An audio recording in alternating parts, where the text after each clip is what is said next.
Sorry. I was about to sing there. Anyway, I'm not going to do it. I'm just going to say good greetings. Good greetings, everyone. Welcome to the Sunday live stream, which is, of course, Elite Dangerous Odyssey. Yeah, I got the right day this time. So, we did a live stream yesterday that was over 6 hours. I actually thought it was under 6 or 6 something. 6 and a bit. 6 and a tiny bit. Turned out to be 6 hours 40, which was around, I don't know, maybe 4 hours longer than I thought it was going to be. But you find us here in exactly the same place as we were when the stream ended. I haven't done anything since. Surprise, surprise. So, we're focusing on exploration now because we have mission accomplished in Colonia. All the engineers are unlocked. And I was thinking about maybe putting a little poll out there, not on the chat, but on the channel, to see what you guys would like. Doesn't mean I'll go that way, but it'd be nice to just put some feelers out there and see whether people want me to just go back to the bubble or just do a bit of exploration and then go back, or lengthen my exploration trip to something a bit more substantial. Yeah. Or what's most likely is I'm going to explore for as long as I am going to until I get absolutely bored. And then I'll go back. Yes, so we're here in the Cobra. We're going to put this back into its hangar, and we're going to leave it there with a nice dust cover on so it doesn't get all dusty by the time we next come to use it. We're probably not going to see this ship in a while, but it's a lovely looking ship. I maybe duplicate it in the bubble, or maybe even have it shipped down. It'll only take 61 hours and a few million credits. It's a nice ship. And the Cobra Mark III has made an ideal running ship for base to base, trips. It's ideal. It's got 4 hard points. I never did get to use the friggin' missiles, but it's got 4 hard points. It's small. It can carry the SRV. It lands pretty much anywhere, and it's got a decent jump range even without engineering. So, yeah, it's for base jumping. This is a brilliant ship, and of course, you have the knowledge of being in the one of the most iconic ships in the game, the most iconic ship in the game. Please greet Oliver Hardy at your return. I will do that, Mr. Laurel. Certainly. Okay, guys, so before we set off, in fact, no, let's set off first, and then I will have a look at the stream. Because when am I going to go? Yes, I have to go back to Colonia because I need my Anaconda. So let's do that, and in the meantime, I'll catch up on the chat, see who's with us today, and who wants a shout out, and let's get that done. Let's have a look. So yeah, I hope you guys can stand another few hours of my ramblings in this game. I'm sure you can understand and appreciate why I used the thumbnail that I did for this stream. It's from the planet next door to this one, and as you know, is it next door to this one? Yeah. And it was just beautiful. It was a brilliant rendition of a planet's surface. It just looked fantastic. So how could I not use it for today's thumbnail? Okay, who's with us today? Commander Steve Zodiac is with us. Hi, Commander Steve Zodiac. Welcome. Sebastian, the hot sauce dude, quite rightly telling me these graphics suck. Yes, they do. For those who don't know, it's an in-joke. Yeah. Right, let's see. Jeff Hartley says, interested to see which way Rusty heads back. Well, I'm not actually heading back. I mean, eventually I am, obviously, but I'm not setting a course for back right now. I won't be going to, I'm not heading back to the bubble. That probably was the original plan, actually, just to come out, unlock the engineers and come back. But exploration seems to have a little bit of a popular following. I certainly enjoy it, and it is one part of the game where you don't necessarily know what's coming next. I know this is a neutron star because I can tell, but we won't be engaging with it. So yeah, but obviously, yes, you're quite right, I will be heading back. I'll just be taking the long scenic route. Steven in space, happy Sunday to you as well, mate. Hope you're having a good one. Shuggy Din was just playing the game when I noticed Rusty was on, so what? Oh, cheers, man. Well, you can do both, I guess.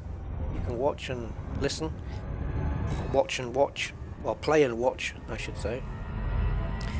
Shuggy Din also says, got myself an X56 and still trying to get to grips with the sodding buttons. Yeah. Yeah, I took a little bit of adapting to the Virpil joystick, but it didn't take me too long, and once you do get to grips with the sheer size of the thing compared to the Thrustmaster 16000M,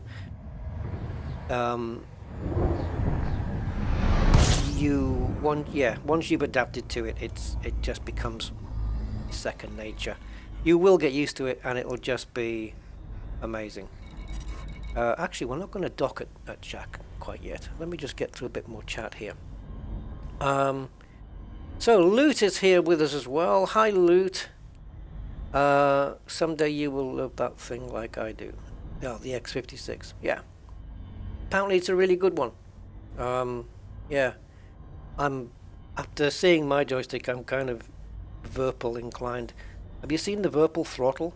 Oh, it really is a thing of beauty.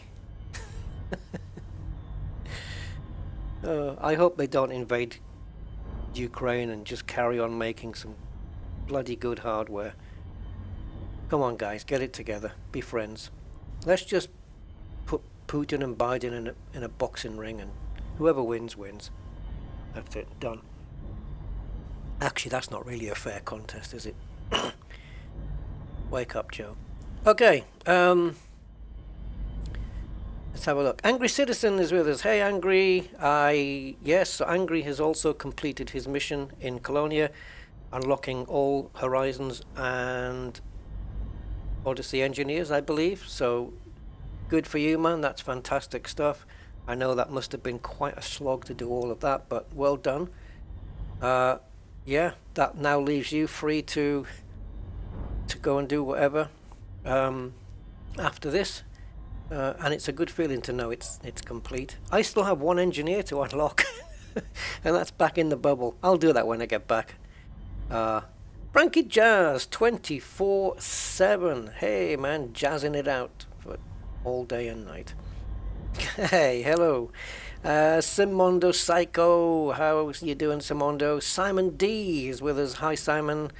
Commander Selim, greetings, Commander Selim. Nice to see you, man. John Smith, hi, John. Welcome to the stream. Philip Hughes, good evening. If my first message didn't show, I didn't see it, so yep. Hi, Philip. Stephen in space says, is it time for you, Odyssey? Oh, for my Odyssey. Is it time for your Odyssey? Yes, it is. I'll be having an Odyssey in Odyssey. What an oddity to say that I'll be having an Odyssey in Odyssey. John Smith says exploration is a great thing to do in Odyssey. I couldn't agree more. It really is. Yeah, it's a whole new experience with every planet landing, basically. Brian Hillard. Hi, Brian. A member as well. So thank you for the support, Brian, and thanks for being here. Explore all your way back. Get to Elite 5. I'm not really chasing the numbers, to be honest. In fact, I haven't really thought about um, the rankings as such, the elite rankings. It's not really it's not something I've considered. But yeah, you're right. I mean, I have considered the exobiologist stuff, but not the older rankings, the Horizon ones. Yeah, but I will. Yeah, let's see where it goes. Maybe I'll get Elite 1 or something. Commander XLA 07 to you, sir. Welcome. And Commander Bodrix 07. Commander Bodrix. Josar is with us as well. Good evening. Ramoyne. Hi, Ramoyne. McDonough Chad. Is that right? I didn't want to butcher it. Yes, we will be leaving Colonia at some point today, or at least the Colonia region. All engineers are done, and yeah, I've done everything I came to do here in the Colonia region. The engineer in the Witchhead Nebula, is that Chloe Sedaci? Angry? I think I might need to... I don't know if I've unlocked Chloe Sedaci. Maybe. I'll have to have a look. Is it her? I don't know. That name rings a bell. Joker Man! Let all the bad jokes begin. Yeah. Well, you start. Thomas Hughes TV. Hi, Thomas Hughes, regular viewer of my stuff. Nice to see you again, matey. Ravenheart is with us. Hi, Ravenheart. Welcome. Commander Jenna Hoffoen. I hope I pronounced that right. Welcome to you. Yeah, nice to see you. Oh, should I run Captain's Log at the start of this? Maybe when we leave. Maybe when we leave Colonia, I can run Captain's Log. The Captain's Log app or app? No, program, utility program application thing. What do you call it? You wrote the damn thing. What do you prefer? I don't like to use the word app when it comes to PC. That I'd like to restrict that to phones. But yes, Jenna. Yeah, I might use your program today because it's super handy.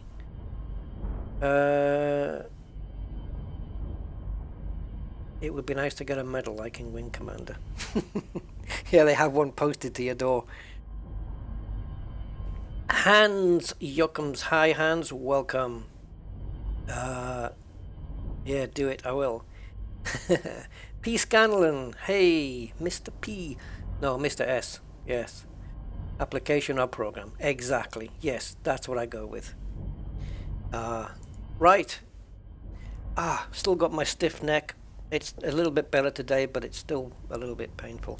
So here we're in Colonia, and before we touch down on Jacques Station to pick up the Anaconda again, let's take a look at, I'm sure I've been here before, but let's pop into this notable stellar while we're here. Now, the Great Annihilator. Okay, it's a fair distance away, guys. So, I have been there already on a different account, on my Oliver Hardy account. So, the question is, do I now revisit it? Will it look different with the Odyssey lighting? Stuff like that. It is a fair distance, and the way I'm thinking about it is, if I don't go there, then I'm not bound to that path. I'm free to travel any path that I want. Now, as I said, I've already been to the Great Annihilator. Now, if you've not seen it, and you want to, just for the sake of seeing it, in the video description is a link to an old video I made under the Oliver Hardy account, or older video, which shows me visiting the Great Annihilator. It's about a 50-minute video.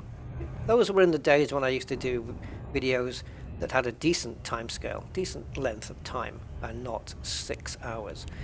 But obviously realized that looking at that video would be a spoiler in case I visited it here. So, I don't know, I want to gauge some reaction. Do you just prefer to, oh, don't worry about it, Rusty, we'll just check out the video and we'll see it there? Or would you like me to visit it in Odyssey? I'm kind of easy either way. No, I don't really mind. It is quite a thing to see, no doubt. And 10,000 light years is half the distance between, almost half the distance between Seoul and Colonia. So it's a fair trip. It's a fair amount of miles. But, you know, I've already been there and done it.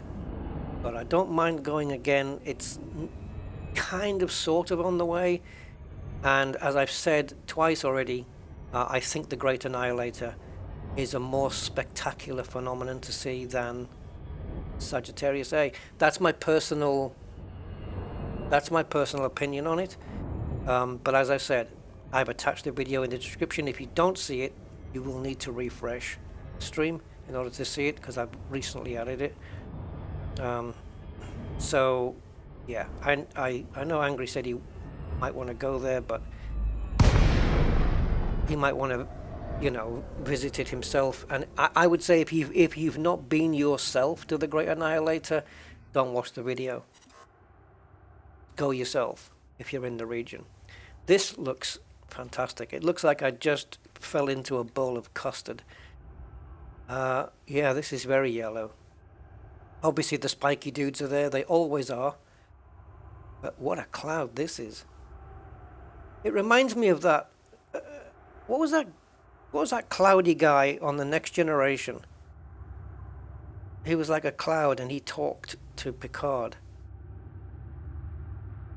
Do you know the guy? I mean, I don't know. Okay, that's a screenshot. So yeah, notable stellar. So let's see what's here, if there's anything here apart from the spiky dudes. You never know. So the way to find out then is obviously to get a bit closer. Yeah, the galactic core isn't somewhere I'm really wanting to head towards. Yeah.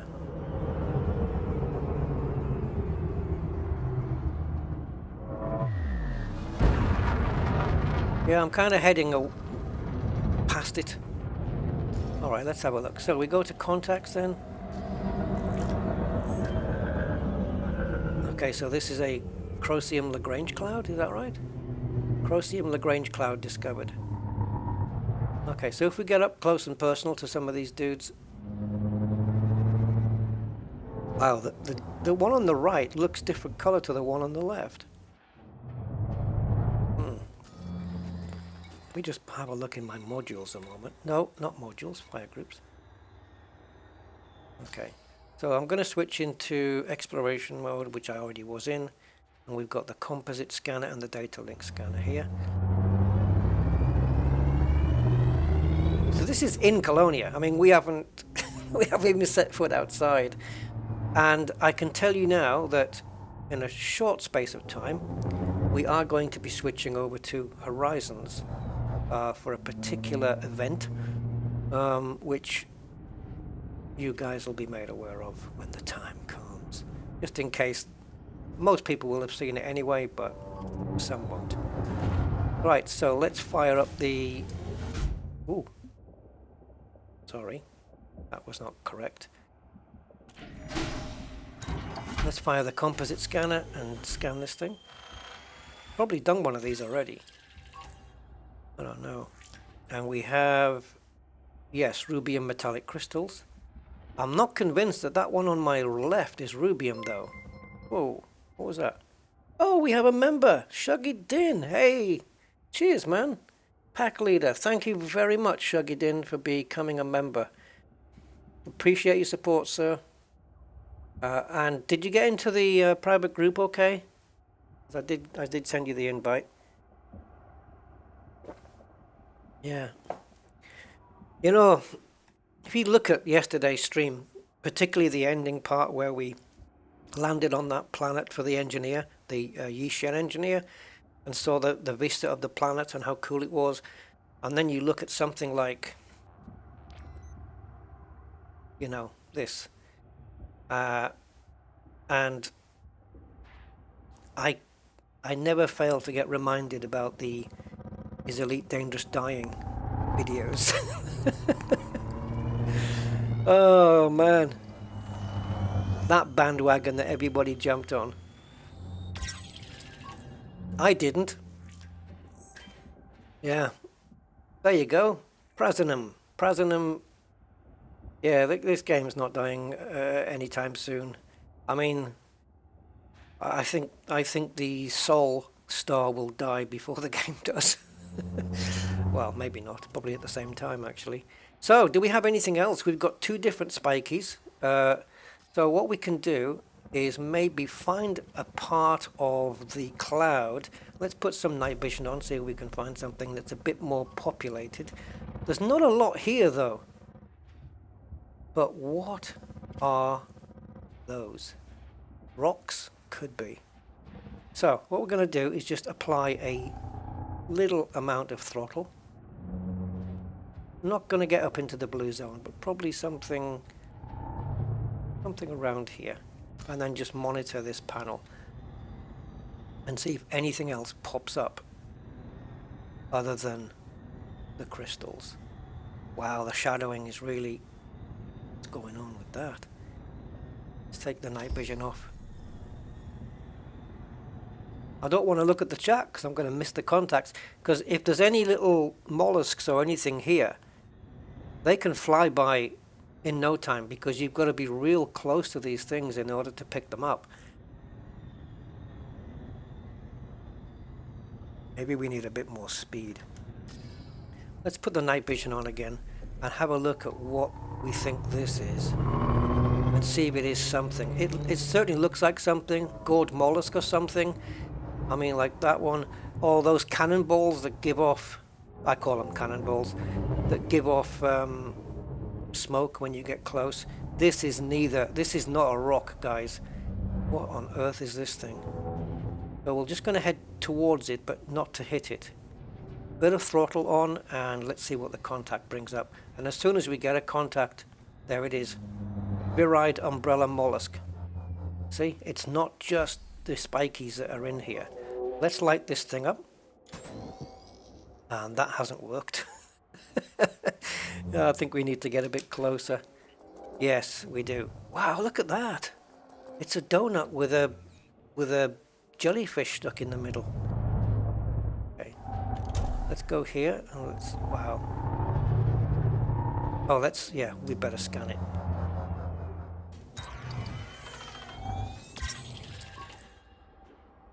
So we have already made a discovery of the 7 in the codex here. Look, yeah, umbrella mollusk.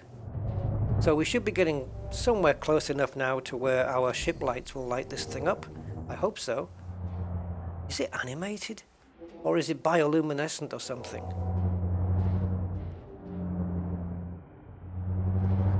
Wow, how close do I have to get for this thing to be... Wow. This is quite large. Let's take a look outside. Man, check that out. That's pretty cool. Who else is with us today? Amanda Valkyrie says, love the nebula mechanics Frontier put in the game. Yeah, some of them are great. Most of them suck. You know, those ones that are templates, like Witchhead Nebula, and you know, all the ones that look like Witchhead Nebula, they suck really bad because it's lazy.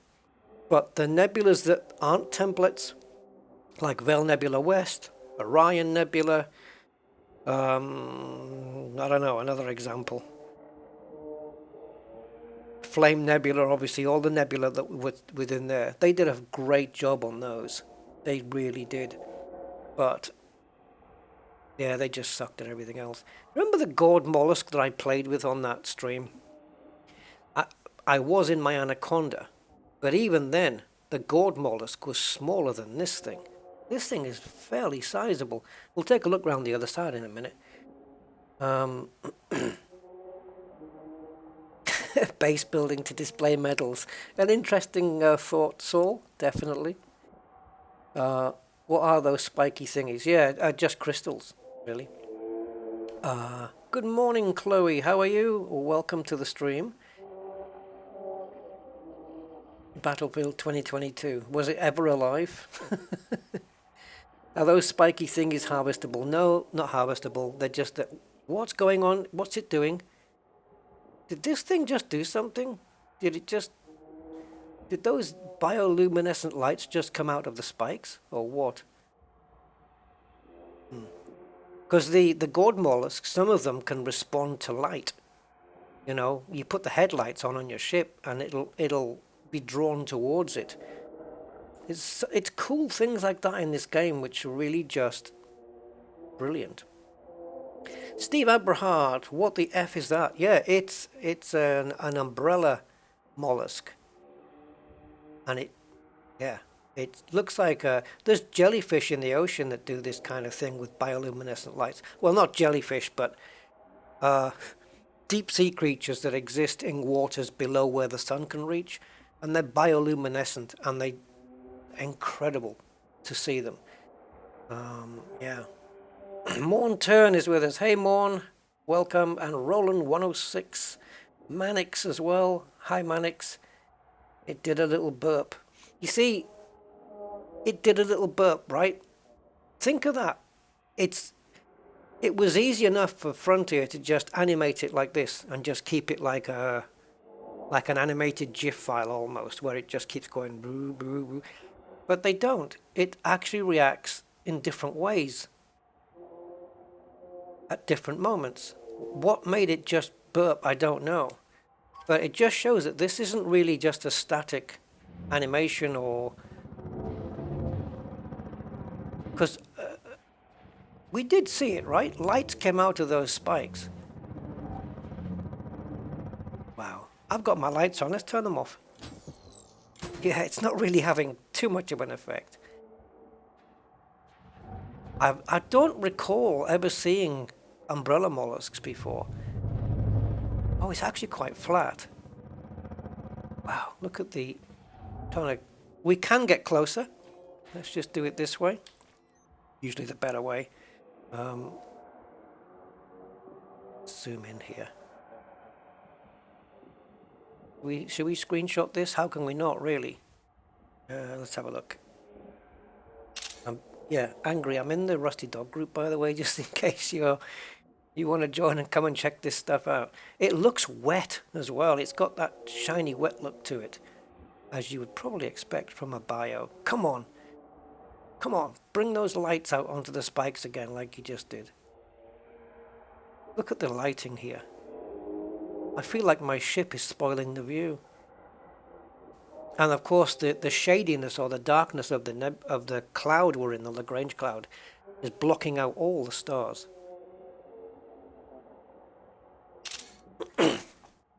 Looks like a mushroom. Yeah, well, I suppose you could say that an umbrella looks like a mushroom, so to speak. It's... I'm waiting for it to... Did I do something, though, that made those lights come onto the spikes there? Maybe... What if I touched it? What if I just went in and touched it? Wow. Jeez. Elite Dangerous, also known as Screenshot Simulator. Trying to get a stellar screenshot here, guys. You can't argue with the fact that it's not stellar, because there's more stars here than there's more stars here than at an Oscars ceremony.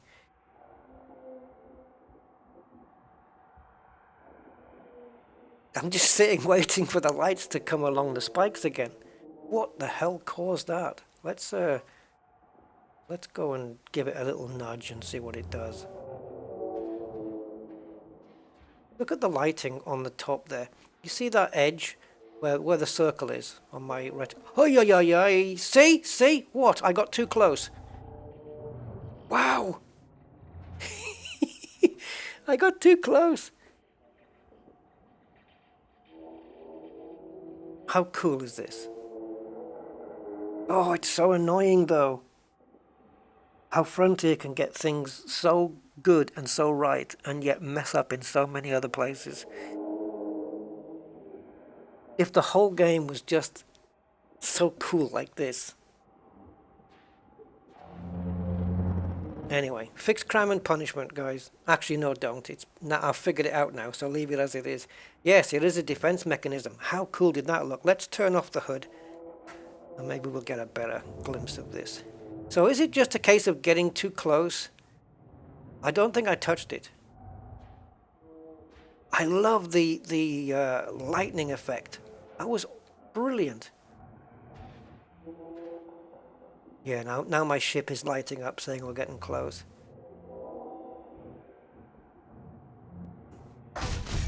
Ooh. Uh-oh, I've moved it. I'm moving it. I moved it around. It didn't really whinge either.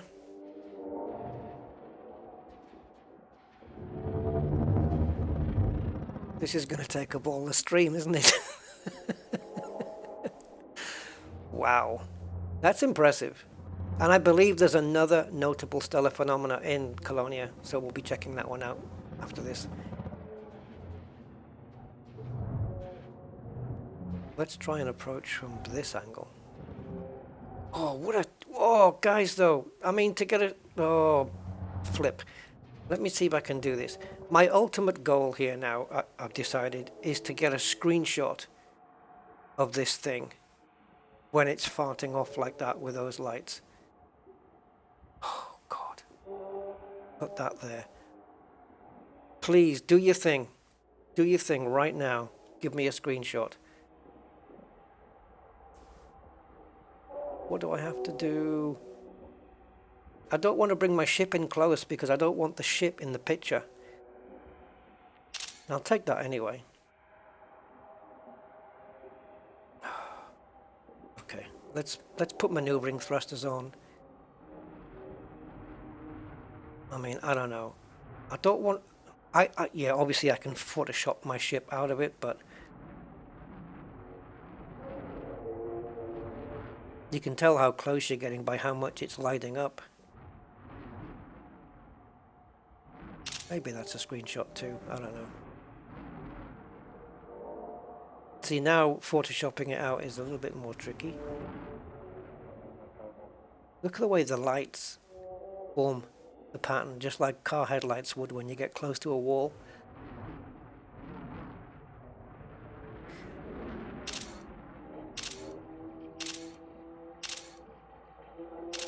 There we go. There we go. I got what I wanted. I got my screenshot. I think it's timed. I think it just does it maybe every so often.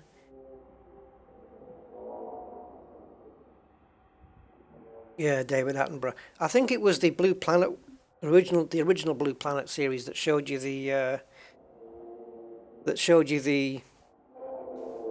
life under the part of the sea where the sun can't reach, and there's this creature that's got literally a blue light on its head that flashes the same way like a police car would, you know, and it's unbelievable that it does that. And they've got bioluminescent movement like this thing does. Well, that was cool.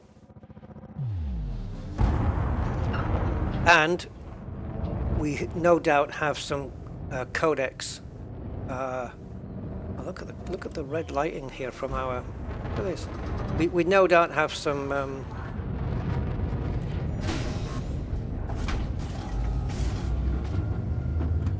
I'll get it in a minute. Some what do you call it? Codecs rewards. There you go. Oh, I've got a bounty. I wonder if I can clear that at Jack Station. Okay, so that was just in Colonia. That was the closest one to the local star, the entry point. I think there's another one further out though. Let me just double, triple check just to see.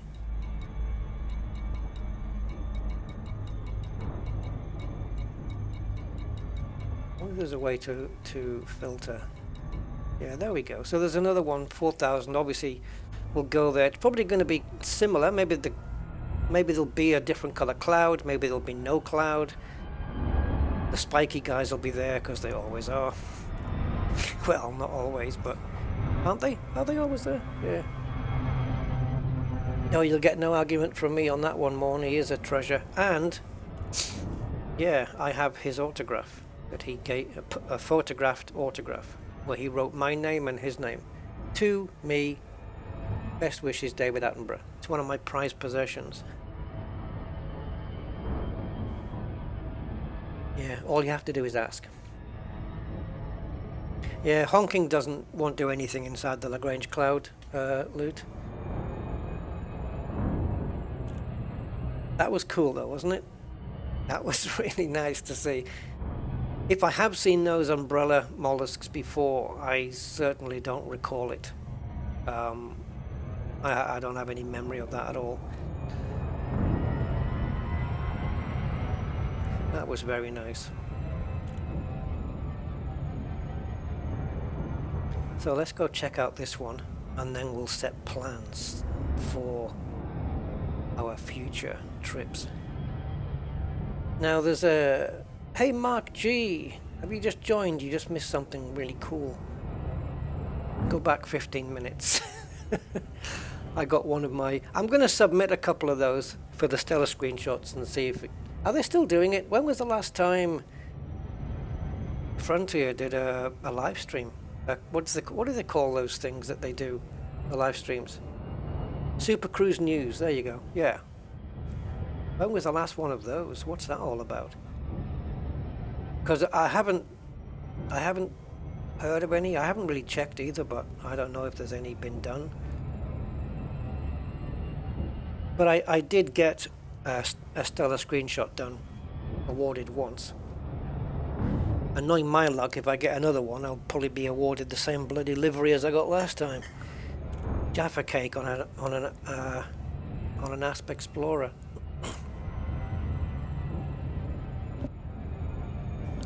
Yeah, they stopped, but have they deliberately stopped doing it?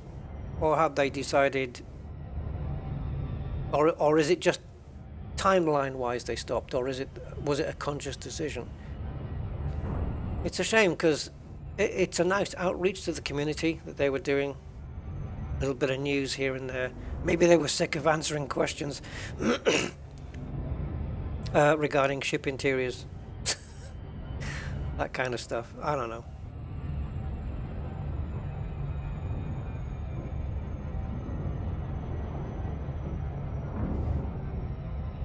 Yeah, well, I hope they bring it back. I mean, I don't know how popular they were. I don't think the views on those live streams were as high as maybe they could have been.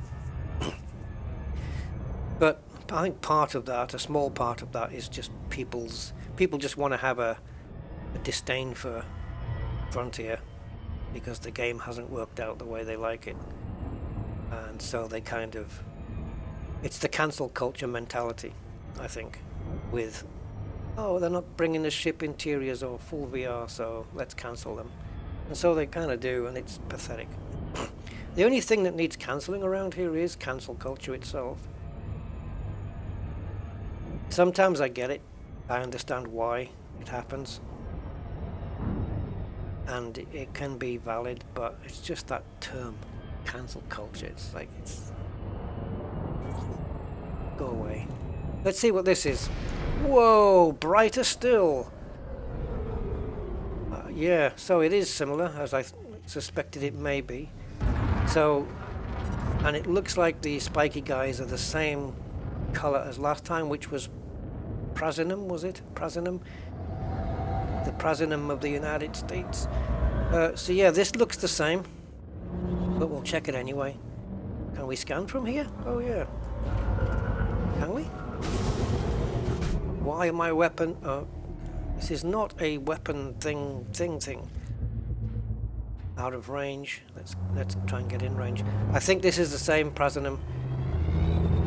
I don't know whether you get hit points for discovering it in a different place. I think it'll put an entry into the codex. Yeah, So I think you don't get the 50,000 for it, but you at least get the codex entry for this particular system. But there's no way that I'm the first one to do that here. So let's get ourselves inside the yellowness. Hey Angry, you could come here yourself and get a free respray. The cloud can just attach itself to your ship livery and turn it really yellow. I don't know what I'm talking about. It's like a cloud of yellow paint, almost. Misty aerosol. So let's see, if we put on night vision, which we're going to need for other things, and there are other things, let's venture towards them. I do not want to boost. Let's see if the composite scanner hits up. It has. It lit up there. Yeah, so it's something. It's out of range, but it's something. And it may be another umbrella mollusk. In fact, that one there looks like it might be. And they are. Yeah, they are indeed. However, this one is set against a much brighter background than the one we had last time. Let's check out this dude. So same again, but but the background is just so much more vivid, more contrasty. But we can scan it again. You know what? I think I should switch. This is on secondary. I actually prefer it on primary. So no new traits found. Okay.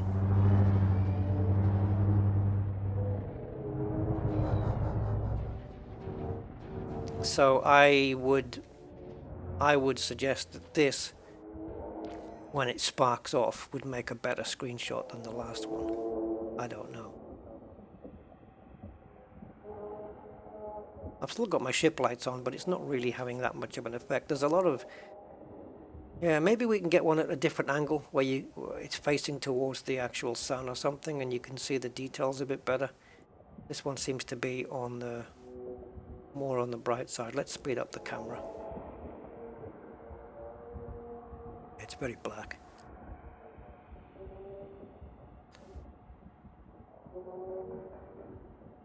You guys hear that?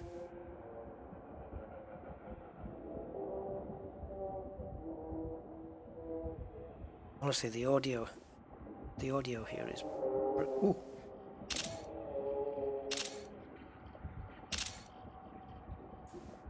Obviously it's better on video than it is on a still picture, but hey.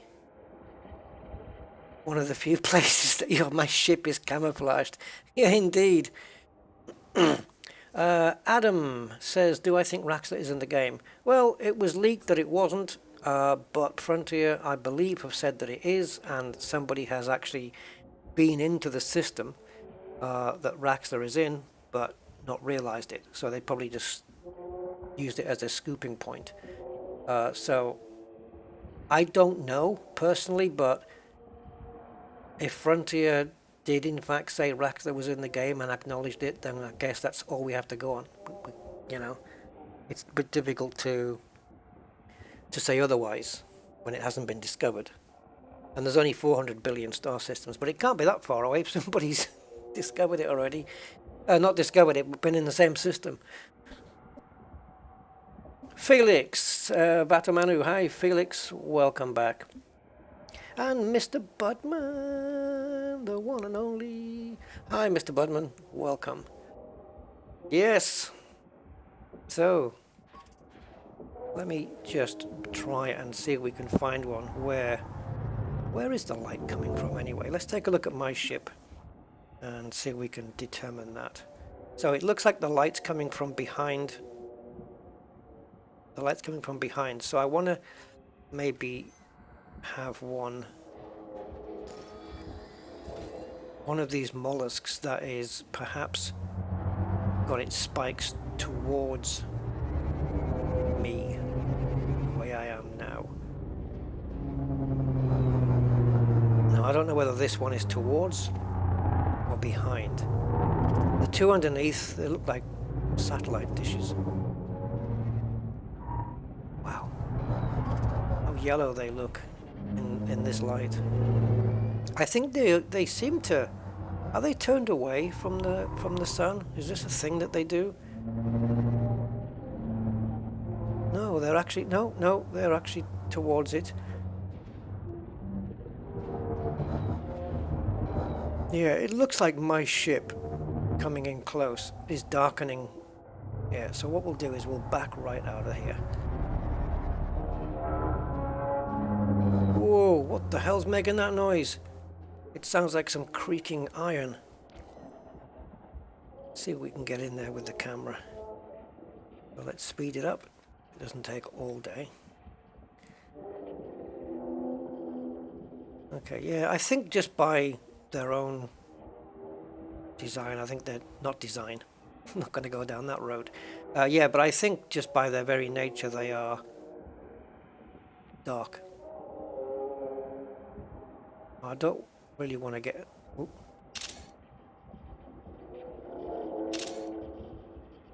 It's like if Emperor Palpatine ate mushrooms, it'd be these ones. Young Skywalker. Okay. Let's go. As fascinating and lovely as this is, we should really get to Jack's station. That's a good one, Budman. I like that.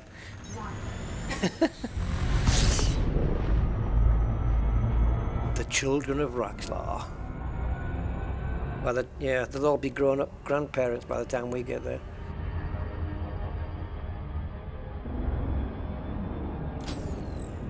Yeah, so this is just in Colonia, which is cool. What am I doing? Dog chasing its tail here.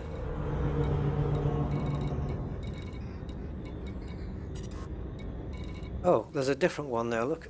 158 light seconds away. That's a third one then. I reckon it's going to be very similar to what we've seen, being that it's that close. So we'll leave that one. Coming up to 50 minutes now already. 4, 3, 2, 1. So where's that information from then, Mon? About NGC 6530. Yeah, it's not a Thargoid though, Josiah. It's it could be, yeah, a little embryonic version maybe. Yeah. So there's this website you may or may not know called Hosbase. Hosbase, or it's actually called the link is Hosbase, but it shows all of the interesting places in and around wherever you might be. So of course for me, Colonia, and things things to see. You're an explorer, what you might be interested in, whether they are asteroid stations, space installations, megaships, IG planets, which we're going to talk about in just a moment, because we're going to visit one. Yes, we're going to visit the most high G planet yet discovered. That's going to be our first port of call, because if I'm going to die by getting pancaked, at least I'm only 2,000 light years away from Colonia, so it's not going to be too bad at all. But what's really intriguing about the high G planet is that from Colonia, if you take the numbers 2, 3, 4, 5, 6 and add a decimal point between the 5 and the 6, now you've got 2, 3, 4, 5.6. That's how many light years away this planet is. 2,345.6. 11.01 G. Yes, pancake mode. So we're going to give it a go. There's also 2,450 light years away from here, there is a ringed neutron star. That would be cool. Somehow I don't think we're going to be lucky enough in the fact that it's going to be in the same direction. What's the odds, right? That it's even on our way. But before we visit those, there's one place I want to go to, which I don't think is valid anymore in Odyssey. Because of the new planet tech, I think it's something that we lost in Odyssey, and it's a shame. But if you are a Horizons player, then these are still in the game. You'll enjoy them. If you haven't seen them before, then get ready. And I am, of course, talking about the glowing green gas giants. And there is one 59 light years away. It's basically a jump in my Anaconda. So, I'm going to check it out. But we're going to go there in Odyssey and see it in Horizons. Yeah, that's what we're going to do, guys. Unfortunately, the glowing green giants are no longer valid in Odyssey. That's a shame. I think that's a loss. But maybe the planet tech or the new planet tech doesn't quite support that. I don't know. Let's see. I don't believe that we have them. I can't boost. There we go. Sometimes you can boost straight away and sometimes it just won't let you. Less than a jump away. We've got to get that on a t-shirt somehow. But it would have to be part of a bigger sentence, I think. I'm always less than a jump away. Home is less than a jump away. How about that? Home is less than a jump away.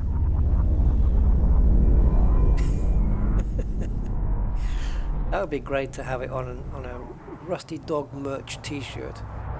Yes, they do exist. Rusty Dog merch t-shirts do exist. There are an exclusive few people who have them, but I haven't really...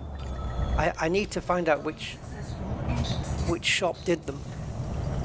I know they're down south in the UK, but I'd have to find out. They should still have the artwork to print more, so if anyone's interested in a Rusty Dog t-shirt, they're actually really cool because if they're using the same t-shirts as they did back then, if they still use the same material, it's very nice touch t-shirts. They're very comfortable and nice to touch, you know. And you have your commander name and the Rusty Dog logo embroidered onto the t-shirt. It's not a sticker, it's an embroider thing. Yes, sir. Anyway, just thought I'd mention that. Yeah, less than a jump. Less than a jump sounds like disappointing sex, though. What did you think, darling? Well, that was less than a jump, wasn't it, really? Anyway.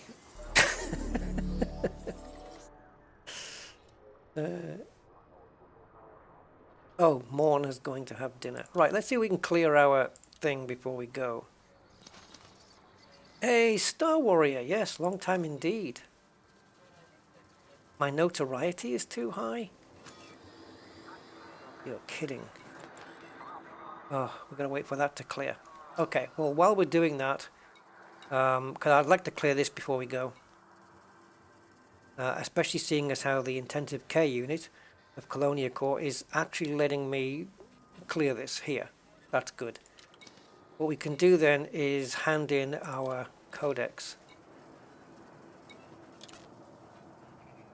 packages, which is cool.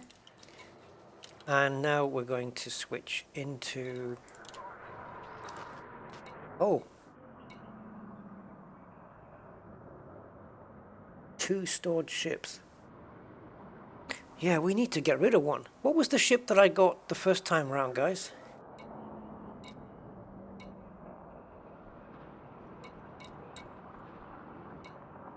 This is my current ship. Was it this one? Diamondback Scout. Yeah, we don't need this. Stored here. Yeah. Nice looking ship, but it didn't suit our purpose. I couldn't get the SRV out from underneath it. Yeah. So let's just get rid of that. We don't need that here. Alright, so we'll go and switch into our exploration ship then. Oh, it's normally down at the bottom. Maybe they're still washing it. Where is it? Up at the top then, perhaps? Yeah, of course it is. Home is less than a system's jump away.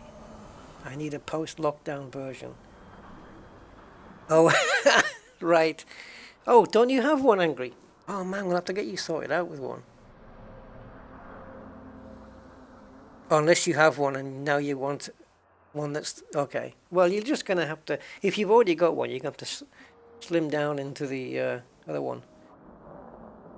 I think I've lost weight. That might be other reasons. I don't know. Right. So, we have a green glowing gas giant, which I very much doubt is going to even be visible in Odyssey. I don't think they do them here, personally. But let's have a look. While the notoriety goes away, it's not going to take too long. We've already been streaming for an hour anyway. So, I should be able to just pop that in.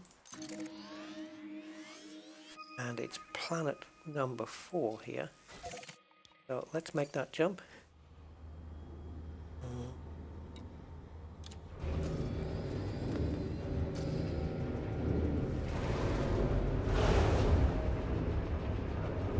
Mr. Goatman. Sorry. Yeah, wrong song. Yes, hi Mr. Goatman. Welcome, sir. Nice to see you. Ian. Ship release. Engines engaged. Uh-oh.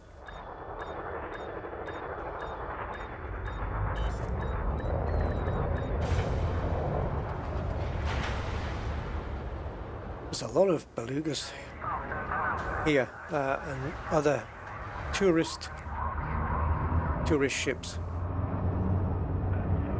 There's another one waiting to go. I'll just have to get in the queue then.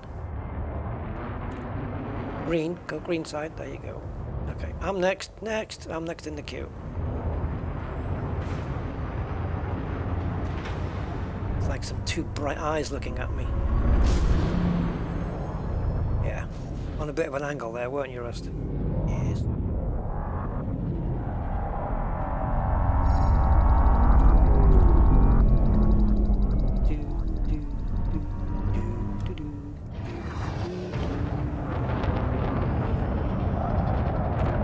Okay, this is no longer a Cobra, so it's not as maneuverable. Remember that.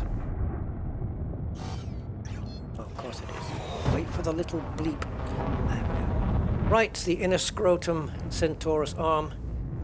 That's what it is in a nutshell. Blog Twat, hey, Blog Twat. 07. 3, 2, 1.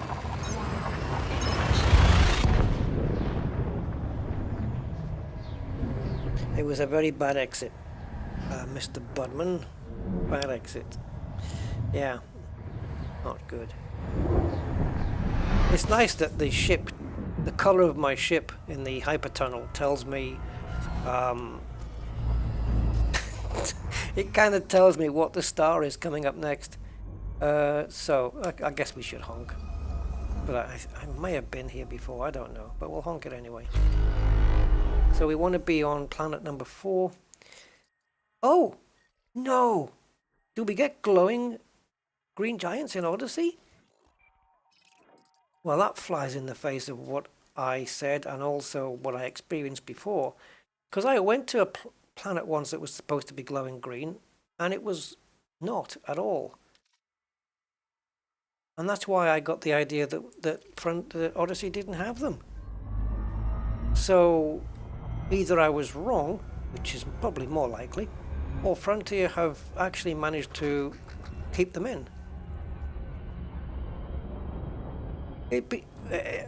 Okay, good. I hope they are, because if they are, then it'd be interesting still to compare their looks, Odyssey Horizon. Now these are cool planets, and there's another one not far out from here as well. Okay, great. I hope it is glowing green. Because they're quite a rare find. Unless, of course, you have a website which tells you where they are. Or there is an actual web link that tells you where they all are. All the discovered ones that people have found, at least. Or the ones that have been documented. There's a list of glowing green gas giants, or GGGs. No, GGGGs. Quadruple Gs. Glowing green gas giants. Yeah, 4 Gs. Yeah, so there's a list of them. If anyone's interested, I'll post the link to that list, or the website where it shows the link to the list. Anyway, yeah.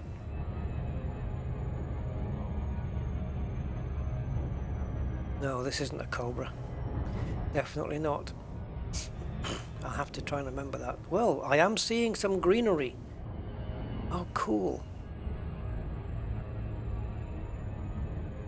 They are still here then. Mind you, it's not. You get other ones where it's more. There's more green bits than brown bits, but this one's got. Yeah, there was a chocolate bar in the UK in the 70s called Mint Cracknell. I'm sure you can Google it. Mint Cracknell. I think it's CRACKNELL. Yeah, Mint Cracknell. And the inside of the Mint Cracknell looked just like this. Oh, there's a tritium hotspot here as well. What a cool place to mine for tritium for your carrier.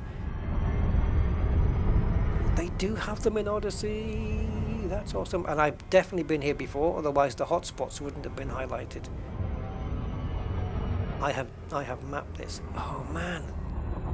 Okay, I don't know, I might be mistaken, but I was going to say I don't think they glow quite like they do in Horizons. But do they glow, or is it just that they're kind of bright green? Shall we switch to Horizons, guys, and check it out? Okay, let's not move and hope that Horizons puts us in the same position. Take a screenshot there. Yeah, green giants. Exactly, Mr. Goatman. Yeah. Right. Okay, let's quickly take a break out of here and pop into Horizons and check this out. Ho, ho, ho. Green giant. Maybe it was the last gift from Dr. K. It'd be nice. Done a good job. She did a good job. There's no two ways about it.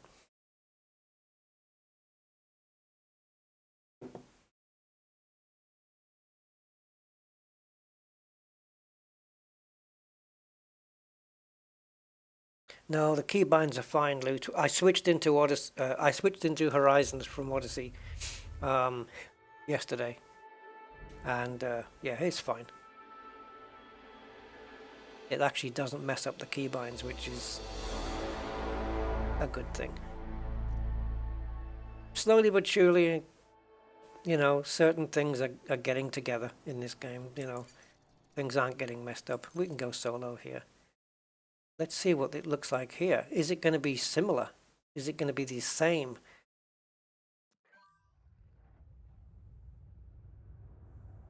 Well, no hotspots are showing up. We're in exactly the same position.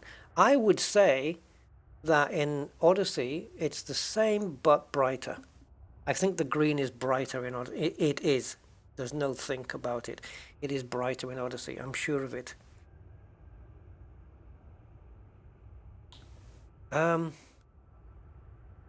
Shall we check? Shall we have a look, guys? I've just taken 2 screenshots. Let's just bring them both up.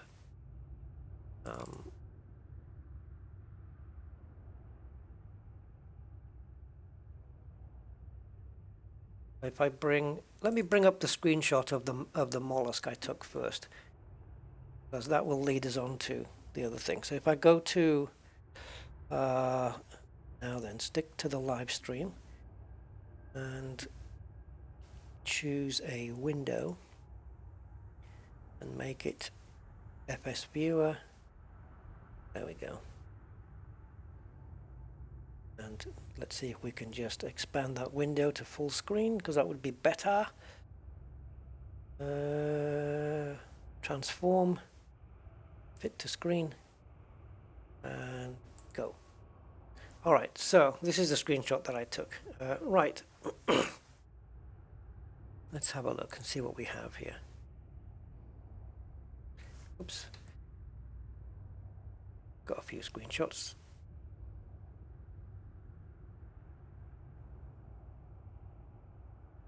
Yeah, I can Photoshop my ship out of that. Okay, so in terms of the Green Giant then, we have Odyssey, Horizons. Look at the detail in the rings. Odyssey, Horizons. Wow. You can still see the detail in the rings in Horizons, but they are way more prominent in Odyssey. And as you can tell, the green is greener, and the I don't know, the grey is browner. It's not hot spotted here, I suppose. I don't know why, because I'm pretty sure if I have scanned this place and its rings, it would have been in Odyssey. Blur. It would have been in Horizons. Look at the stars. The stars in Odyssey don't have the glow that they do in Horizons. You see these two stars here? Let me see if I can point this out. Look at the glow around the star there. Can you even visualize that? I don't know. Yeah, in Horizons, so fuck, I'm getting it all the wrong way around. In Odyssey, the glow is there, but you can hardly see it. They're kind of more white.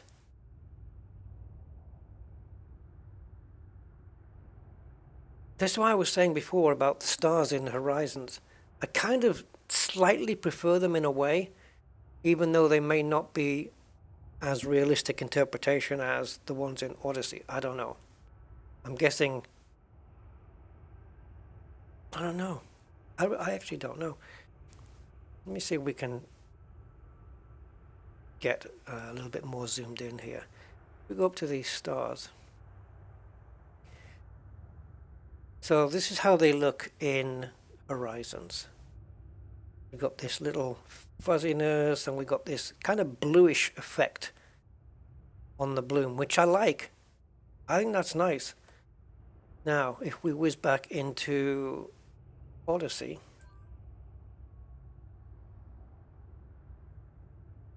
yeah, it still does have that bluish hue to it, but the stars are more brighter. It's just that they're brighter, I guess, not that, and they've lost a little bit of their bluishness because they've gone brighter.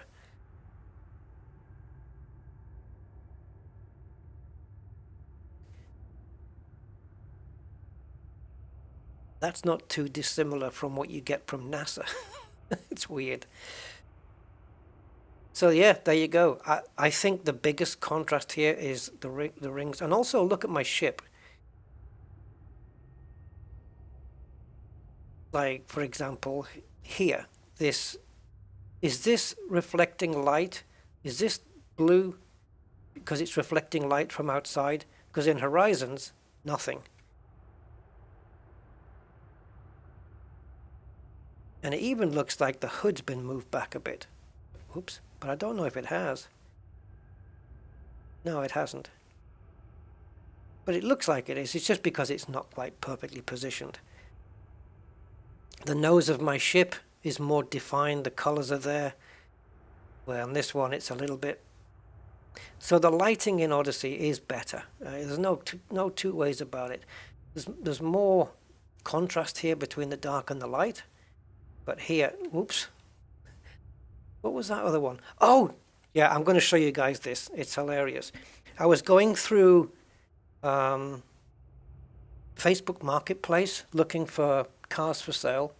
Not just window browsing, window shopping. I wasn't looking to buy anything. And I came across this. Wait a minute.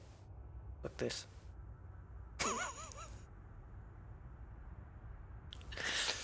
It's not elite content, otherwise I wouldn't have showed you.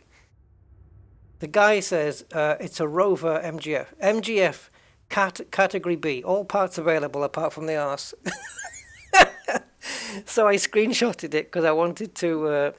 I sent it to my nephew because yeah, he likes this stuff. Who does this? Who does this, guys? Come on. Oh, this was brilliant. Yeah. Anyway, that's not the kind of planetary body that you want to see. Oh, what are people doing? Yeah. Would you go and buy that car? Yeah. No, I think his arse is category B. Afternoon, Andy K. How are you doing, sir? Yeah, a little bit of light entertainment. No, I think I think the biggest thing here is the rings. Look at that. The contrast in the rings is just so different.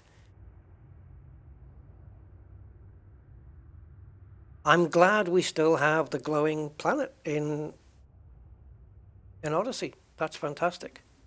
Brilliant. There was a car. Yeah, there was a car somewhere buried there.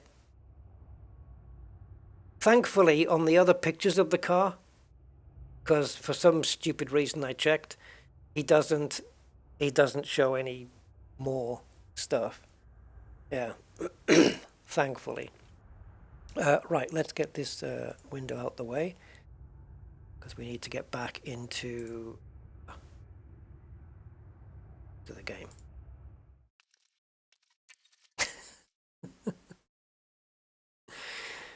Whenever I see stuff like that, I always send it off to my nephew. Always. I sent him. What was it? The one I sent him the other day. It's these like car mods when people. Oh yeah, that was it. It was a guy who'd. I don't know what the car was. It was some car, and he'd made his own rear spoiler for the car, um, with emphasis on the word spoil. But it was it was it was two metal vertical. I don't know what you call them. Whatever a spoiler goes on to. Yeah, winglets, and it was two wooden shelves. That was what it was. It was two shelves, two wooden shelves with the corners on them. And he was passing that off as a spoiler, like the ones they used to have in 80s Formula One kind of thing. And it was the most ridiculous thing. And I sent him that picture saying he should have shelved that idea. Yeah, I know, it's corny. Yeah. But yeah, so I send him all sorts of stuff. So I've got some weird screenshots in my library, trust me, of stupid cars, a guy with his arse out. Me and my nephew have got a very similar sense of humor, and we both find the same kind of thing funny. So yeah. Anyway, there's the green giant, guys. Let's get back to it now. And let's go visit 11G planet and see if we can get pancaked. So this is in a system called Kylool, and it has a gravitational pull of 11.01 G. So it is the highest known gravity for any landable body in Elite Dangerous. And it's only 2,000 light years away. But I'm not going to go until I know the condition of my notoriety. So that is a big mass of stars, so set target seems to be the easiest. And plot route. Oh, wait a minute. Wait a moment, please. Let's go to route settings. Fastest route, using jet cones. Thank you.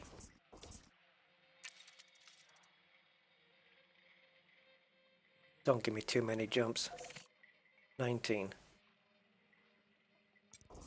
Yeah. Somehow, I get the feeling Spanch can do it a little bit quicker than that. So let's see if we can sponge our way there. Won't take long to do 19 jumps, to be fair, but let's just see what the Galaxy Plotter can do, which is a brilliant piece of coding from whoever did it. So whoever is responsible for Spanch, Thank you for what you do. Oh, I've got to post my bloody ship build in there. Okay, that's not a big deal. Coriolis. You guys want to see what I'm up to? Hold on. Nation Street. Corio. There we go. Okay, wait a minute. I'll bring you in, guys, so you're not blinded to what I'm doing.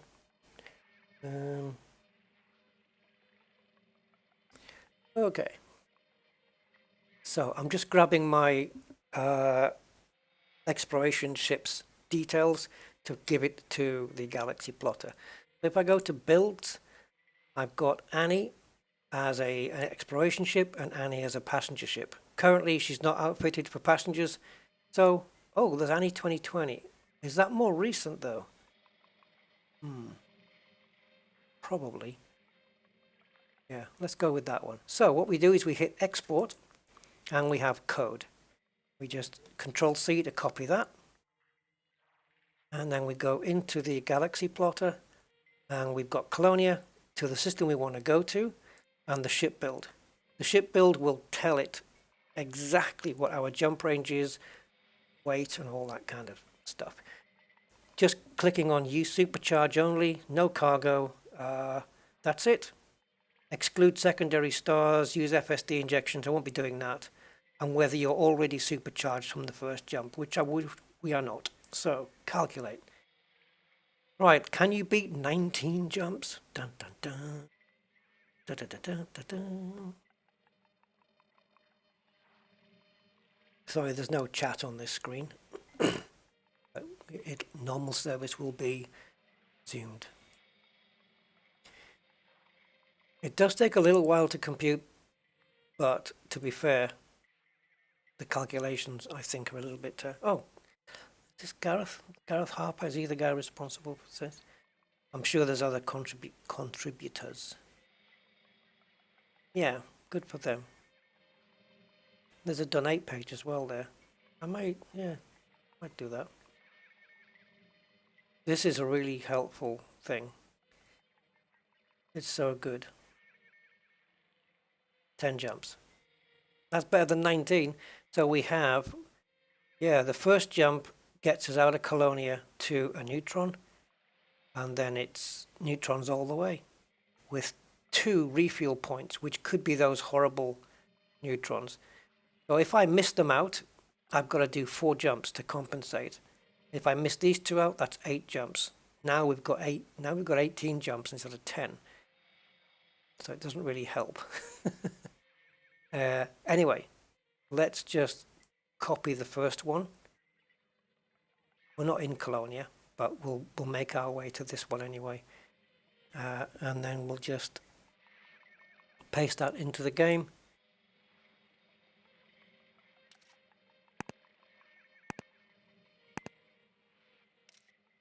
Actually. Oh, didn't have the cursor there. Okay. So 74, that's 1 jump.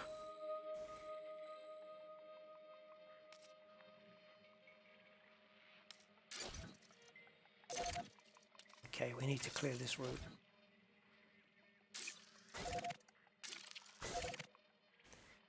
Ew. Okay, never mind the route. Let's just jump to there. Okay, let's go and see if we can successfully land on an 11G planet. Dun, dun, dun. Can we though?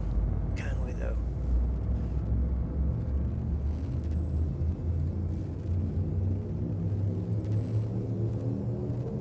Kenny Murray, hey! Watch out, Rusty has a pun and he's not afraid to use it. No, not at all. Picard 2005 is here. Hi, Picard. Aquatic Borealis. You found a planet with 9 biologicals last night. Wow. Have I seen as many as 9? No. I'm not sure. I think it might have been Andy who said that he'd found 11. Was it Andy? Andy K? I know somebody reported that they'd found 11 of them. To be honest, if I managed to land on this planet without destroying the ship,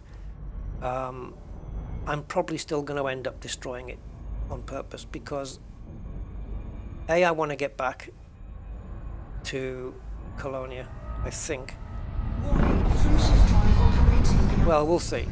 Because it means I'm already using up valuable drive supercharged. AFMU to repair my FSD already. When in fact, when I go exploring, my plan isn't really to use any neutron highway kind of thing. So I might want to just reset the ship, so to speak. Okay, looking at the wrong window now. So the next system then is also neutronic.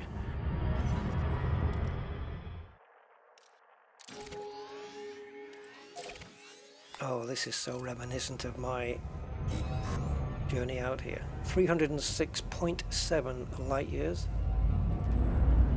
You see, don't forget, the Elite Dangerous plotter was also plotting me a route, including using supercharged jumps. But it still calculated 19. And we're supposed to be, and this one does 10, so it's not that efficient. And I'm definitely going to have to fuel because I think the first jump of this route, I'm pretty sure that Spanch was expecting me to have a full tank of fuel, and I did not have that. So we're going to have to fuel. Just be careful. Maybe, yeah, I've got to do 2 more jumps on this fuel load. I don't know whether I can, Beyond safety limits. but I'm not going to run myself out of fuel. Although it doesn't matter. If I run out of fuel, I'll only end up in Colonia. Not a big deal. So where are we? We are currently in 954. So this jump is a no fuel jump. Important that you don't refuel, of course. Otherwise, likelihood is you will not make the jump.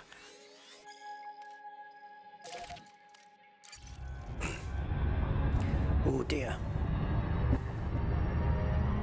Yeah. The problem is the jump after this is even bigger. Probably the biggest jump I've ever done. 314.39.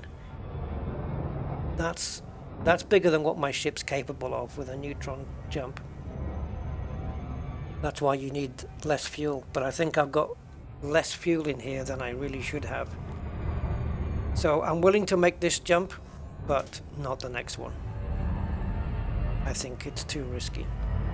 So I'm probably going to fuel up and then make the jump. Yeah, because this is too risky otherwise. I don't think I can clear 314 light years with the fuel remaining, and I've only got half a reserve tank as well, so I don't think we're going to manage it. Yeah. Are the Colonia bridge ports or carriers near the nukes? Carriers. Yeah, I don't know. I think that the bridge is near completion, isn't it? The Colonia bridge thing. Good evening, Jeffrey Montegrifo. How are you, sir? I'll just call you Jeffrey. It's easier. Morn asked where we're off to. We're off to go and visit the Wizard of Oz. No. We're off to visit the highest gravitational pull of a landable planet in the whole of Elite Dangerous so far. Quite a long-winded description there, but yeah, we're going to a planet that has a landable planet that has a gravity of 11.01. That counts. 01 counts. G. Yeah, 11 G. The most we've done is 9 point whatever it was. Is it 9.7? So this is the 314 light year jump. It's not doable. I don't have the fuel for it. As you can see, my fuel calculation has not appeared on the fuel meter. So yeah, we're not doing it. But the ship's actual jump range right now is 308. Hey? What? 308? How? So what, do you expect me to have less fuel in here? Are we gonna make this? Yeah, you see? Because there's no blue lit up on the fuel gauge, I knew it wasn't gonna make the jump. How the hell do you expect me to jump 214 when I'm lower on fuel than I should be? And still, oh, because I need more fuel to make the jump, don't I? Of course I do. Stupid. Okay, so what we'll do is we'll make a little jump. This is where we're going to. And where are we? Oh my god, look how far away this is. This real map's just not going to cut it anymore. We're going to have to go into star classes, I think.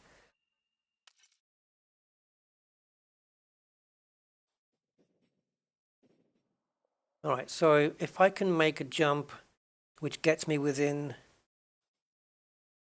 Well, I don't know. Let's make a jump that at least is to a scoopable star. Like this one.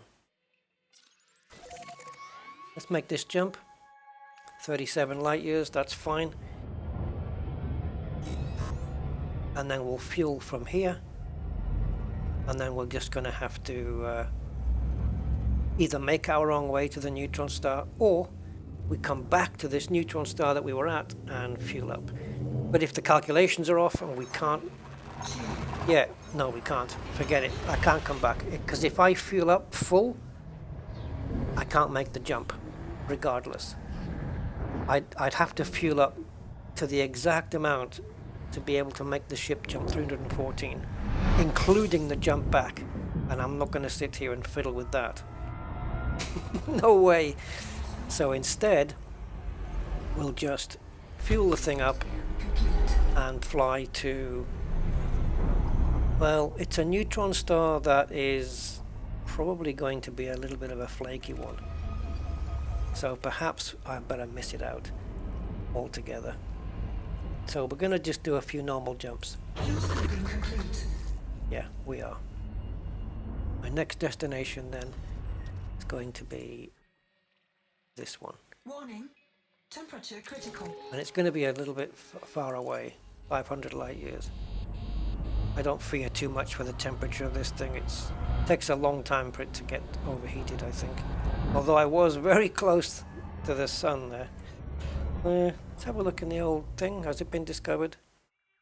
Yeah, I think we're done. No, there's nothing else in here. So. Let's put that back in, because of course the galaxy map's now forgotten about it. And we'll plot a route, and if there are any big jumps on the way, all the better. 5. Let's go. Oh, we're entering a new sector, guys. Odin's Hold. Have I been there before? We'll have to have a look on the full galactic map in the codex and have a look. I don't know if I've been here. Yeah, I think you're right, Maureen. I think they are on the last phase of the bridge. I don't really know what it is. Is it just a load of stopping off points on fleet carriers or something? Yeah. I mean, I don't know if they found a 45G planet. They may have. Yeah, they might well have done. The problem with this 11G planet, of course, is it's not going to benefit any Odyssey players because we can't get out. We can take the SRV out, but we can't get out. It's not possible. Look at the lighting here. This is again something I'd like to see in Horizons, what the lighting looks like right here, right now, because it looks pretty spectacular here. And the way it lights up the sky, see at the top right, on my HUD where it says primary A on the right hand side, that blue purpley cloud that you see around it just looks so good. Oh, okay, it did. Right, let's get in. At least we've got a neutron. But unlike Spansh, Elite Route Plotter does not cater for your diminishing fuel at all. Warning, fuses drive operating beyond. It always gives you a safe jump range based on what your ship can do on a full tank. So you should never have not enough fuel to make a jump. Did we descan this? No, probably not. Right. First discovery? I seriously doubt it. Yeah. No landable planets. And yet all the ones that are here, atmospheric. We're going to see a lot of this. Odin's Hold rings no bells. I don't know if I passed through this sector on Distant Worlds. I don't think so, because Colonia was out of the way. Man, we're at least a couple of sectors across from the bubble now. That's, yeah, scary. Lux Player, yes, exploring indeed. Not direct exploring right now, DirectX 12, because I know where I'm going and I know what I'm going to see. Full exploration for me is just going out there and seeing what the hell what's coming next without knowing. That's exploring. But when you're going to somewhere where you know what it is, although I've never been there before, so I guess it counts. It's full exploration. So a B-class T Tauri, is there? No, T Tauri star discovered. Let's have a look. See what we got in here. Wow, quite large then. Yep. So it is. It's a B0 class T Tauri star, and there's a TTS5, another TTS5, and a TTS4. So that's this lot, and this one is a B class, B0, VZ to be exact. Now, before we move on, this Odin's Hold, let's check it out. I know we can look at the galaxy map, but it's not as informative as the codex. So let's go here, and we're here. Sagittarius A, right there. I don't know if I've been in here before. I've certainly come from the bubble, which is here. I think right where my tip of my mouse pointer is the bubble. So I've gone from there, and I've gone through here, straight up, in order to get to Beagle Point. When I went west, I believe I went like that. So I don't think I've been in this sector. I actually want to end up there, Dramon's Point. That's where I want to go. But I want to do it via this way. No, not that way. Yeah, that one. Norma Arm and Arcadian Stream. I don't even mind going across the Empyrean Straits to get to Arcadian. I'm avoiding Norma Expanse because I want to go around it. So Empyrean, Arcadian, Trojan Belt, Dramon's Point, Hawking's Gap, and then back to the bubble. That is a F of a long trip. But wow. Paint me pink and call me an exobiologist. Okay, we are definitely fueled up now. Well, actually we're not fueled to the max for some strange reason. Even the reserve tank isn't full, but doesn't matter. We can fuel up this next one, which is a blue-white whale. Out filling in the codex, filling in planets you don't have. That's another cool thing to do, Budman. Just look at stuff you've not discovered yourself. I did a little bit of that once when I thought, okay, I want to visit a carbon star. I want to visit a Wolf-Rayet star. And then just go and do those things that you've never done or never seen. I mean, they look similar to normal stars, but, you know, try and land on the closest planet to the sun in Betelgeuse. Good luck with that. Yeah, but it's cool to do those things. You know, those Q9, is it Q9 or Q7 anomalies? I think Q9 was Spike Milligan, wasn't it? Yeah, to look at those, or to go find out where they are, and then just to go visit them, just to see for yourself.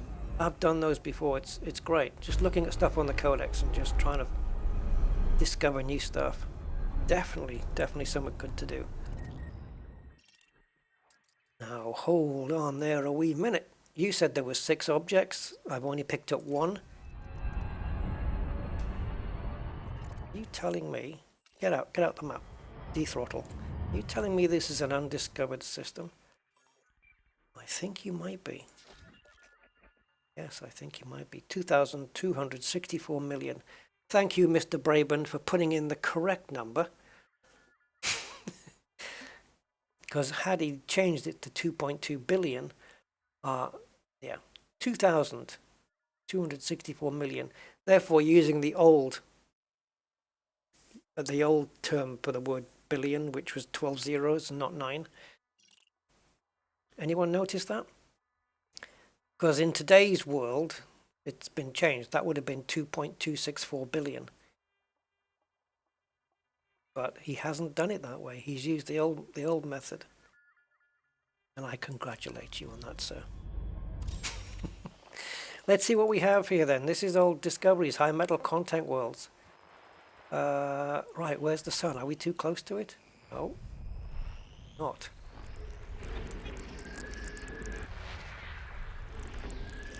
So yeah, there's nothing to say that we can't stop off and check stuff on the way to the 11G world. It's all part of the journey.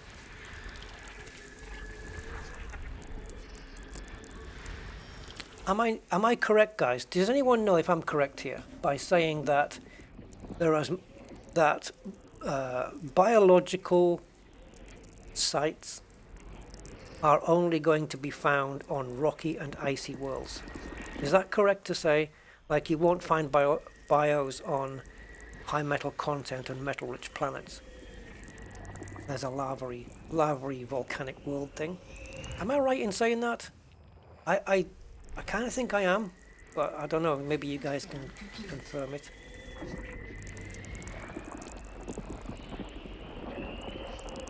Hyperdicted. Yeah. Hyperdiction. That's when somebody talks to his secretary way too quick. Right. Actually, that's not right, is it? That would be hyperdictation. Okay, doesn't matter. Diction is something else, where you talk and stuff. Yeah.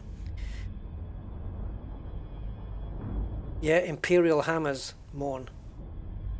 Imperial Hammers. Let's take a look at the system now that we've discovered it. Nothing landable, but hey. If we do get pancaked, I'm going to lose these discoveries. You know, you realize that, right? And if I decide to go back to Colonia by flying there, I can bank those.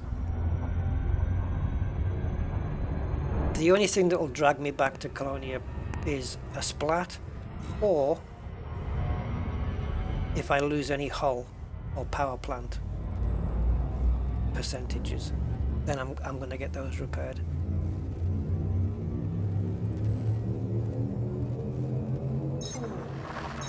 Best thing for Thargoids for me is the shards, the shard cannons on an Anaconda. Just equip the Anaconda with shard cannons exclusively, and ba ba ba ba boom, and then the next volley, if you've timed it right, it's goodbye Thargoid. At least the threat 5s.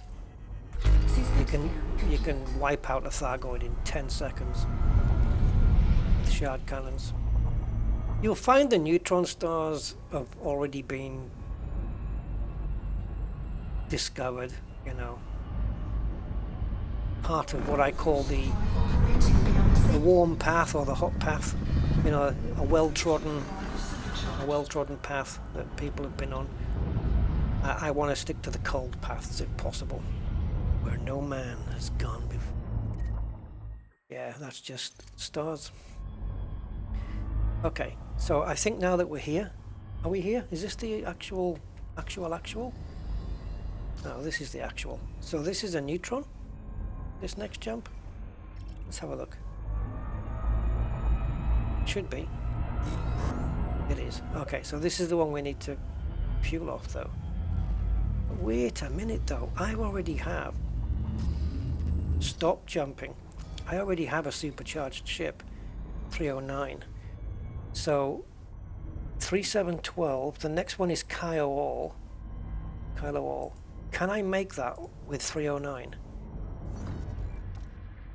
Probably bloody not. 358. Sweet Jesus. Okay, we're gonna have to do this anyway. Again, I'm not ideal on fuel. It's not good. Not good.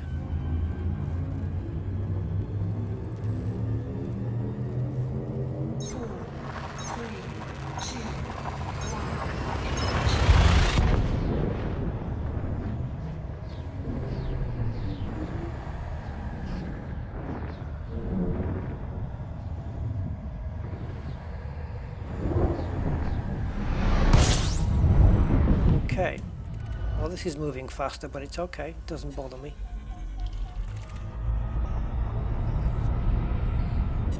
What if, guys, on our journey, we come to an undiscovered system somewhere and discover something that's never been discovered before, such as a 13 or 14G landable world? Or, I don't know, a new species of mollusk that's never been discovered. Is that even possible? Aren't they all codexed already? I don't know. But this is the whole thing with exploring, isn't it? It's just to find something that's first time discovery. And even if we do find a 14G, 15G world, and it's not the highest one ever, how much does that really matter? The fact that we've discovered that it's there is cool, because it brings all the boys to the yard. Anyway, here's a... Oh, that's the first discovery. Unmapped, though. And landable. This is the thing. A lot of these places that were discovered before the probing came around. And of course, if Commander Felix did land here, he certainly wouldn't have experienced it under an atmospheric condition, because otherwise there would have been a footfall. So we could actually get that. How far is it? 4,000. What do we know about it? Carbon dioxide atmosphere. Rock metal. Features none. So it's planet what? 3A would this be? Let's take a look in the telescope here. I don't know if this is going to... Oh, it is going to work. See what we can find. Yeah, they've changed this. They've changed the way this works. I hate them for it. It used to be that if you pointed at a planet, maybe in Horizons if you try it, if you point at a planet, this could be the one we want. Yeah, if you pointed at a planet, your ship pointed at a planet and then went into the USS. God. I'll come back when I can talk properly.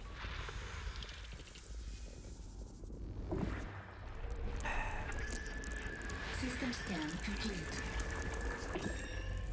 Okay, so it would be that if I was pointing at a planet right now, and then I go into the FSS, I'd still be looking directly at it.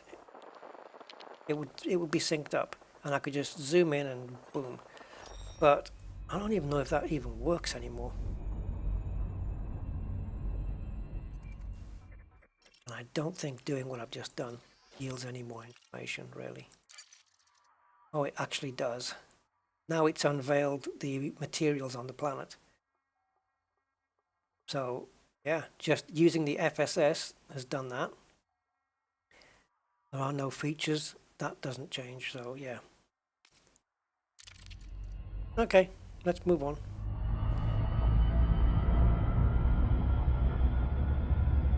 Where are we at? 3712, and we need to go to the first of the Kaya wall systems. This one. 303 light years away.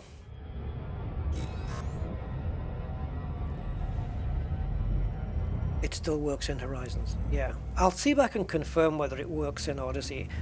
It didn't the other day when I tried it, which was really disappointing. 4, 3, 2, 1.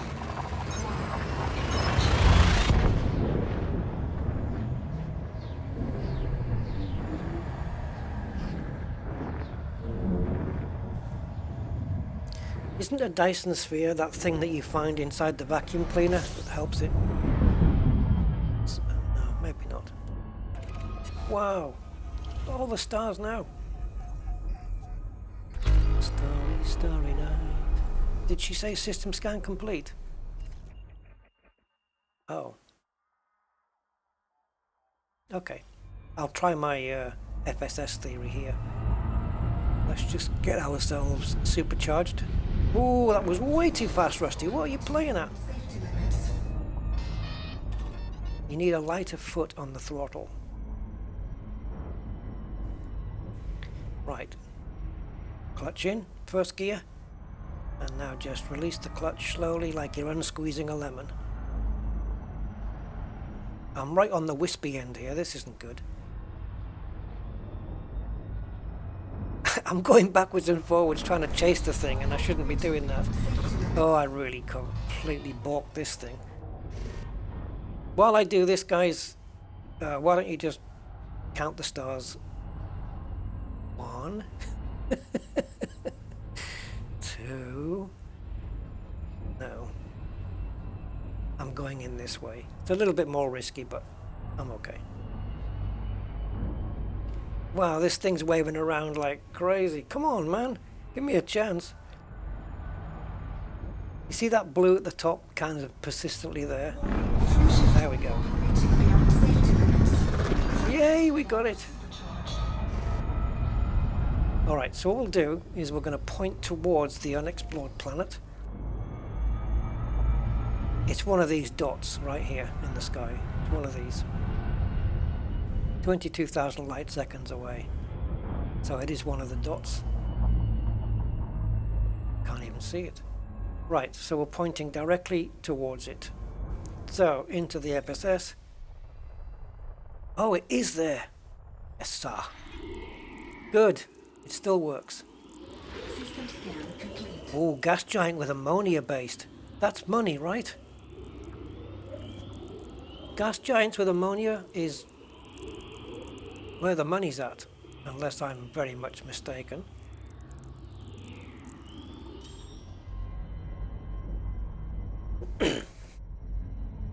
Wait a minute. Go back in. Oh, it's okay, it's already been discovered. Sugar. Not mapped though. We could probe it, but a gas giant you're looking at maybe 22, 26 probes. As with many such gaseous living systems, it is underpinned. I used that word today. Oh, anyway, in a post on a website. It is underpinned by vast quantities of free-floating radioplankton. Radioplankton 103.4. Welcome to Plankton News. What am I talking? Space mad. If I'd just taken the normal 19 jumps, jump and scoop, I'd have been there by now. There's too much messing about here.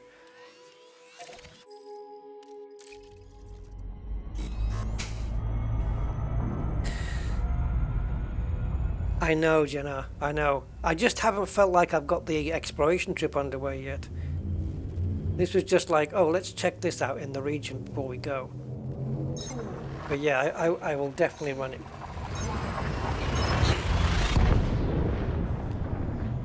Yeah. Thanks, Humble, for confirming.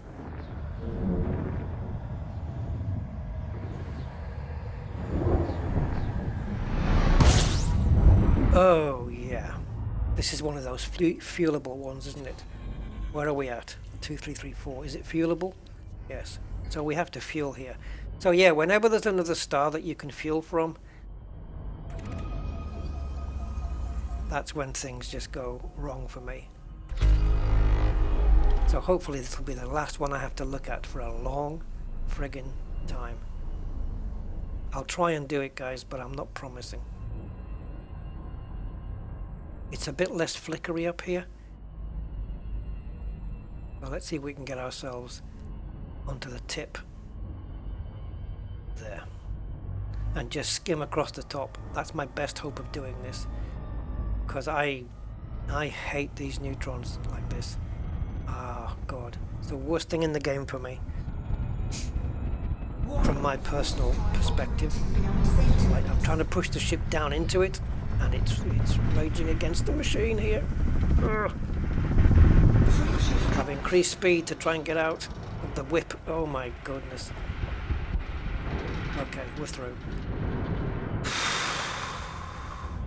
And now the next goal is to fuel in the same system or die. Landables and atmospherics, but not both. So Kylo Ren, HYP, here we go. Oh God. Guys, it's 42,000 light years, but I have to do it in this system. I can't jump to another system and do it quicker, because then I'll lose the I'll lose my jump range. I could actually jump. Oh, sorry. What was I reading then? I thought it was 42,000 light years or light seconds away. What the hell was I reading that I thought that? Okay. Never mind. It's right here. I obviously misread it. Of course it has to be close by, right? I think it's this... Is it the sun that affects the way that that neutron star is twirling? Makes it quicker. Okay, so we need a full tank here, so let's just rest.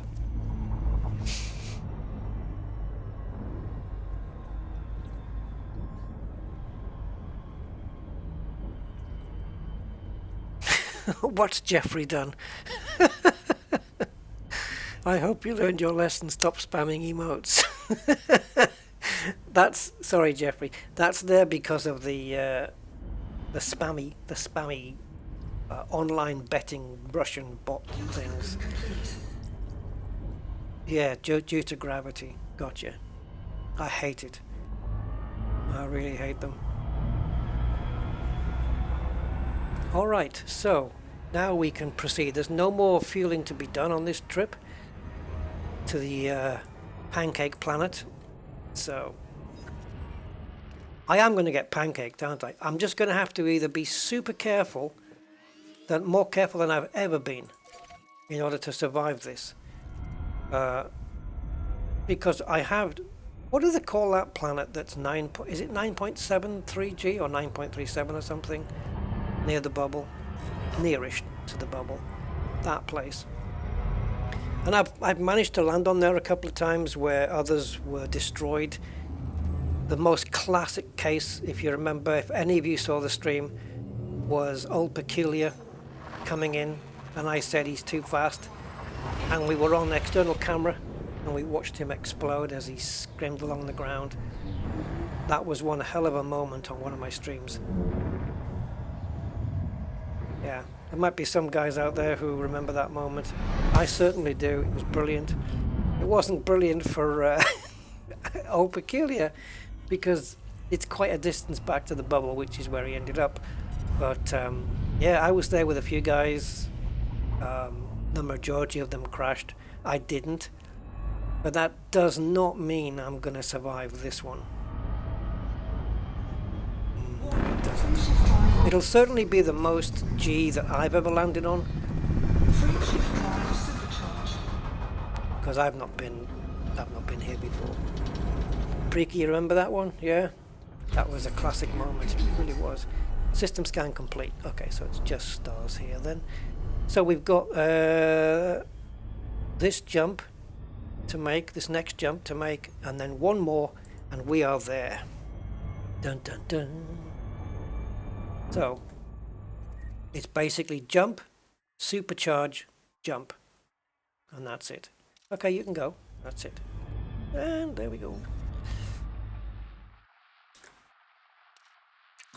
Of exploring. I can sort of get why people leave the bubble and stay out for months and years. Isn't there somebody who's been out the bubble for years and has not come back? I hope they've got another account, because a lot's changed in the bubble since they were gone. Yeah. I could stay out exploring for years, but I would have to do it on a different account. Which means buying Odyssey for one of my alternative accounts. So yeah, like the Oliver Hardy account would have to have Odyssey to make it worthwhile. Otherwise, Oliver Hardy's already out there somewhere. I don't know. Oliver Hardy is wherever Andy K's fleet carrier is, I believe. No, I don't know where that is, but I believe I'm still on it.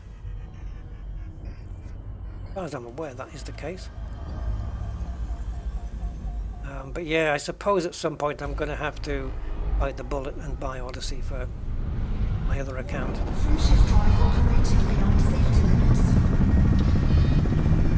I think Frontier should get me a copy just for advertising their game so much, saying how brilliant it is when everybody was sounding the death bell, death knell, as you want to call it. Yeah. I think one of my goals on this exploration trip is to find another ringed landable atmospheric. I want to find one of those. Yes, I have an alternative account from Epic. I got one of those. My fourth account on Elite Dangerous. Unfortunately, it's not my Oliver Hardy account. Alright, so let's jump into the system that we're supposed to be heading to in the first place. This should be around 265 light years. There it is. And someone's beat me to it. I wonder who that could be. Let me think now. I wonder if it's somebody who's angry. Yeah.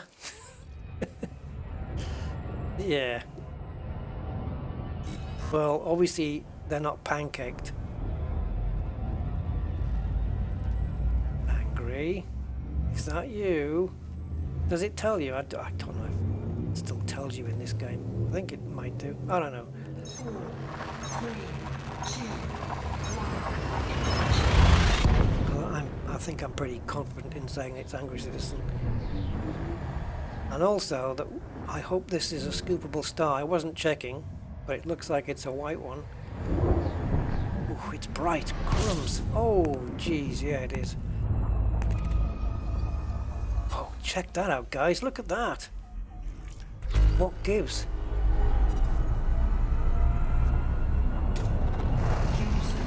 What is that all about? Oh God, that's even bigger. And there's a landable. I'll bet the view from there, I don't know how far up that is from here, but the view must be quite something.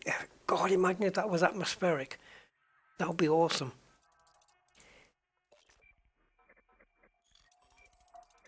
Hassel the Hoff. 12,000 light years. Yeah, well, that's it. It has to be it. It's the only planet here. So, 11G on this one, I think. Oh, look at that view, though. That looks quite cool. All right, so we're going to head towards the big one. But before we do, man, yeah, these are big bright stars here, big buggers. I wonder if having stars that are this big, do they affect the... I know that a planet's size dictates its gravity and stuff. I get that. Jesus, it's got bios. Oh, well, there you go. Look at the gravity, 1101.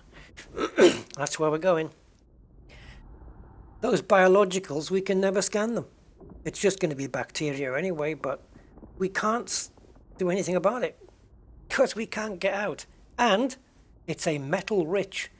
So when I asked earlier about do you only get organic stuff on ice, rocky and icy worlds, there's the answer.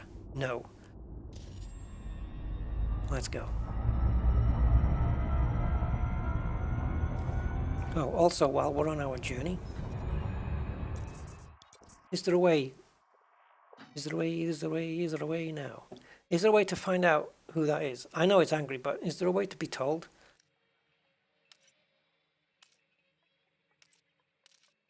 Because it would normally tell you in Horizons. It would show you up here who was with us. But I don't know whether it does here.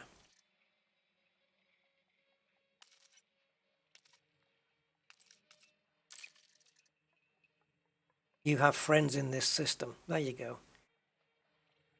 That'll do. That works. So having that button there works for me.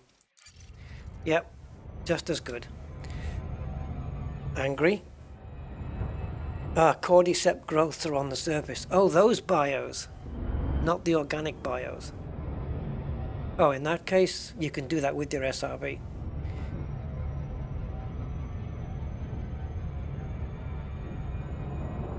Are you on the ground, Angry? Did you make it down? I'm assuming that you did.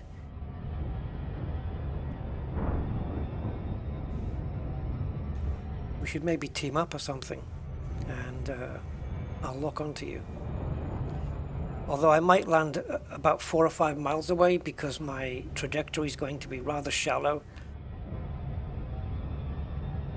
The shields on this ship, well, they're not meant for this.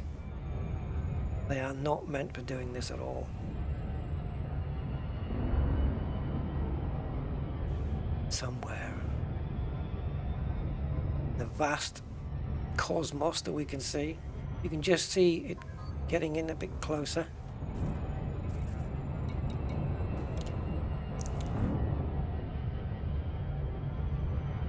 I'm assuming you're on the SRV then, because I don't know, you got no shields showing, so I'm guessing you're on the SRV. Yeah, you're usually the one to fail. So I could end up failing here myself, but let's see.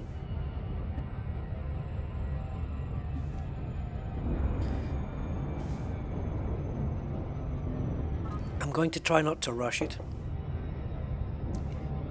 Uh-oh. What happened? We've unteamed.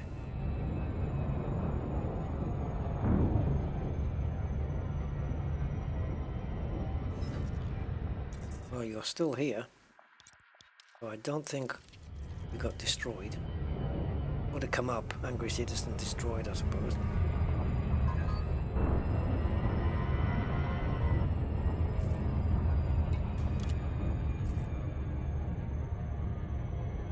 Now you're in the SRV.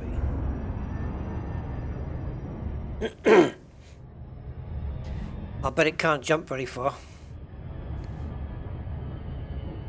I'm going to probe first before I come down, and at no point will I be using flight assist off.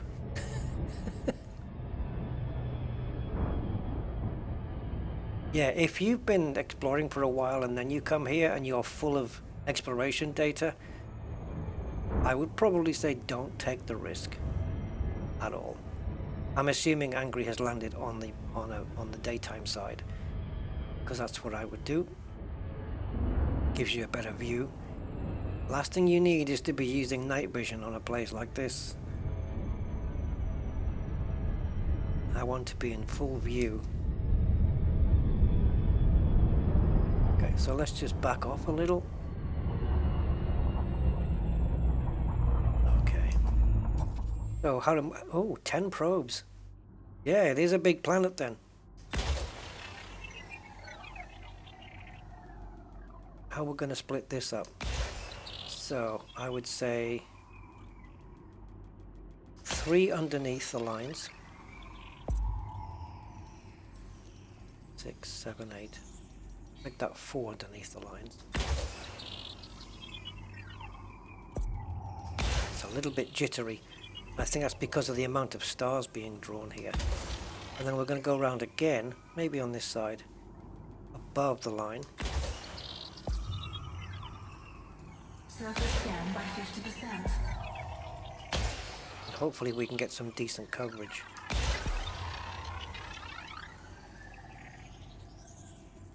Come on, baby. 5 more %. 4, 3, 2, 1. Thank you. Surface scan complete. Lutetium anemone. Yeah, I've never heard of this. I've never seen it before.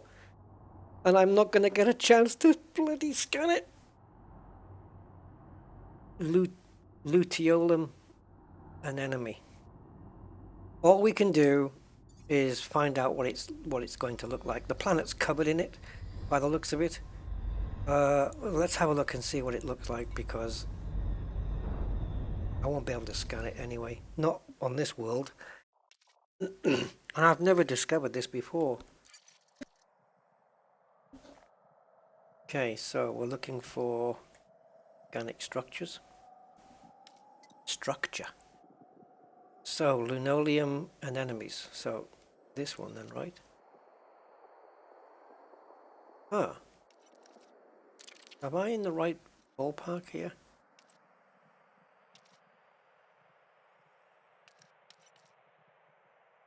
Yeah. This is telling me... Wait a minute. They're not listed. Rubium and prasinum. Does that mean that the lutetium ones are here, but that no one's discovered them anywhere else? Or am I making a mistake here, thinking that?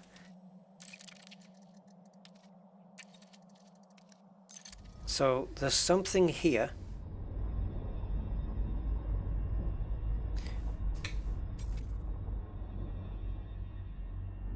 Yeah, luteolum anemone.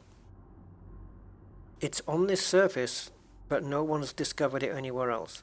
Correct? No relation.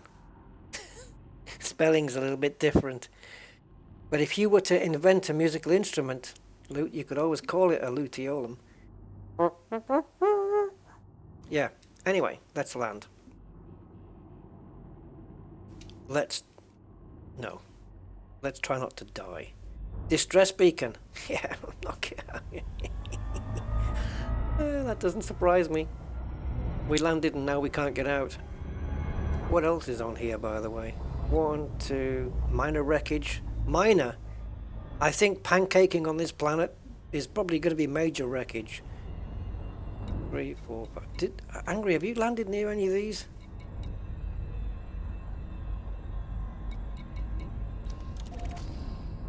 I'm gonna head towards a distress beacon.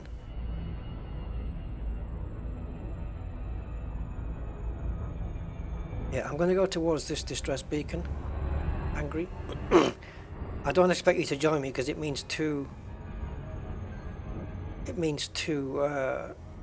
attempts, a second attempt at landing. I just want to see what's down here. And if there's skimmers, I want to see them do what they always do, which is defy gravity. Be able to... Skimmers shouldn't be able to even take off. They'll be stuck to the ground. God help me. We're already at 5G, and I'm 7 million meters up. This is death. We're already going to die. I'm probably going to need 13.4 megameters to get down. This isn't cool. Let's go.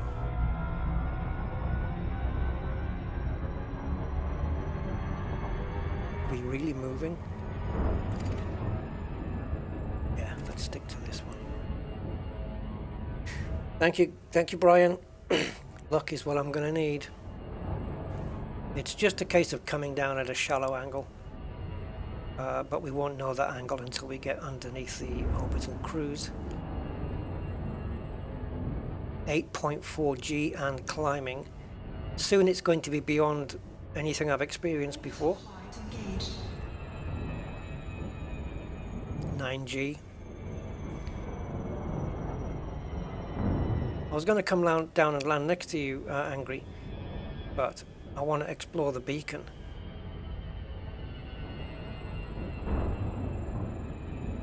See what it's all about. I may need an unwise speed increase. 9.9. Okay, I am now officially pulling more G than I've ever pulled in Elite Dangerous. In terms of planetary. 10. We've still got another G to go. Just watching the altitude here.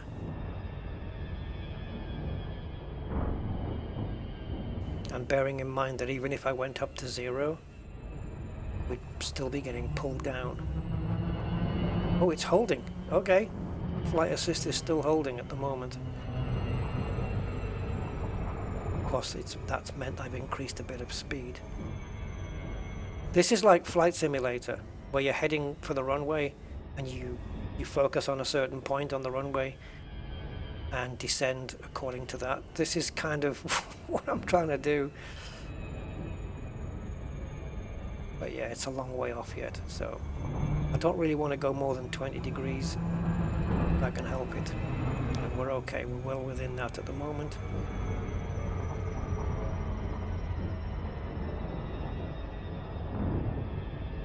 Let's add a bit more speed.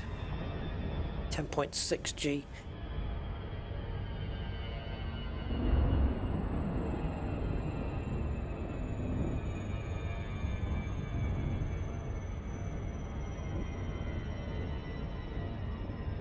Strong G isn't 12G though, I think. Is it? Did I go there?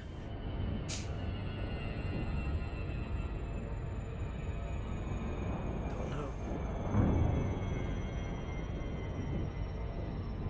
Come on, megameters, change.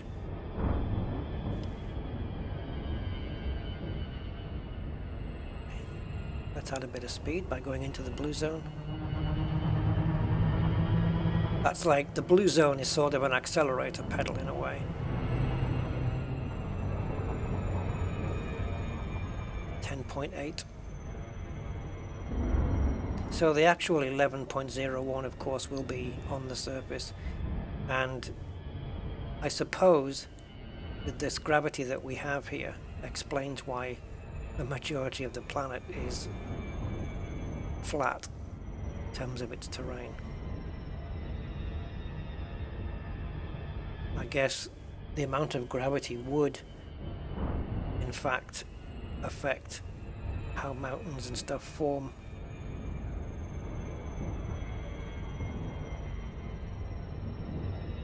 Okay. Well, I'm going to start at some point narrowing my 12 degrees of angle, but I think we are still pre the glide, so I'm going to end up in 10 kilometers time by the time the drop zone kicks in. I'm going to end up a fair decent amount of kilometers away from the distress beacon, but that suits me fine because it gives me time to land near it. How close I'll get to it is another matter. Oh, okay, the drop zone hasn't kicked in. What does it kick in at? Feel a little bit of a pull now. 10.9. 10.97, come on. Give me the old 11. Oh, okay, old pixel. I don't remember, yeah, but I'll take your word for it.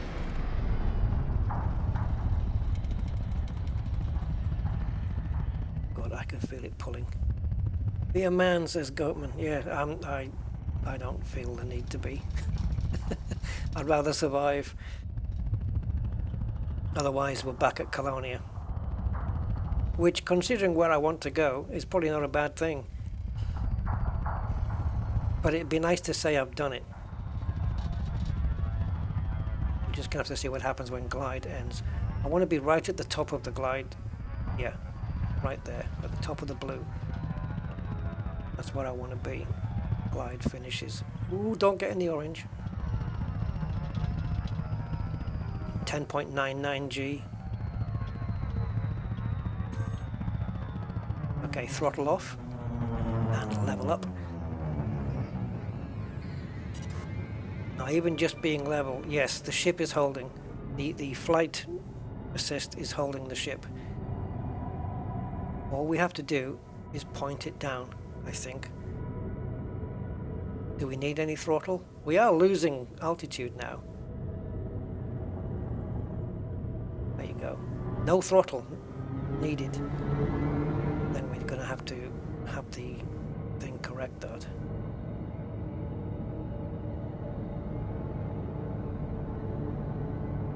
I'm not taking any undue chances, and I will not be using main throttle anymore. It's just going to be straight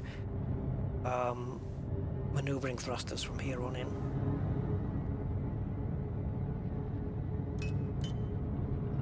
Power to shields. Like that's going to work.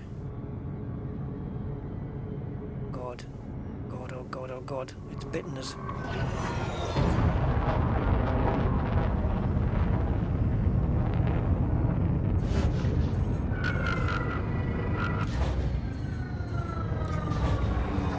Fucking won't boost. Stay there. I'll land here, I'll take that. I didn't have the capacitor to boost because I was too busy focusing on shields. But we're down. How are we doing on modules? Not that it should count. Yep. Yep. Okay. So I'm going to need to get my hull repaired, so I think we're going to have to go back to Colonia. Unless there's somewhere else closer that can do it for us. And where is the Batman? Oh, look how far we ended up away from it. Yeah. We were close to it at one point, but then...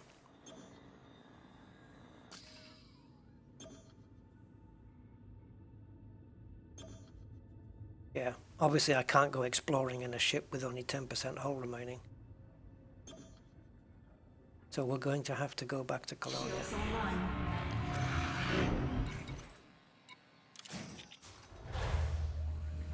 But we did get it.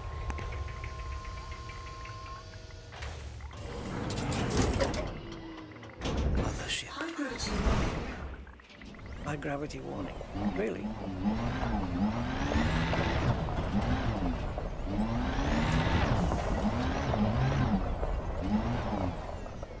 So if you attempt to get out, obviously it'll just tell you that you cannot disembark. And then it says, hi gravity, how are you? Okay, so using then full boost, this is probably not a good idea either. But we'll do it in a minute. I've spotted something.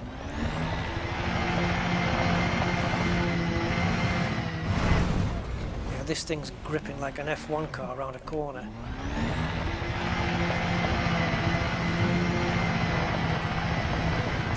So even though we don't get to scan these things, maybe we can see them.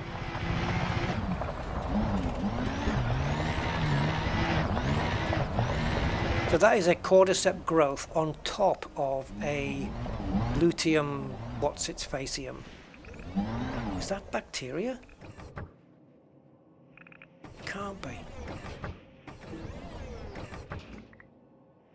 They're quite pixelated, aren't they, those green, the edges of the green there? Very pixelated. The whole planet's surface is, it looks very Yeah, the surface of the planet is crap, pretty much. So yeah, we have a cordyceps growth there on top of a thing, on top of a luteum, facium, thingium, whatever it is.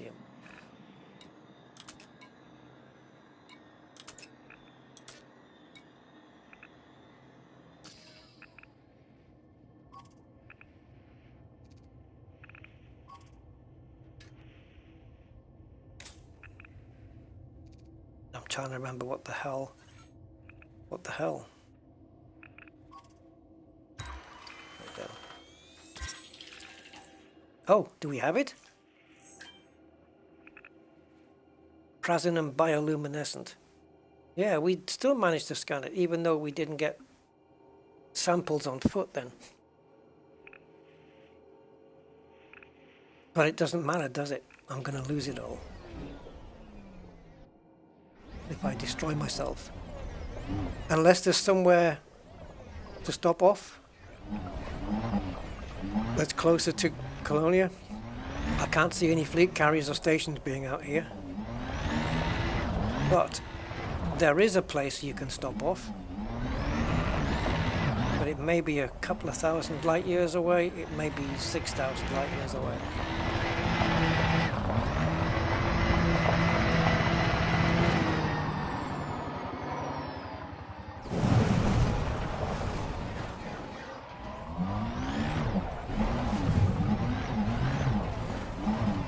My goodness.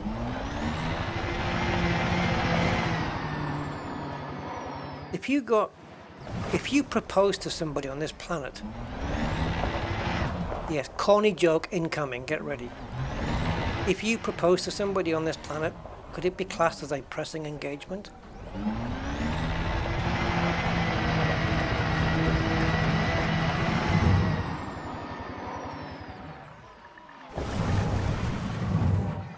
Okay, let's just take a look on the outside of stuff. I'm expecting my tires to be all squashed in, but they're not, because they're not pneumatic. Oh, there. Screenshot. That is proof that I have landed somewhat on an 11G world. And my ship is ripped to friggin' pieces. Look at the state of it. I mean, all the metal's ripped up. Look at the back end. I wouldn't mind, but it was the belly that we hit, not the top. Looks like it shook all the rivets loose. Yeah, just great. Damage doesn't look so bad around this side.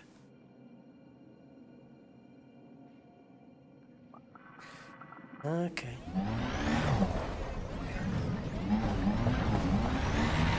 I wonder how much, if any, damage Angry Citizen took when he landed. God, it's like we're in a movie that's playing in fast forward.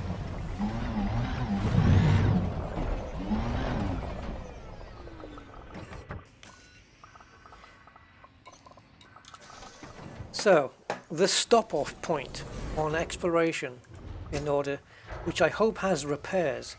I'm going to plug it in and we're going to see if it's...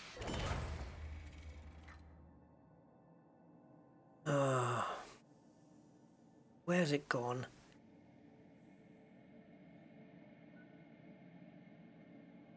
There's a ringed neutron star nearby as well, which I want you to check out.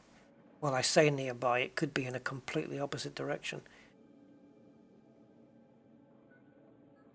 A stop-off point for Colonia and an exploration stop in General Planetary Station, Polo Harbor, 4,786 light years away from Colonia.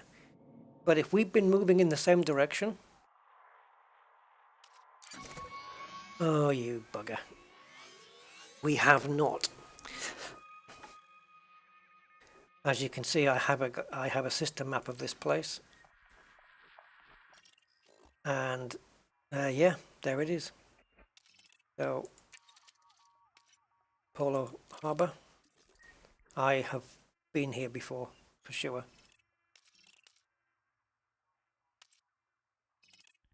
Let's just zoom in. I won't be going here because it's too far away. I'm going to have to self-destruct and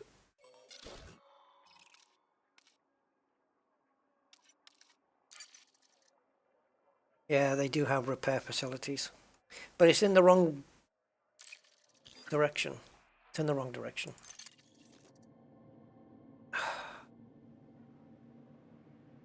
Sweet Caroline. So what are we looking at? 19 jumps back to Colonia via normal method. I certainly don't want to be putting this thing through neutron stars.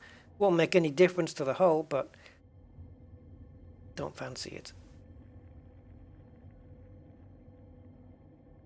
Let's plot a route to Colonia and see if it's worth it.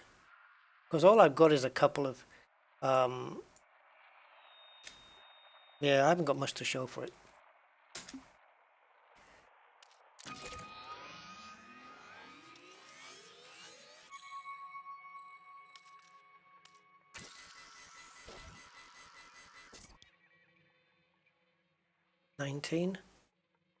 Providing... oh, 21. Do we do it? Jump and scoop. And clearly it looks like a couple of neutrons as well, but not necessarily the fast ones. Question is, can we get off the ground with the 10% remaining? To do that, you have to put pips into engines and not shields. Oh well, here we go. All or nothing.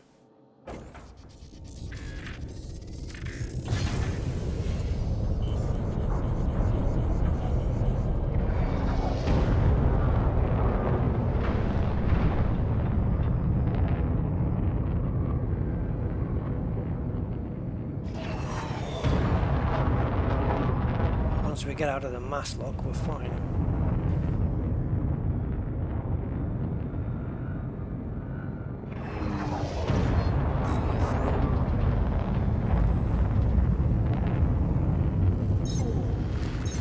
But what a shame, we're going to probably end up back at the place we bloody started from. But I need the ship repaired, and I either blow up and lose my data, which isn't that much. But I think I got first discoveries, didn't I? Yeah. Or we make the 21 jumps.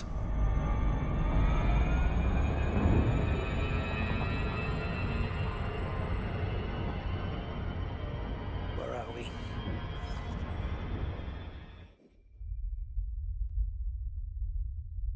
Yeah, because I want to head that way. Which I could just head across that way now, it'd be brilliant. Why hasn't somebody thought of putting a fleet carrier here? Come on, guys. Anyone got a fleet carrier nearby? No, it would take longer than... it would take longer. Oh, we're already jumping into a neutron. I can't take many more of these before I need to repair. But I don't have any repair limpets on board, so that's... and even if I did, I don't have a limpet controller. Universal or otherwise. 4, 3, 2,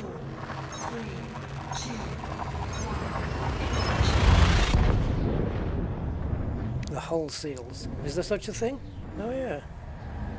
No, it would take too long. It's still, again, it's quicker to get to Colonia than it is for someone to come out here. What the hell's going on here then? Oh dear, it's a wispy one. Okay, gotta be careful with these because of the exclusion zones. Warning, fuel shift drive operating beyond safety limits. Yeah, just like me, operating beyond its safety limit.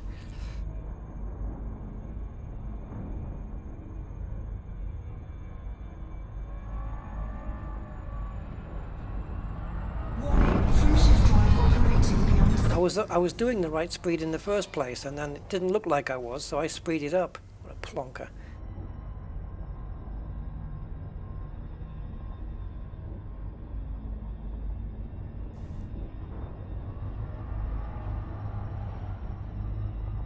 Yeah, we were going okay on that world. I don't know, it just dropped. It was going okay and then it just decided to sink. Warning, fuel drive operating beyond safety limits. Fuel drive supercharged. Okay, Brian, give the dog a little pat on the head for me. Tell him he's a good boy. Or girl.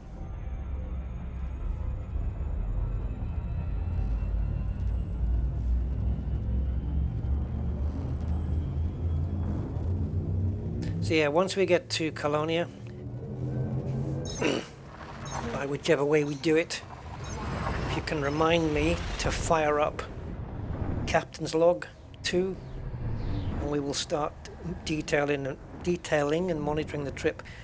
The only issue I'm going to have with it though is, unless I can move it, which I think I can move it, the display that it brings up on screen is going to interfere with the display on the top of the screen for the stream.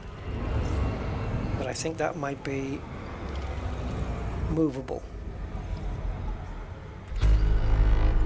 We'll see. Is it movable? I don't know. I don't know if Commander Jeanard is with us.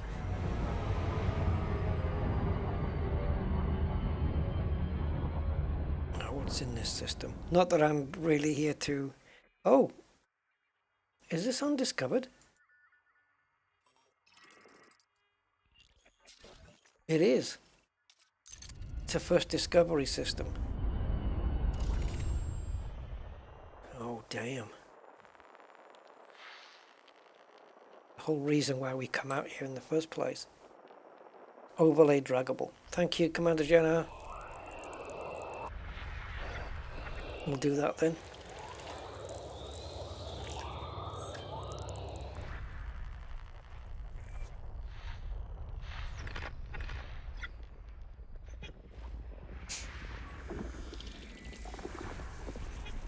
I wasn't a huge fan of this FSS when it first came out.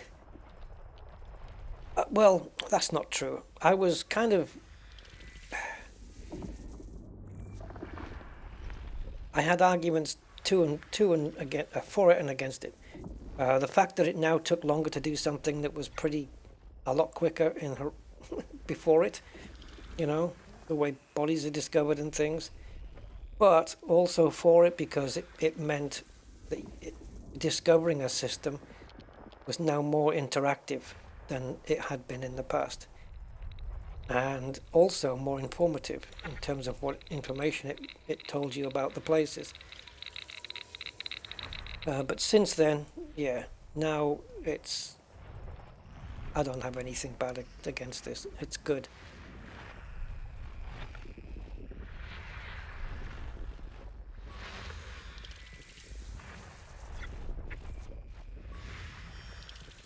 It's kind of like a mystery reveal every time you go into one of these blue flashing dots. Wow, got quite a few there. Let's do this one.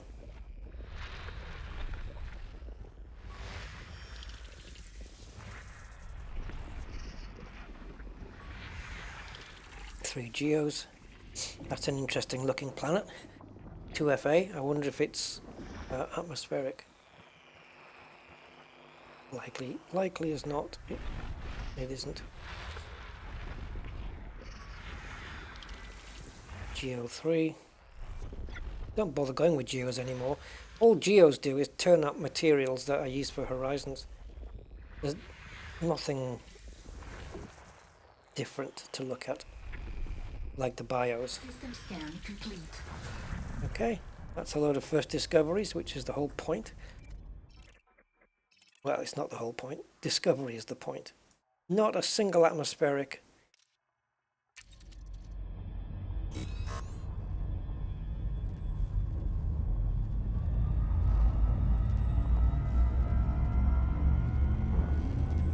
How far away is that, Jeff?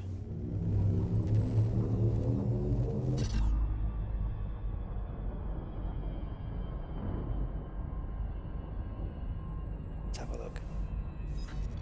What was it called? Dry poo? No, dry. Yeah, there we go. You have a carrier here?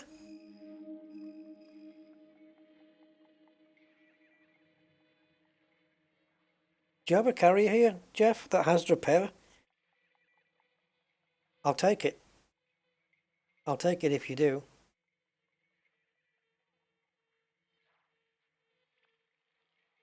Yeah. Sorry, I'm not seeing some of the chat because it's all getting messed up with the. It's all getting inside the other chat, which is about ships and stuff. I missed it. Awesome. It's only 6 jumps. I'll take it. Thank you.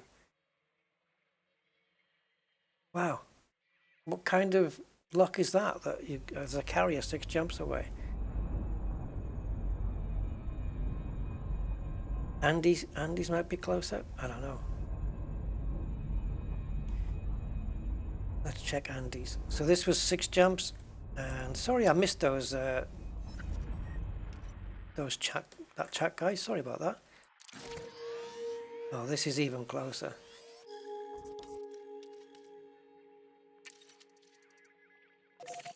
Four jumps. Okay, I'll go to that one. Hey, both of you guys, thank you so much for offering the carrier. I'm amazed that you've got one even close. Brilliant. This will be the. Is this the carrier that Oliver Hardy's on, Andy? Thank you guys, both of you. Fantastic.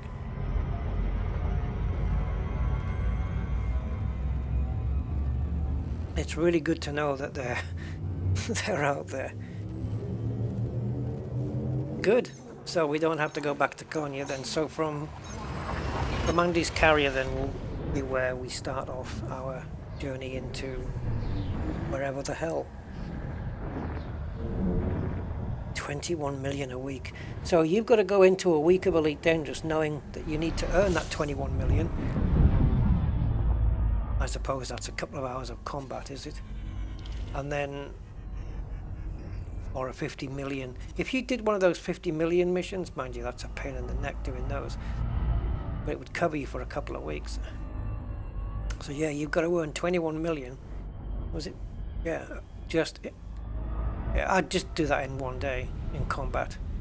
Get 21 million in combat bonds and... yeah.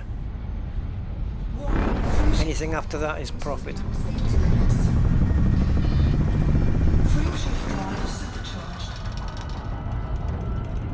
Got $1 billion in the carrier's bank. That's good. That'll tide you over for a little while.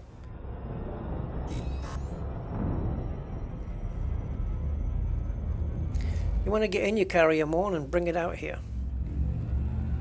There's some good stuff to be found.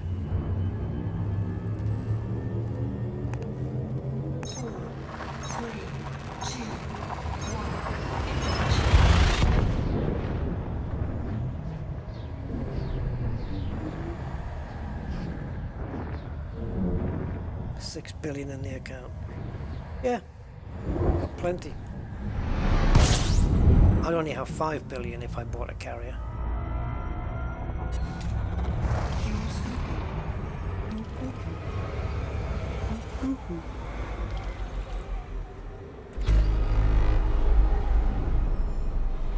Probably another undiscovered system. Yep, it is. Oh, but no Earth likes and no water worlds here. And we're too close to the sun. Let's go and get the ship prepared because there's plenty of opportunities for first discoveries coming. And yeah, it is possible that we're leaving a system that contains something that no one's ever seen before. Yeah, I've got 10 billion, but if I buy a fleet carrier, I'm down to 5. 4, 3, 2, 1. And then I'd feel like a pauper.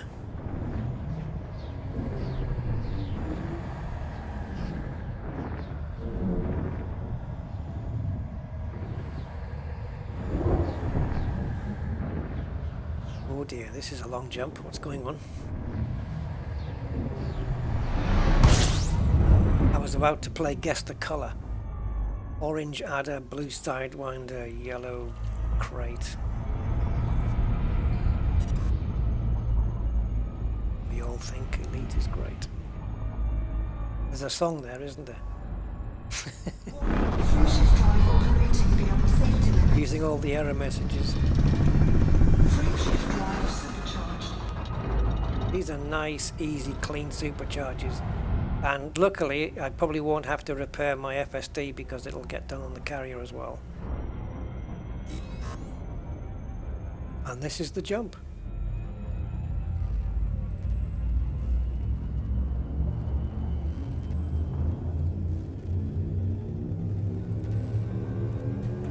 Not going to have time to scan it.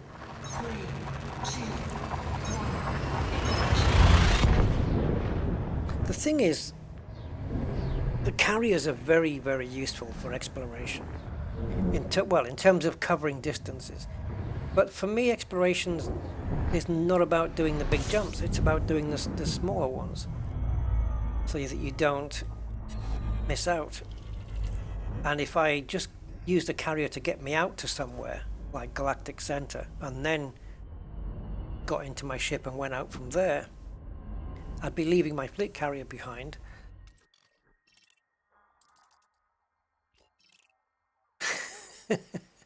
Honda.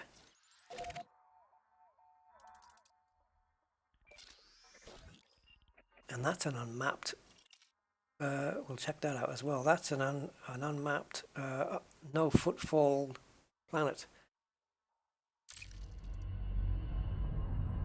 Honda. Well, at least if it's Honda, then it's going to reliably get you from A to B.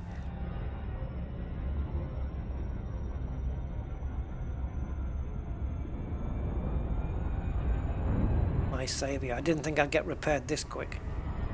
So, yeah, awesome. Bernats! Hello, Bernats.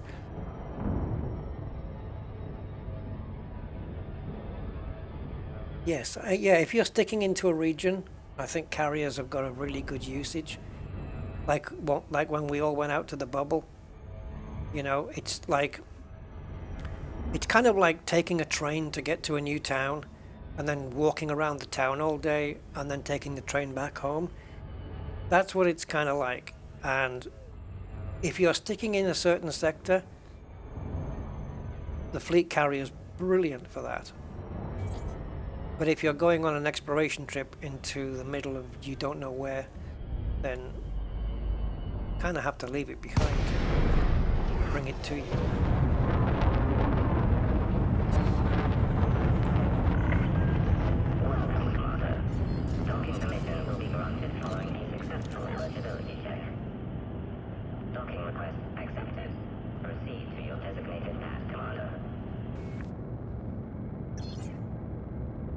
Right. Commander Rommies owns this one.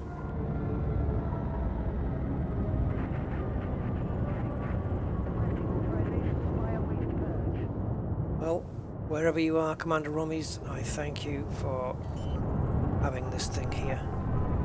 Even though it looks like an ice cream van, it's brilliantly placed.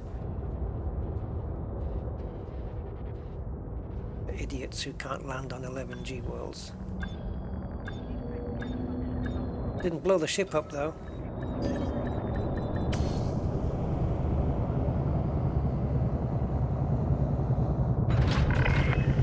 Docking accomplished. Engine shutting down. I love that voice. 170,000. Maximum fuel. Okay, let's pop into the services. And not bothered about the tariff. So let's ship integrity full. Paint work, I shouldn't have done that. It was down to 48%. I should have left it. But no, okay, we've got new paint. Fair enough. It is what it is. Oh, if I had some tritium to give, I would.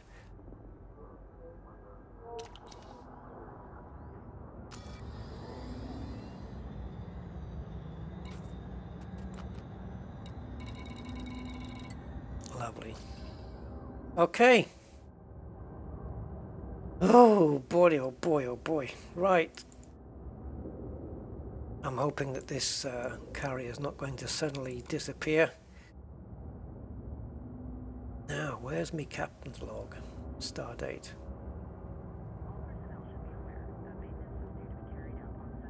Sure, I had it on my desktop, but not showing up. Captain's log 2, here we go. And we're going to start a new trip called... I don't know what we're going to call it. I don't know where I'm going to go. I don't know whether you're going to see it on screen unless I go into desktop mode.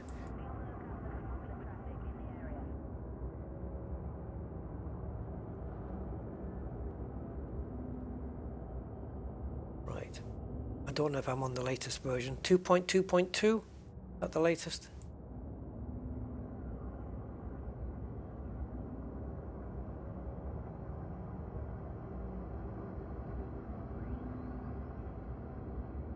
Is there a link?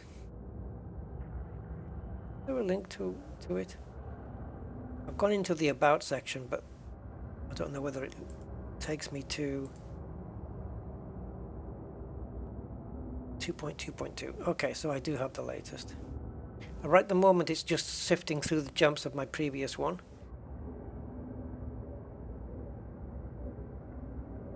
So we need to do a new trip. Oops. Okay, it's on my screen now, but you guys can't see it. I need to switch into desktop mode. So bear with me.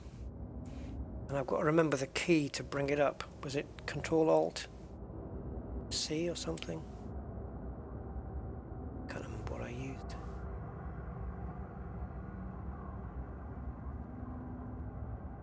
It's also saying distance to Sol is 0, and I guess that's because I haven't done anything with it yet. Okay, let me just bear with me, guys. I'm just going to switch this into desktop mode.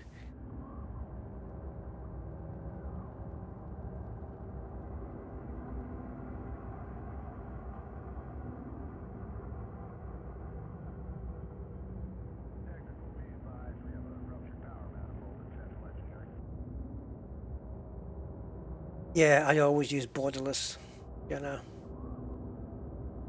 Alt-C. Okay. Yeah, there we go. Alright, so I need to do a new one. Yeah. Configure. Okay. Create a new database, right? Yeah, there's my distant worlds trip look. Went to 2069 unique systems. So let's call it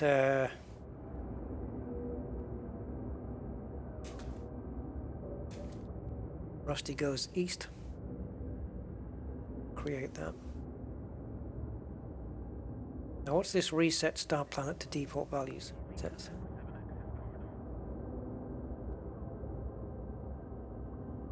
Okay, I'll just click that anyway. Ooh, what's it doing now? It's in the wrong one. Okay, Rusty Goes East, click on that. And switch to highlighted.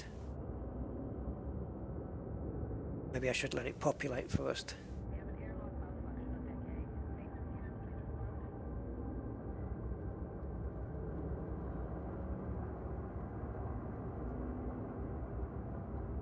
Yeah, I'll just let it populate.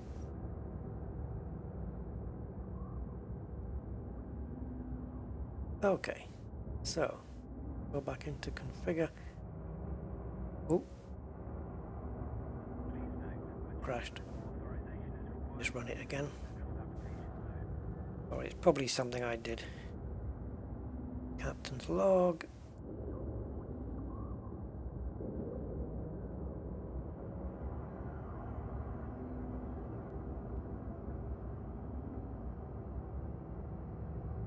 Okay, initializing.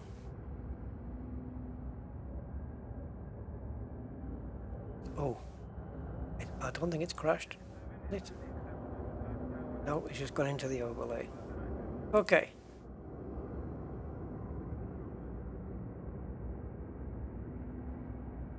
So Rusty goes east, no jumps. So this is correct now, right? All good.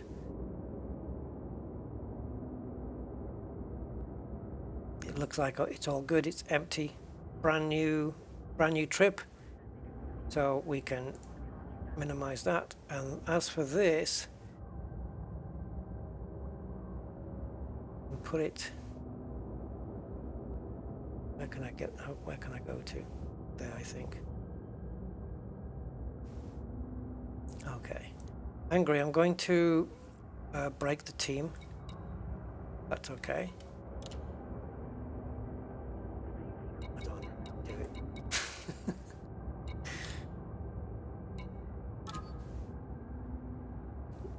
It's just if for no reason than to save a bit of clutter. It's not going to say leaving team for 20 years, is it?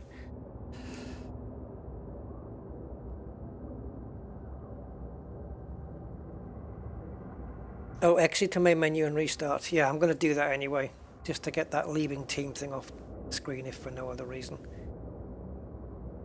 Let's see if it disappears when the clock runs out. Okay. So out into the main menu then.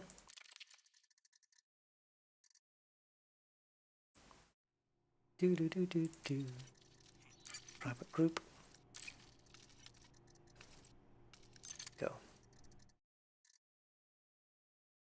So I'm assuming it's going to pick up the info when it initializes. My odometer should say 0, I guess. The distance from Sol. Can you change that system? See where it says distance to Sol? Can I have it tell me something else, like distance to Colonia or distance to Shinrata? Is that a changeable thing? Or is Sol like that's it, that you're stuck there?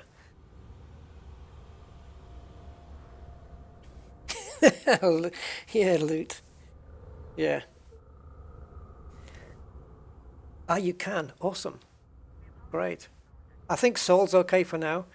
But also to change it to distance to Colonia would be great. Seeing as how we're setting off from more closer to that region. But I think Sol's fine. We're currently nearly 23,000 light years away from Sol. I'm quite happy to use that as a reference. But I like the fact that you can change that, so that's cool. That's really good. All right. Into the galactic mappage, I think, eventually. And we're going to head out. Let's take a look here at... now, am I being prevented from typing in here because of the box?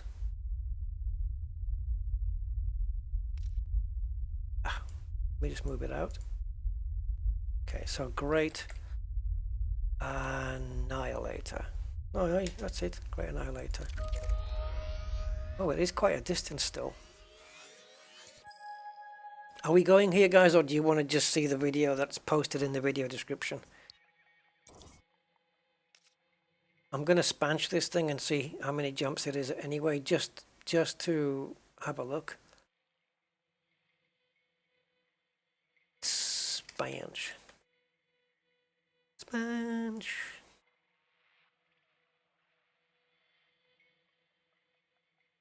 So we want to go from the source system, which is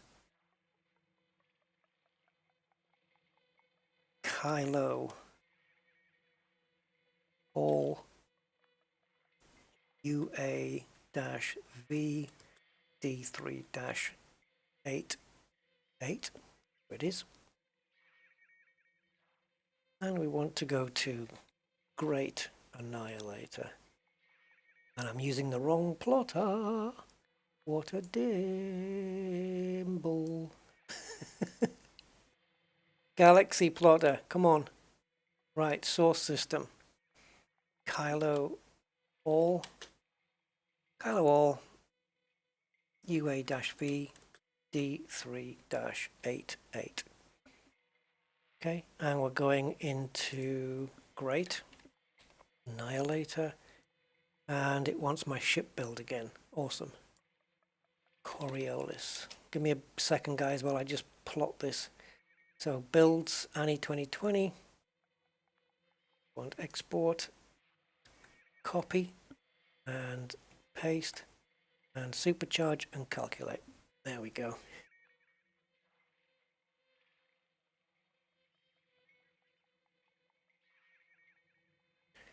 Right, so it's plotting that route. Bring up the main menu. Bring up the main window in it. In the info section, there is a distance to. That's a button. Click it. Gotcha. We can try that actually while that route's getting plotted. So if we want to see the distance then to Colonia, would help if I was on right screen. It's not bringing up the. I'm doing the Alt-C from here. Does it work?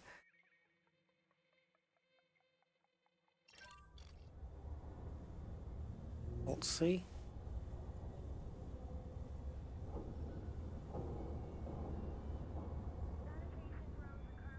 Not coming up, mate.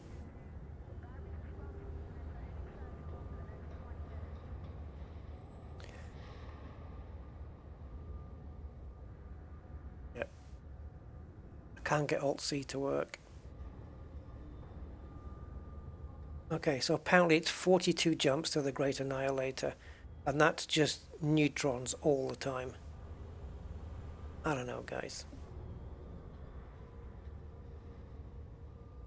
I think I'd rather go that way, but without using a plotter, to be honest.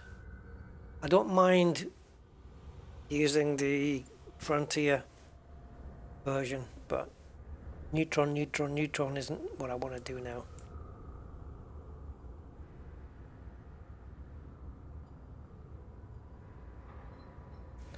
All right.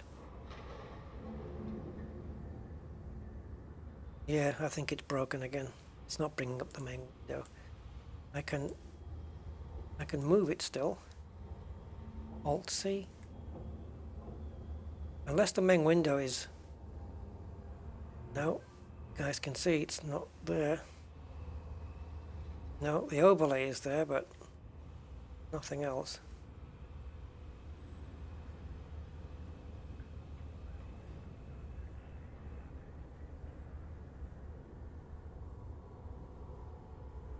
Okay. Let's see if we can bring it up again.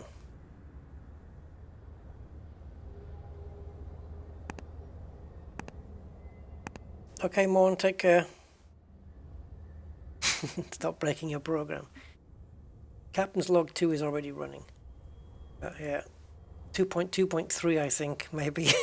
I don't know. Right.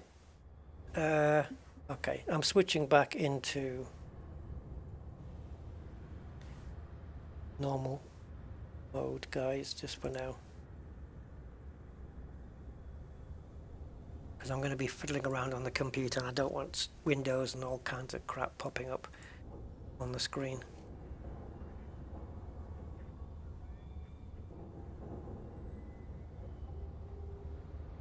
Okay, so I'll give it another go.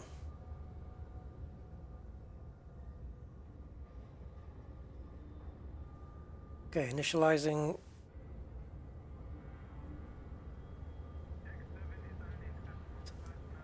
Got the interface up. Alt-C.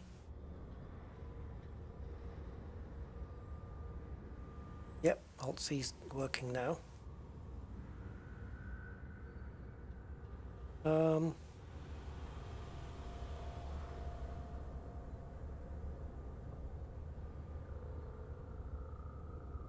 All right, so we've got the system there, and configure, was it? What did you say I had to do now? Okay, Angry, take care, matey. info, you said, didn't you? I've probably taken a wrong step here.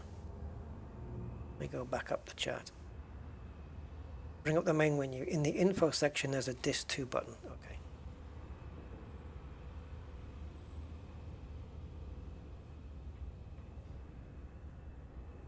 There we go. For current sols, so search for star systems. Colonia.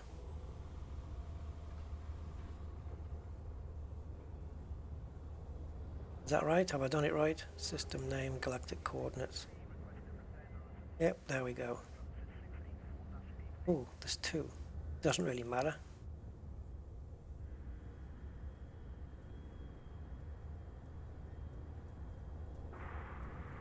There it is on the top, distance to Colonia. 1,468. We can keep that for now. We'll switch it back to Sol at some point. Right, so we'll...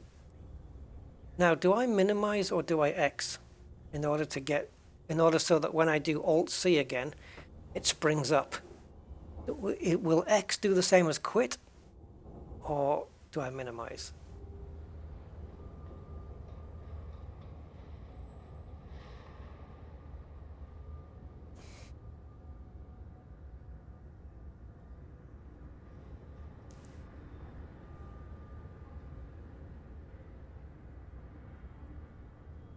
Alt-C again.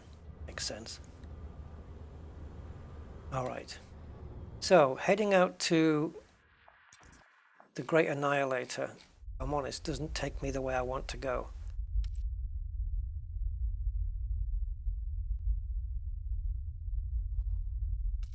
Christ.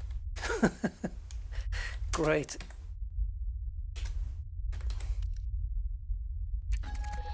Yeah, it's taking me way too off the beaten track, guys. So I'm not doing it. If you guys want to see it, though, there's a video on the video description which will show you where it is. So let's plot a route at least to here. What's this nebula? Looks like a template.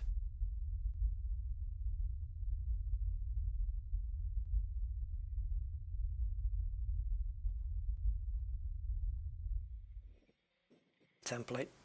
That could be Witch Head for all you know. Yeah, so maybe skip Nebula as well, because they're boring. Yeah, they've all got the same boring templates. Okay. So let's get ourselves into this sector here first. Although, what's this one? We're so close to this one. No. I'm probably going to get bored of exploring very quickly. So I'll explore slowly. I don't think I need to go too far down or up from the galactic plane in order to find undiscovered stuff.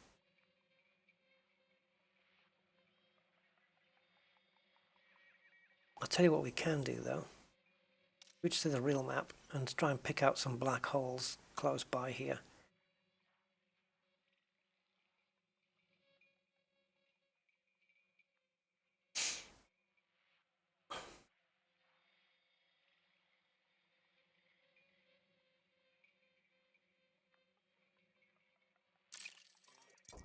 Right, while it's busy doing that, let's see if we can find any. We're just looking for black dots, guys. There'll be a point somewhere between in the zoom in and zoom out where the black holes will be present. Rather visible. I don't know how far in or out we need to zoom for that.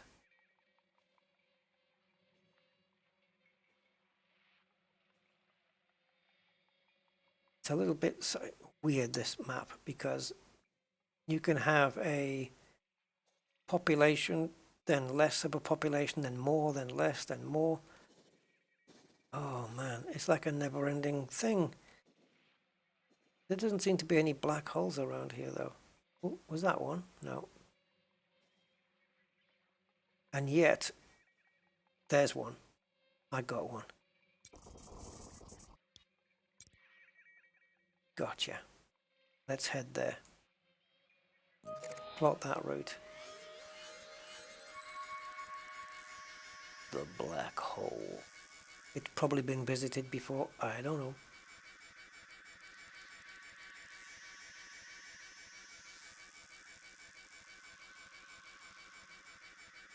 Come on, it's only 6,000. You can do it.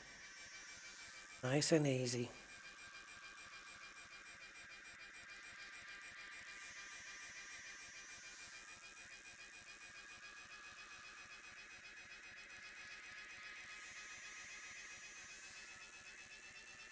Is there room to move this?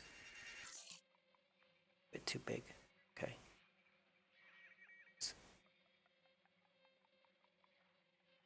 Okay, what are we looking at? 40 jumps still. Fair enough. That will include the occasional neutron. Let's try not to damage the ship now, eh?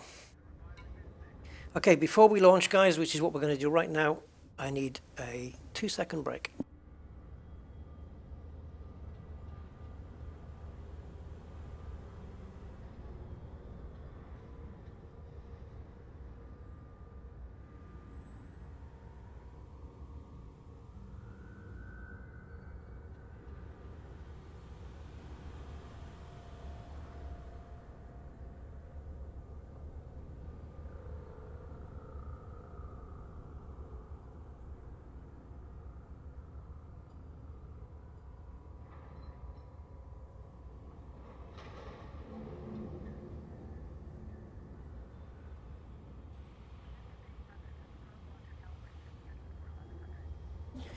Okay, where are we? 3 hours in, and we're finally setting off. I'm guessing that the next stream is going to be called Rusty Goes East Part 2.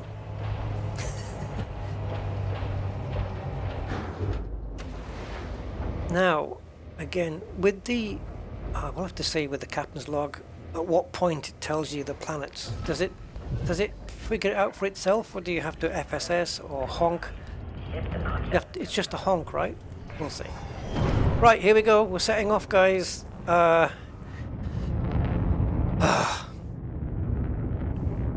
Wish me lucky.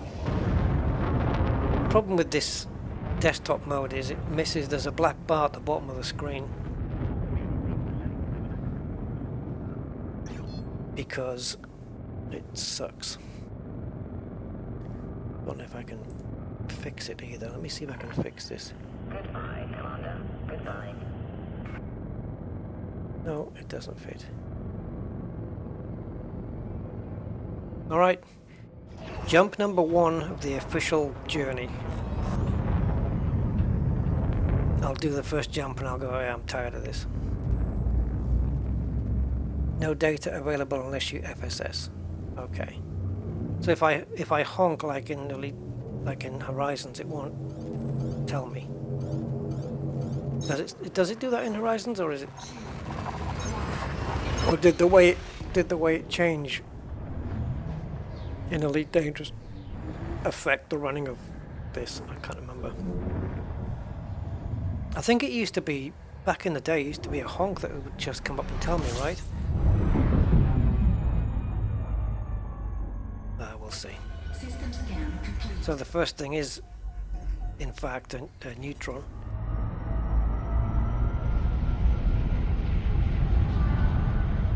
System scan complete, so there's nothing here to warrant any exploration. Free shift drive operating beyond safety limits.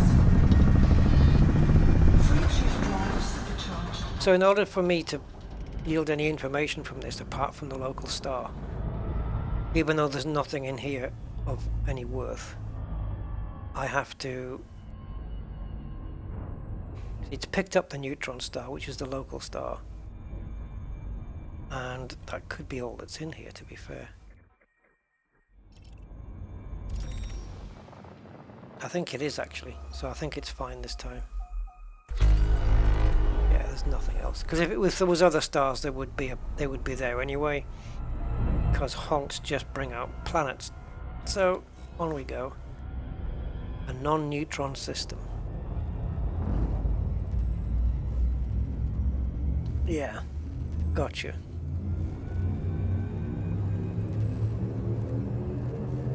Right, let's see if we can find something cool.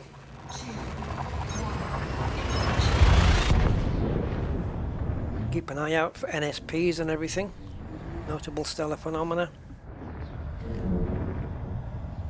Good old stellar.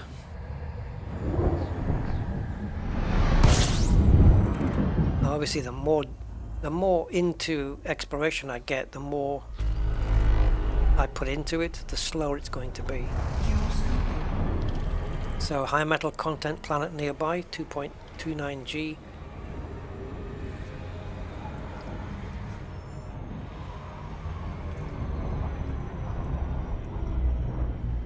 Discovered? Ooh. Fuel scooping complete. There may be others here. So what we'll do is get a fair distance away from the star.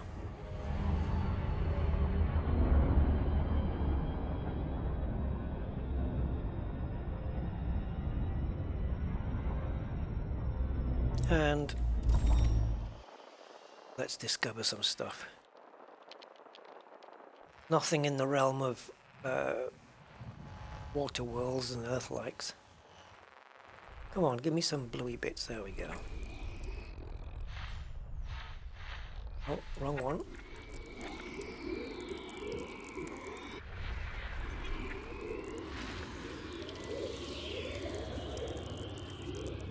.8 G on this one. I like that it tells you the gravity, because it's just easily accessible information right there.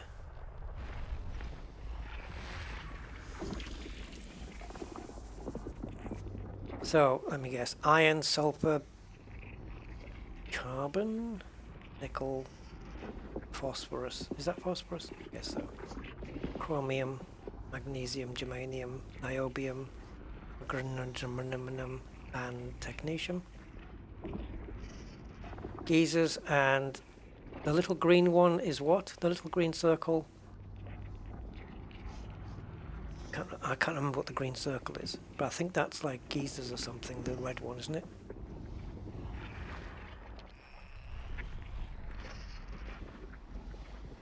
And it's a rocky world. Hence the R. So yeah, if you're in Horizons or something, or even in Odyssey, and you're looking for specific raw materials to engineer with, whatever, or synthesize, this tells you in a flash.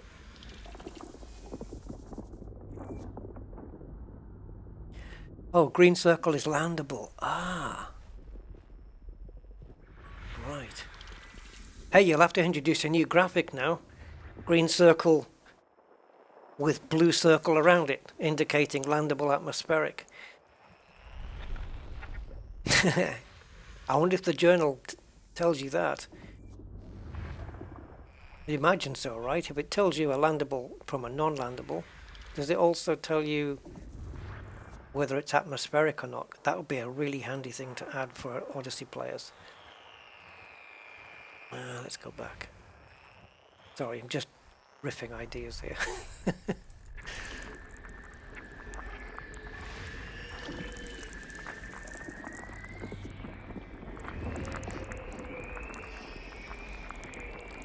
Have you also, I don't know if it would work, just throwing it out there.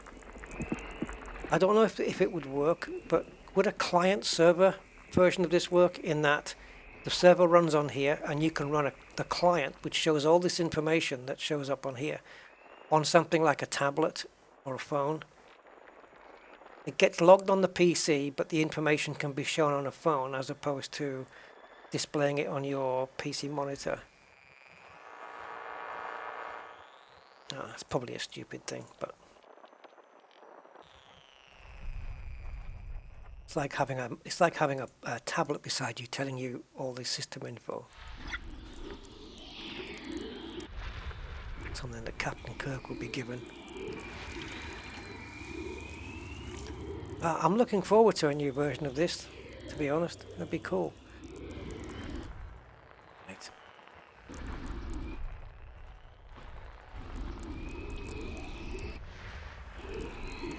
Ah, there's the other dots. No wonder I was missing them. We've only got these 3 to go. And then, yeah, biologicals and geologicals are there. But the FSS tells us that anyway. That looks kind of cool, 3C. System scan complete. It's possible, but I'm not going to do that. Fair enough. Alright, Freaky. Yeah, it'd be nice to have it on a tablet or something. And in a way you can refer back to it, I guess. That it would just communicate back with the server program. Yeah, but I guess probably a lot of work. Alright, so if we bring up the program, we'll get to see everything that's here. And it looks, without even going to the map, it looks like we have lots of landables here with all the G gravities. Icy worlds. That's a class 1 gas giant. Actually pops up and tells you. You can't see the pop-ups, but it's telling me that. Rocky worlds and Sudarsky class 2 gas giant. So yeah, and here's all the materials that are on these planets if you care to check them out. And there's the whole chart indicating everything over the whole system. So it's kind of cool. Okay, here's another one for you, Jenna. I'm going to be a nuisance. You've got niobium. So let's say you make these clickable. So you click on chromium and it highlights every planet in the system that has chromium. They all highlight. Click on nickel, it does the same. So you click on niobium and you go, oh, I can visit planets 3 and 3C for that. I know. Believe me, you do not want me as a beta tester. I'll be suggesting features rather than saying, yeah. Okay. Let's check it out. Let's check out what it actually looks like. So yeah, unfortunately no landable... Oh, but wait a minute though. No landable atmospherics, but is it firsts? They are all first discoveries though. Yeah. So I could, if I really wanted to, spend all the time footfalling on every one of these. Depends how hardcore you want to be with your exploration. Click one of the B, S or P icons in the info panel. I haven't read the manual. Sorry.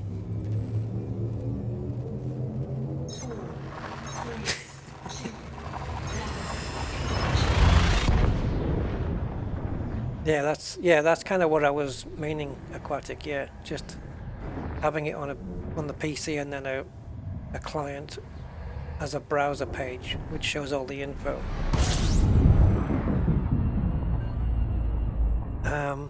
All right, let's take a look. What was it? In the info, click one of the BSRP icons. Okay, so let's go back to that system that we just came from. Is it here I'm clicking? Oh, where am I clicking? These.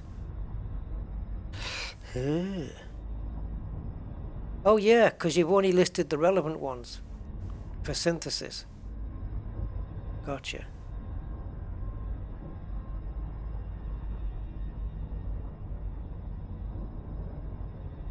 Ah, for premium.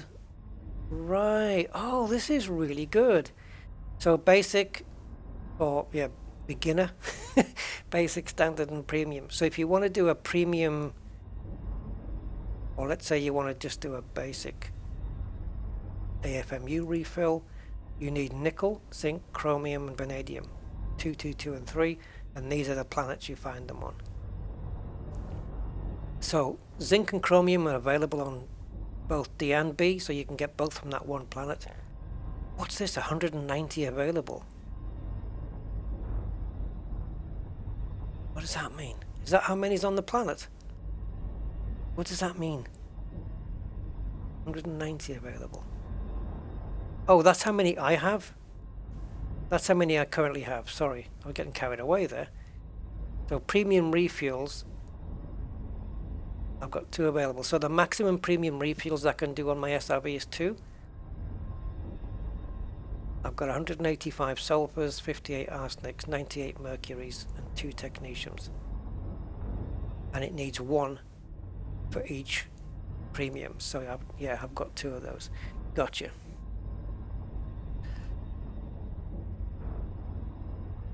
Yeah. So we're currently in this system, which is a B-class star. Let's honk the thing.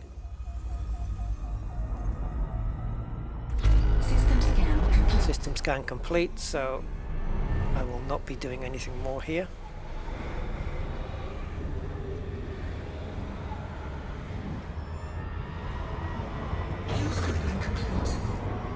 It looks big.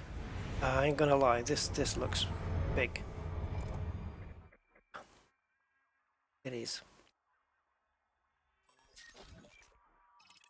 Solar masses. Oh, 2.8. Solar radius, that's what we want. Oh, okay. It's only just a bit less than 2 times the size of our sun. It just looks so much bigger. Let's go. Anarchy site, guys, anarchy. Oh! Damn it! Damn it, guys, I missed something out. We have to go back to Colonia.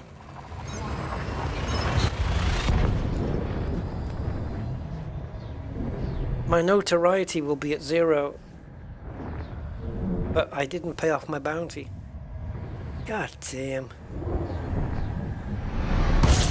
The fleet carriers have interstellar factors.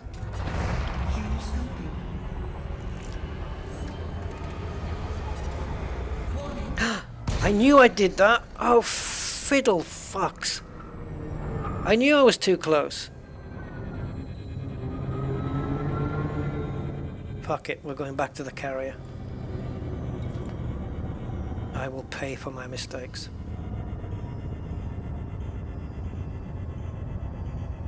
Now, is there a way, Commander General, to pause this? If I go back to the carrier, it's not going to make sense, is it? I don't want to be at this friggin' stage.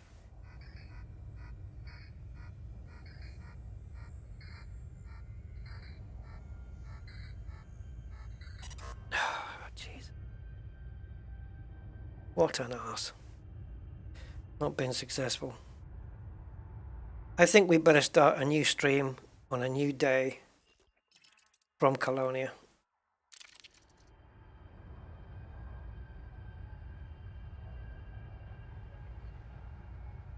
This isn't working out for me. Where's that carrier?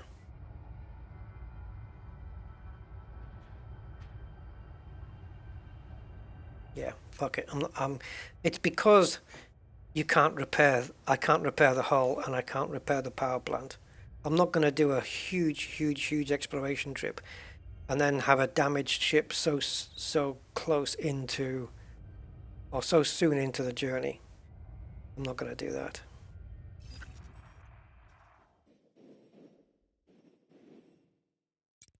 So we need to get off this map for sure.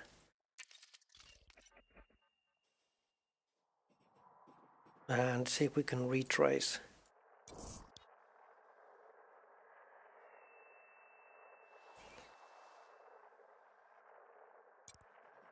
Seriously, man.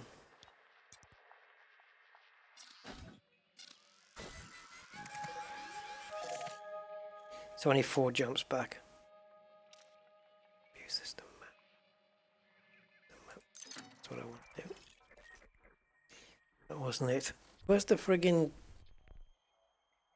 Where's the system with a carrier? God damn it.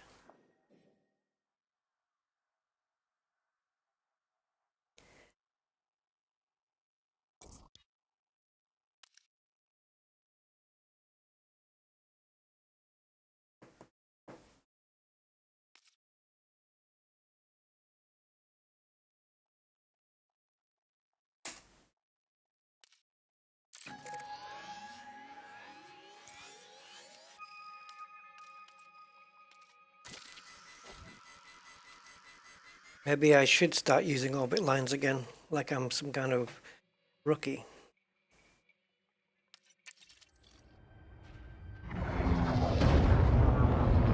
Okay, we're going to make a fresh start, guys, and we're going to abort this one.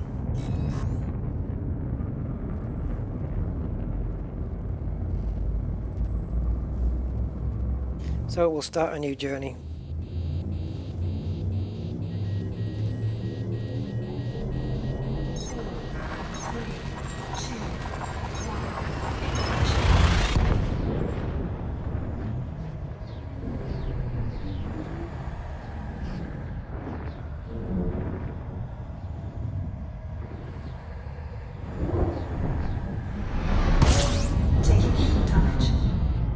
I'm not really concerned about that, if I'm honest.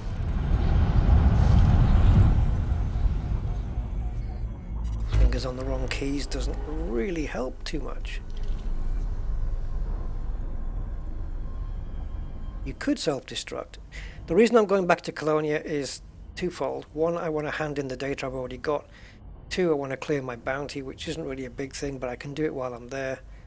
And three, it just means we can start the journey to the east afresh with a better database on Captain's log. So that's what we're doing.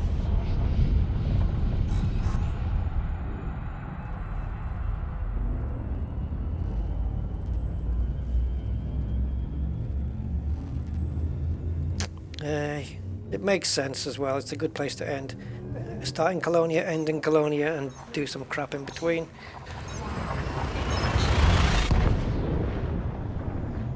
And it also is good to start a new stream for the journey. What do you guys think?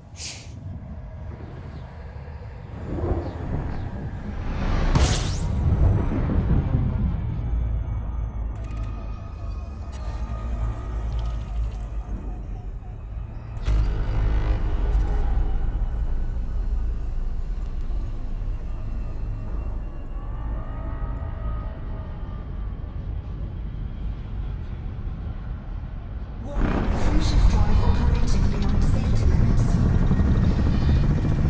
Frameshift drive supercharged.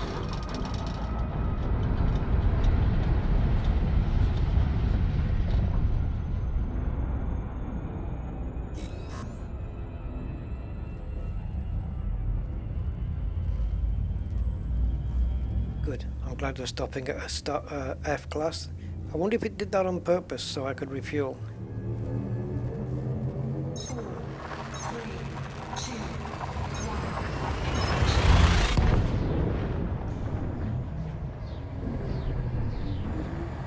1. Newbie mode engaged. Pathetic.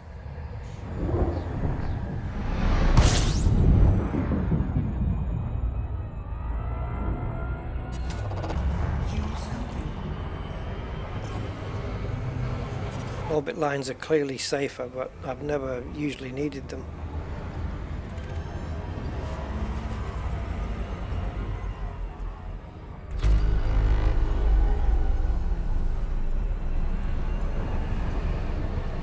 Warning, temperature critical. Fuel scoping complete. Oh god. Another undiscovered thing.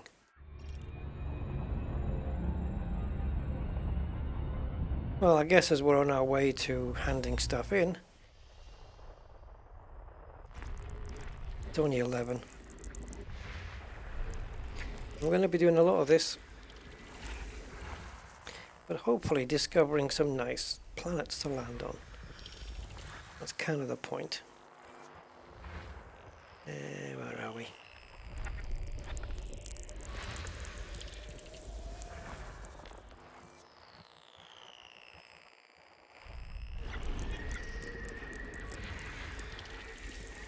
HMC.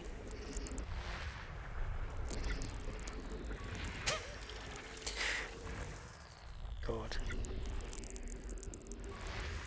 Sorry. The stuff my brain comes up with.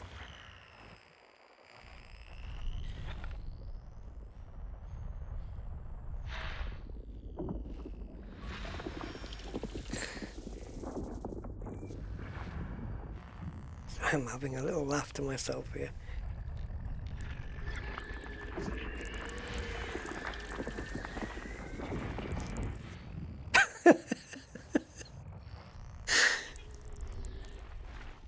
Right, forget it. Don't ask. System scan complete. Okay, it looks like we've got no... Well, I don't know what it looks like. Let's see. Maybe. Yeah, 3 landables, but nothing atmospheric. Hey, Gumbo! No, we don't get beautiful weather over here. Back into the inner scutum Centaurus arm, so we know we must be getting fairly close. 4, 3, 2, 1. Colonia is right on the skirts of that.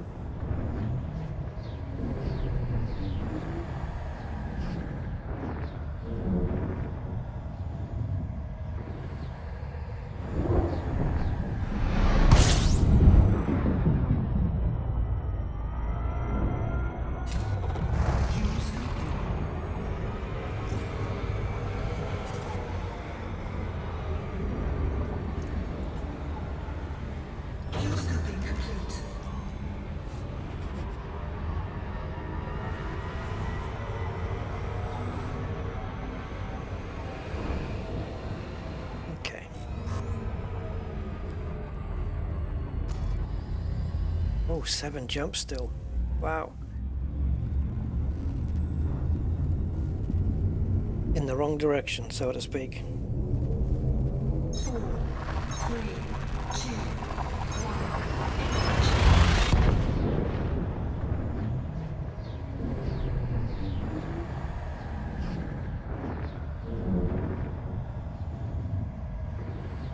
1.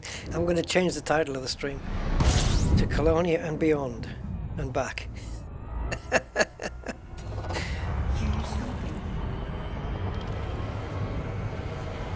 All for 1%, yes, because it's going to annoy me.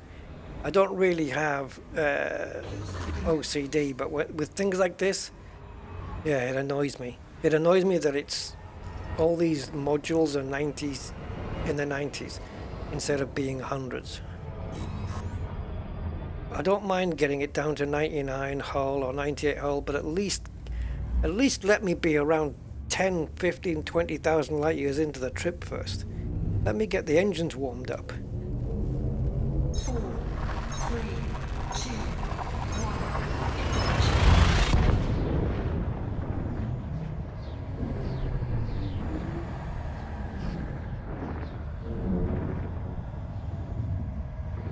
I haven't even got out the ship yet. We've not been on foot this entire stream.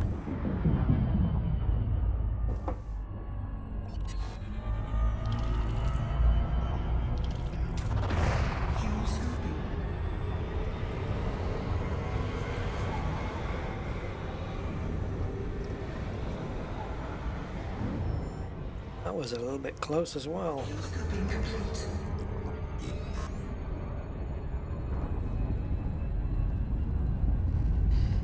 Yes, back into the inner scutum.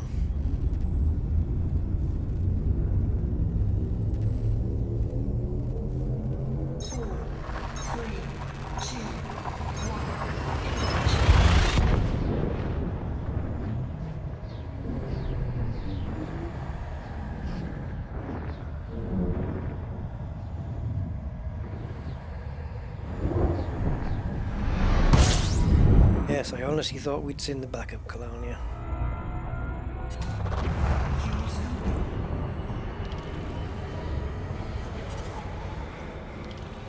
I think the highlight's been those umbrella mollusks. I think they were cool.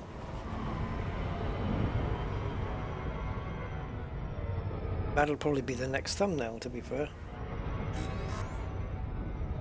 The only thing with the Repair Olympic controller, AMFU I've got 2 of them on board.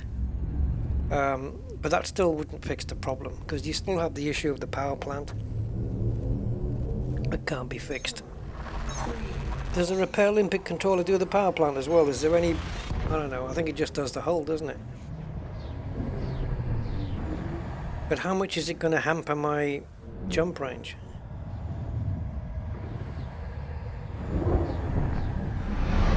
We'll see. We'll have a look at the outfitting and we'll see. Because if it's only 1% I'm going to whinge about, then it might be worth doing it.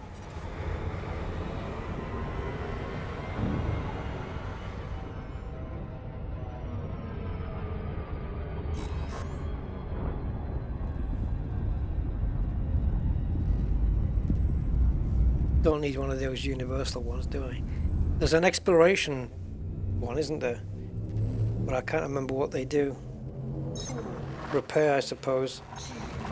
I can't remember how Frontier organised those limpets. The multi-use controllers. I don't remember how they did it. I know it wasn't ideal. But then when is it ever?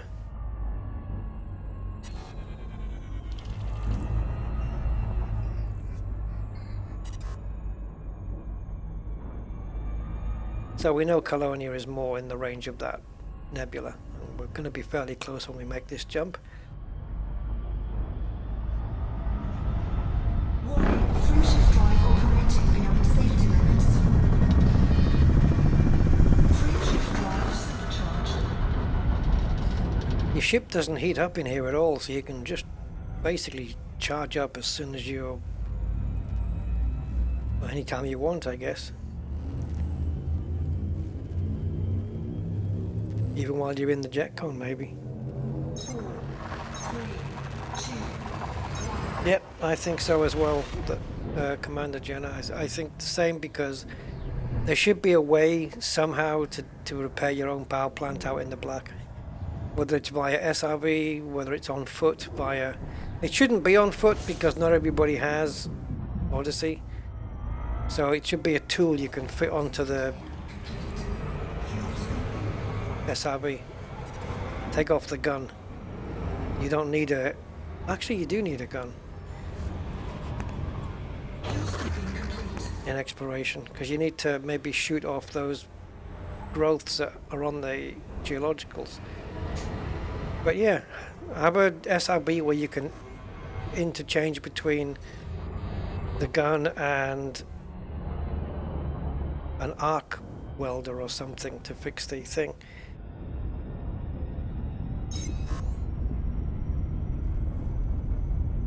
No, aquatic it doesn't. Not to my knowledge. I set mine all up manually. And I don't use all the buttons on it either.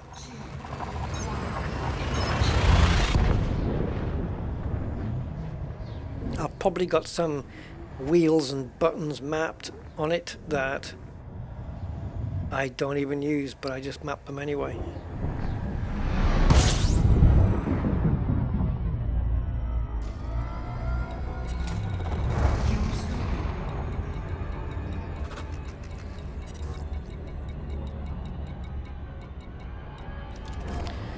Here we are, Jack Station.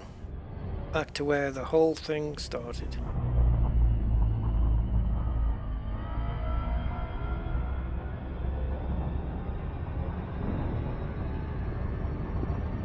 I'll check out the option of a Repair Olympic controller.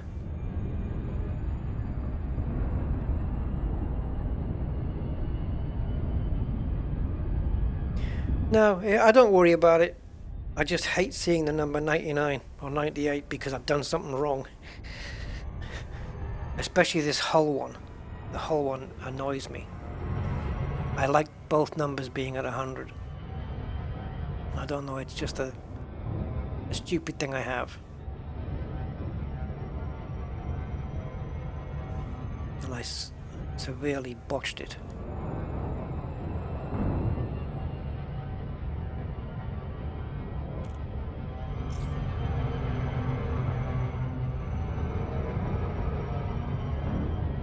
It's not a mistake I make very often. It's a rare one. Getting too close to a star during a scoop. It's a rare one for me.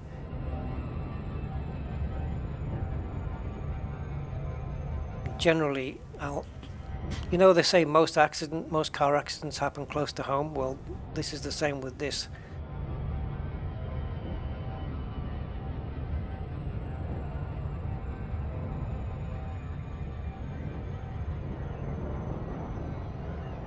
I'll check it out, Andy. I reckon I might be able to fit a bigger one. I don't know. 1.3 ton shouldn't change too much.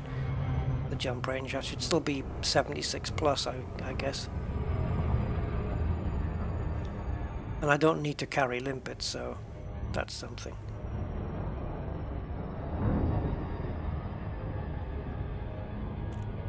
I'll have to see how many synthesizings of limpets I've got.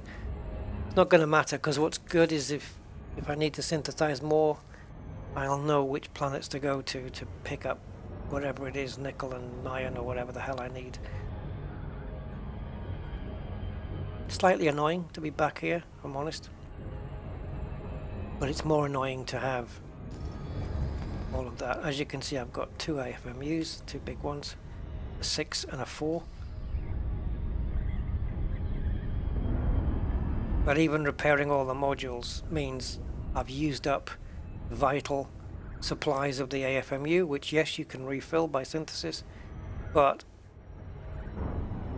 it just doesn't sit well with me. It's uncomfortable to have it so close to home. Jack Station being home. To have it so close to home that, you know, to have it happen so close is what I mean. If you're out in the black, you've just got to deal with it. Find the nearest fleet carrier or find the nearest station to dock at.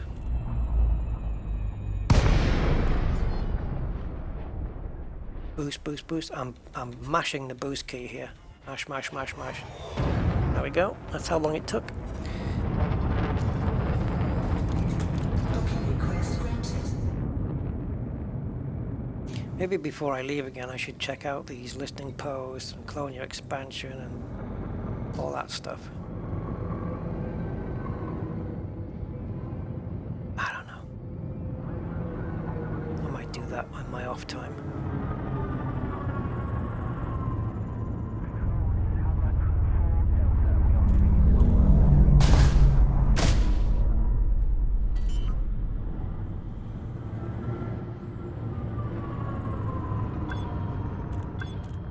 A little bit off center there.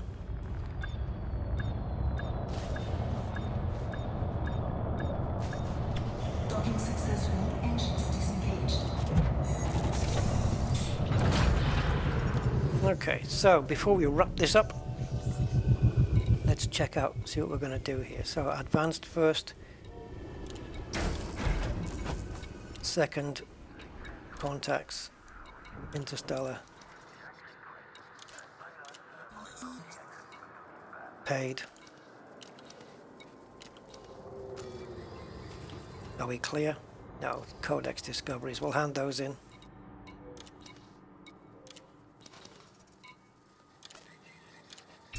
Okay, now we have a clear board. Great. Now, outfitting.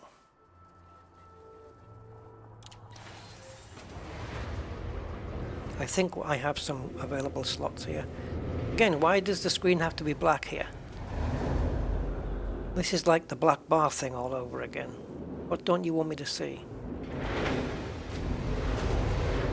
Stop hiding stuff, Frontier. There's no need, unless you're hiding errors. This doesn't always happen, right? Is it just when it goes into outfitting it does that, I guess? Right, optionals. We have a military compartment that's empty. Super cruise assist. Cargo rack.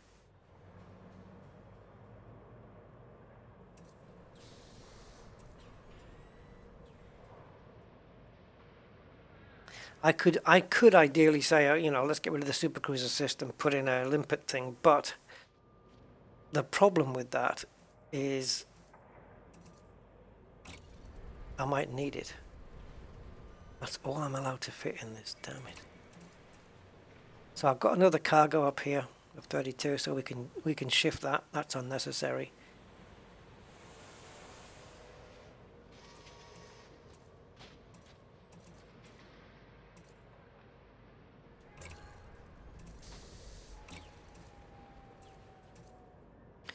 So what are we looking for? Limpet controllers, right? This is a multi-limpet controller. Let's have a look at this. Rescue. Yeah, because that's what you need out in Colonia. You don't need Explorer ones out here, do you?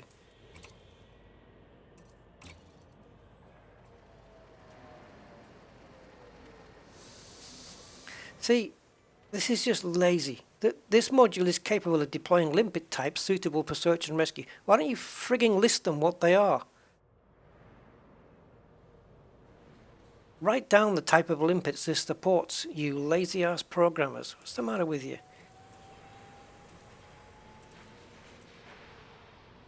Do we have actual normal limpet controllers?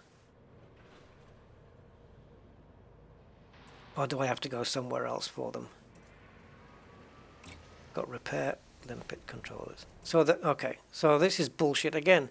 It's called a repair limpet controller.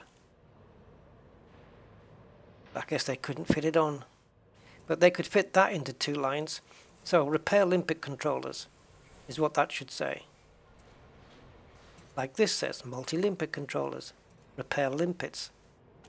No, it's inconsistent, Frontier. Get your shit together. Okay, so I'm concentrating here on jump range. That's okay. Look, 3D. Okay, and it gives me 76.2.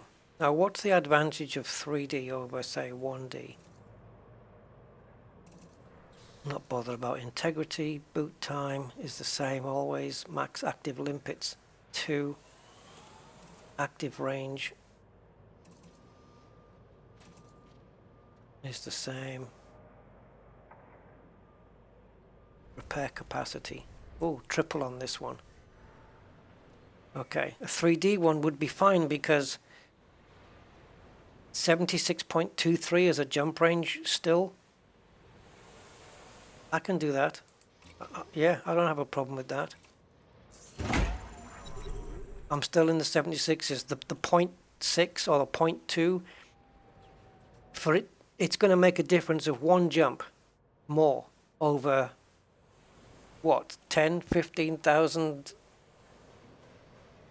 light years?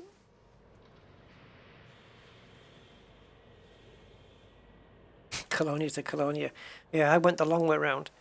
Okay, so there's a repair limpet controller. We're not going to stock any limpets, but we do have enough to stock 4. Am I correct in thinking that when you synthesize limpets, it synthesizes 4, right?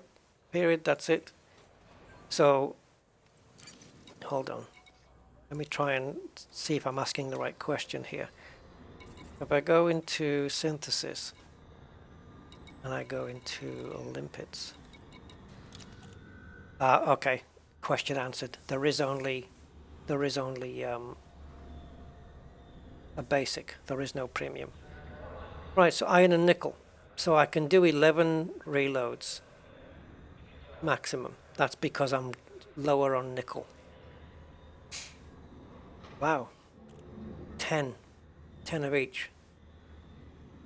I shouldn't need that many though. So that's 44 limpets. And nickel, when you go and pick it up from a planet surface, is 3 in a row, right? You get 3 on every one. So you'd have to find 4 nickels.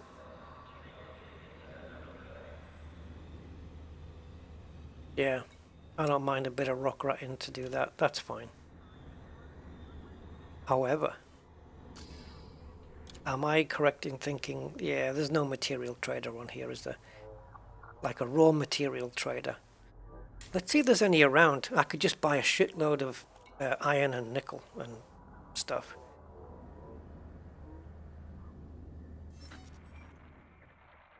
Yeah, gone are the days of the word shed load. Am I in the right one? Probably not. Yes. So raw material trader here in Colonia.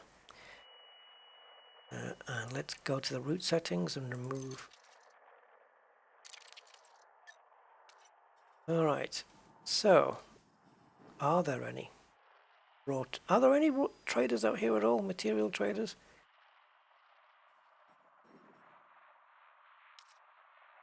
Actually, don't know.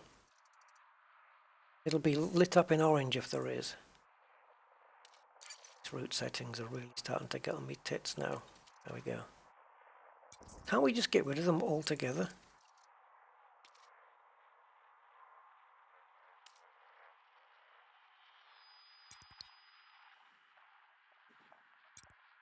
It'd be nice to just not see any root lines at all.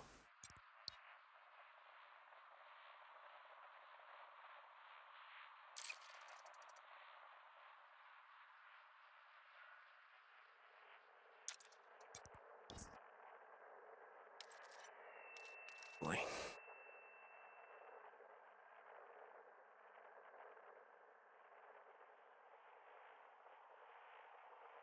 I don't know. I think it depends. I don't know how much percentage brunettes, to be honest. Don't know. Yeah, the multi-limpets, you're right, Andy. They do way too much. It's, again, just another example of Frontier implementing something new and messing it up. They're very good at that. They don't need to weigh those ridiculous that they do, yeah. So yeah, no material traders here whatsoever. Or at least none of the orange ones, so I'm assuming why should there be any others? Because I just could have picked up a absolute shed load of them, of nickel and iron, filled up before I left. So I've got the maximum amount of changes, synthesis.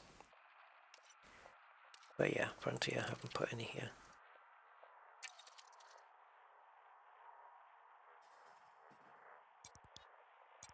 Oh, nice.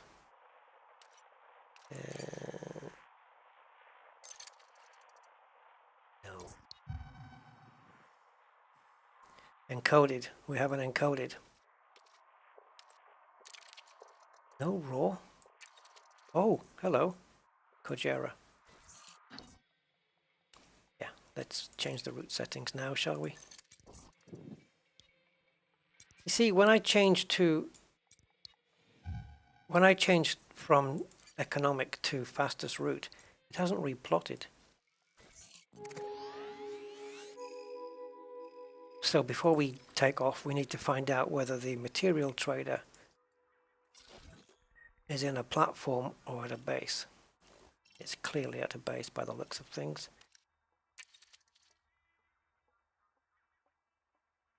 Or, yep.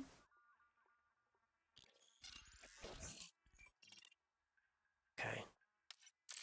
I'm getting pinged. Can you imagine it's from my nephew? Right, launch. Let's just make ourselves as prepared as we can.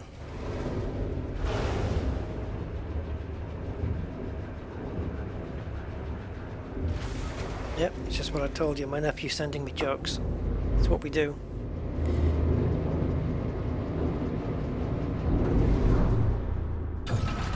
Ship released. Engines engaged.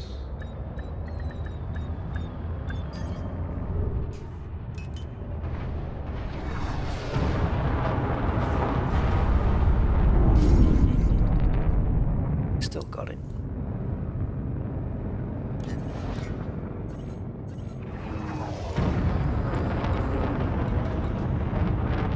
.23 is now my jump range. It's gone down by 0.4 and it's acceptable.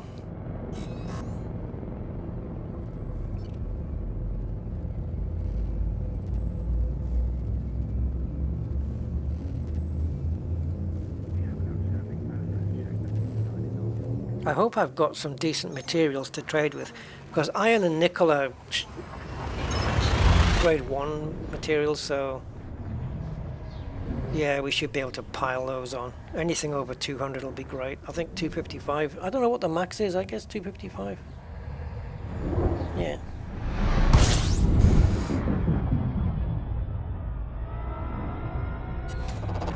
Fuel scooping complete.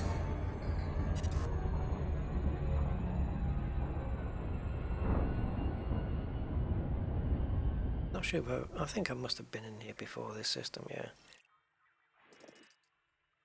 Yeah, because there's an engineer here.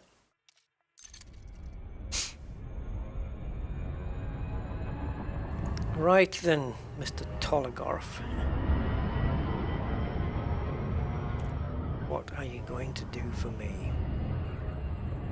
On the wrong side of this rock, but nevertheless, we'll just get in anyway.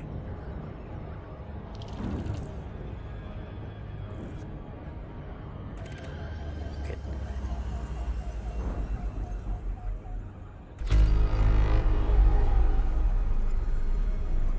By the time I brought Inara up and done a little search and everything, it was just as easy to find it in the game, because it's not like Colonia's populated microbubble is anything large. It's not that big.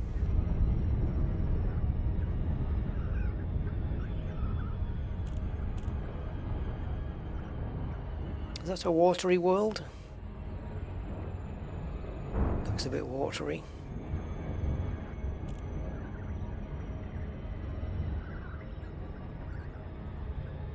So yeah, looks like the exploration will get away in earnest on the next stream. But it'll be something to look forward to, but at least the ship will be more ready.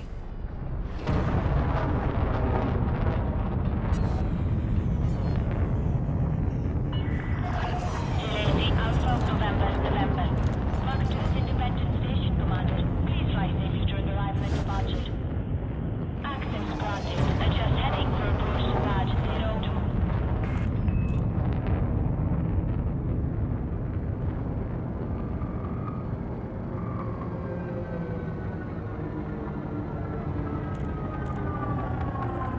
Scan detected. Well, asteroid base. There's two of them close by to Colonia. This one and Luchtane, however you pronounce it. 1,000 meters from touchdown. It depends where I'm touching down. Right here.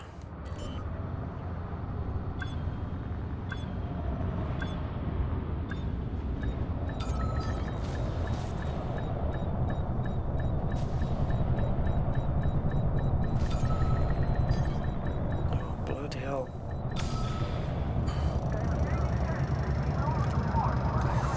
Okay, so we need to stock up a little bit on the nickel.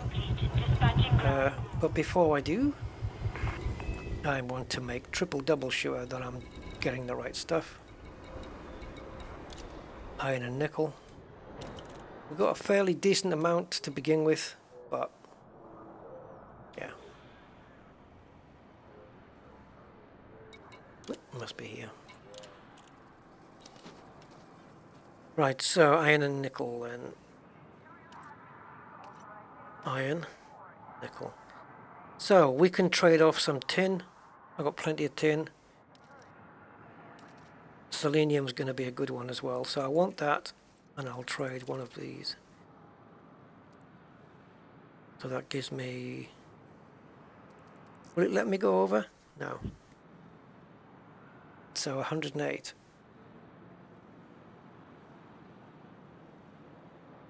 So I'm going to lose some, right? Because that's 279. That's more than what I'm allowed. I'm going to lose some on that deal. So we'll go there.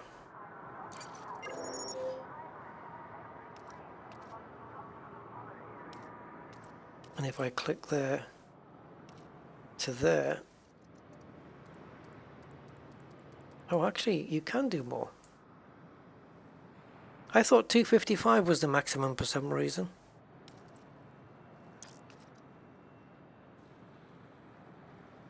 So it uses 10, doesn't it? So I'd like to have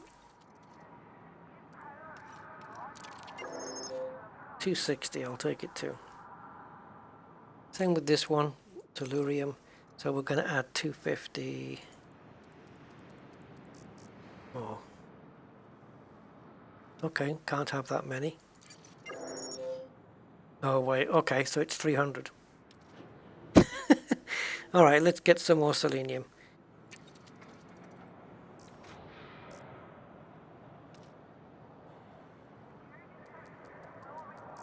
$260.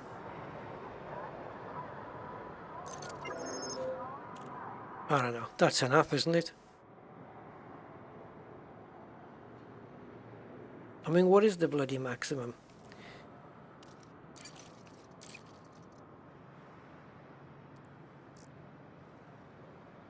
$300. So 299, that's 11. Like that. There we go, that'll do. I wonder if it'll let me trade a zinc. Just one. It will, 300. But I can't trade a germanium and lose two, can I? Yeah. Error connecting to server. Yeah. Cannot calculate. See, now that's going to friggin' annoy me. 300 and 299. Because that means instead of having 30 synthesis, I'm only allowed 29. So how can I trade some of the... How can I trade the nickel away? Let's go zinc. Zinc, that.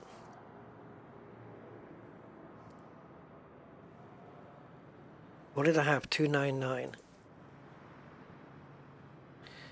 Can't do it, can I?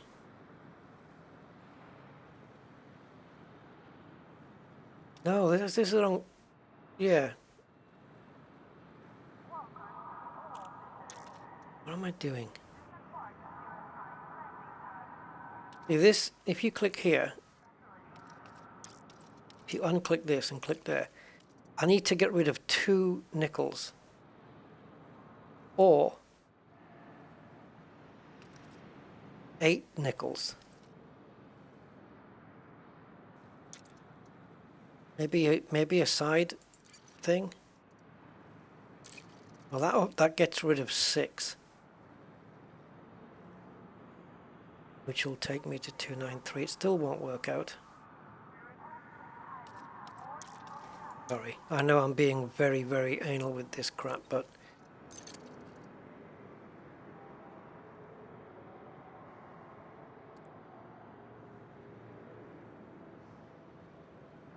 that gets me down to 293, 12. 12 would work, wouldn't it? 12. Okay, does tungsten offer 6? No, tungsten offers 9.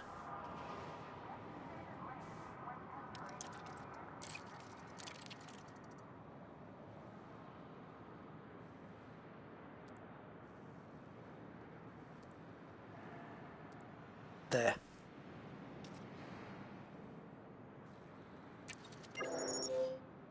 Okay, now go to nickel and tungsten. You fucker. Alright, I guess we'll just have to live with it. I'll go and mine one off a planet's surface.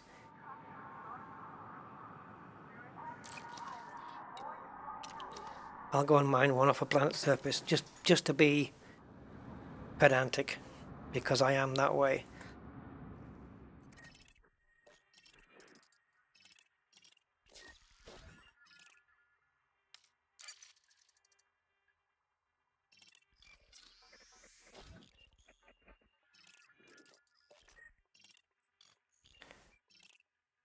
I don't know if I've done.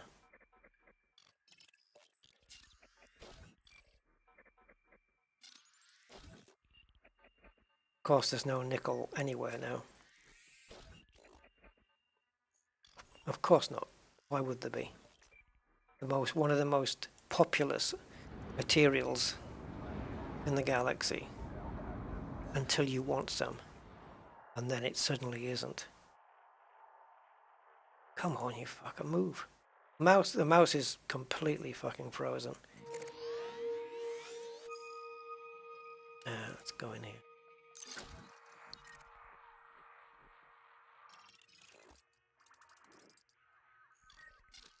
Oh, okay, we've got a... It's not going to tell me anything about this thing. Yes, it is. Nickel, 14.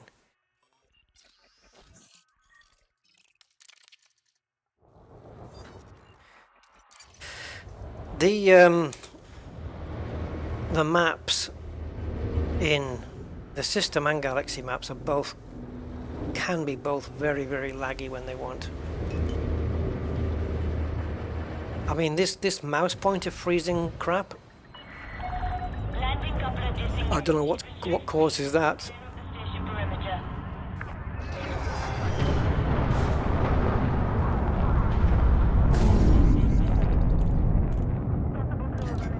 Let's go. I'm going to mine this right now. Screw it. Back to the old-fashioned days.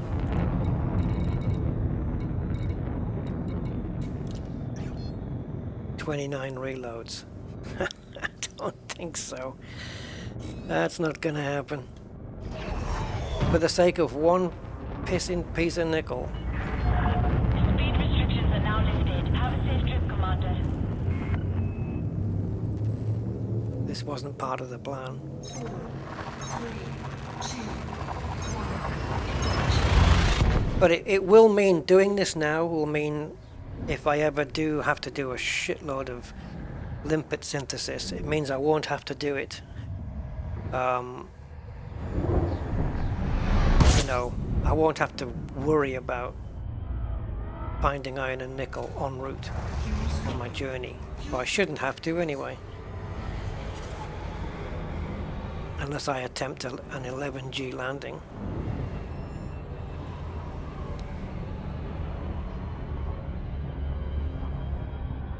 Yeah, but in terms of percent, on how many percent a limpet can repair, I don't know. Does it depend on... Well, it's going to depend... Yeah.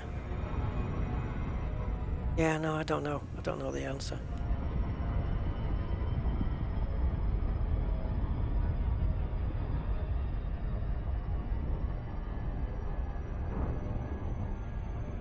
I'm in Colonia, Stephen. Surprise, surprise. I made a bit of a mess up while scooping, and I lost 1% hull and 1%, 2% on modules. So I decided to come back to Colonia to fix the ship, because I can be a right stubborn SOB when I want to be.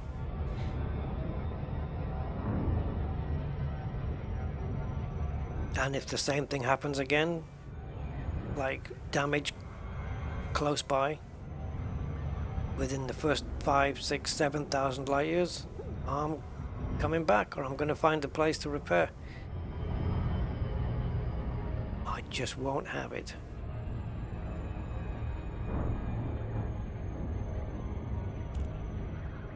I went back for 1%. Yeah, I did, because I didn't want to see it on the screen. But also, yeah, I did. Sue me.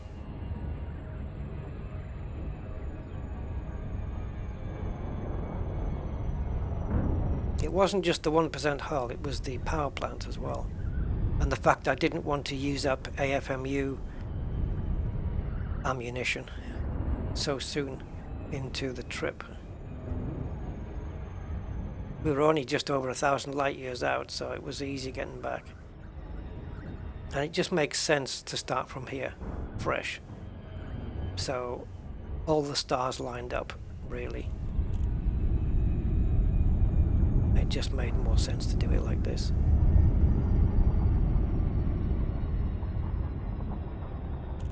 So we are now going old school. Most definitely.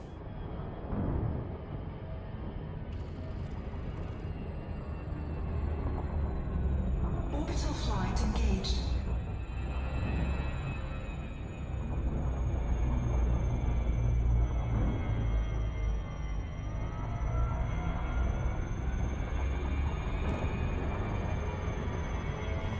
You gonna fuck up the glide? No? Good.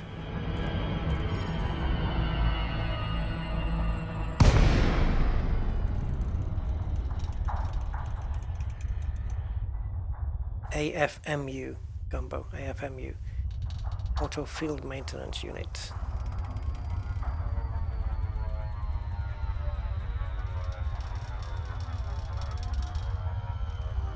Okay. So we're actually doing some rock ratting. Should be fun. I've not done this for a little while.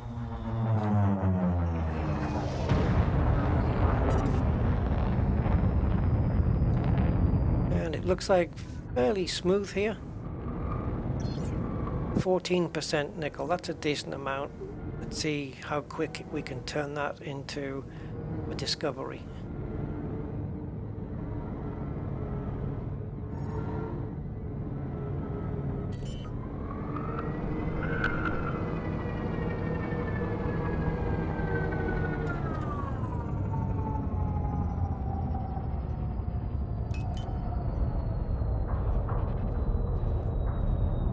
That is a massive window for landing here. Alright, here we go. 1 nickel. And that 1 nickel means we can pick it up and it'll auto discard the other 2. Unlike material trading where it won't let you lose 1, or 2, or 3, or 4. Low gravity warning. Ship dismissed. So dismissing the ship to get rid of its SRV scanner signature. Now all that's left are signatures of things. So I don't know which ones to look for, but I guess nickel can appear in any of them. So we'll just narrow this one down that we're looking at right now with the double railway lines.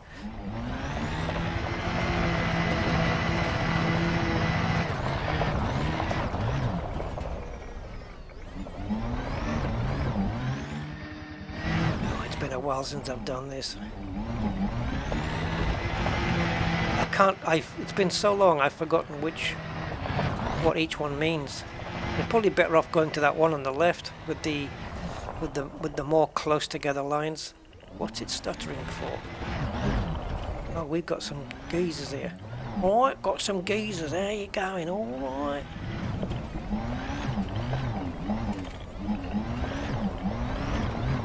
It's not the crystallines I want, it's rocks. Bronzy cronzies and stuff like that. What's the gap for?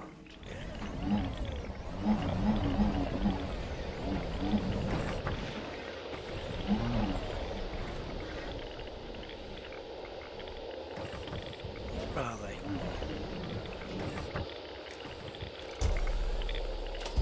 I don't think it's on that side, is it?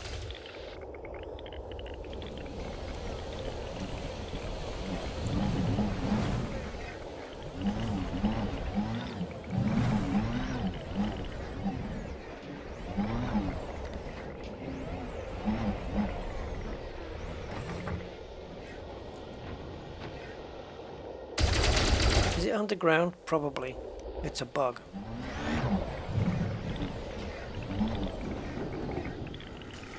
So we need to find something that is Pisces cobble, I guess, can turn up that stuff, right? Seeing as how it's a low grade thing. Still sounds like a dessert, but hey.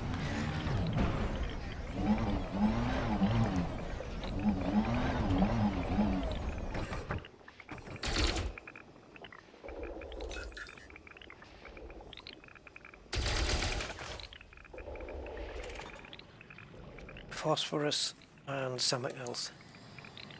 That's it. Just phosphorosios, that's it.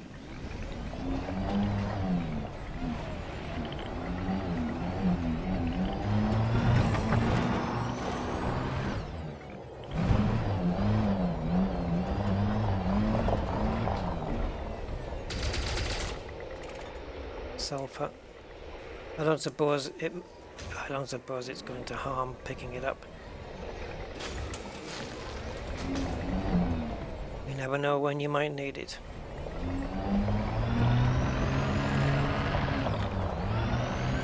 Crystalline fragments are unlikely to turn up nickel, aren't they? Because they're a bit higher class.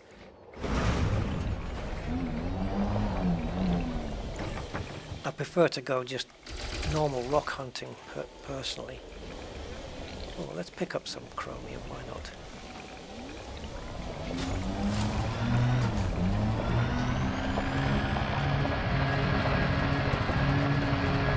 So we'll try this dude and then we're not going to get any here either.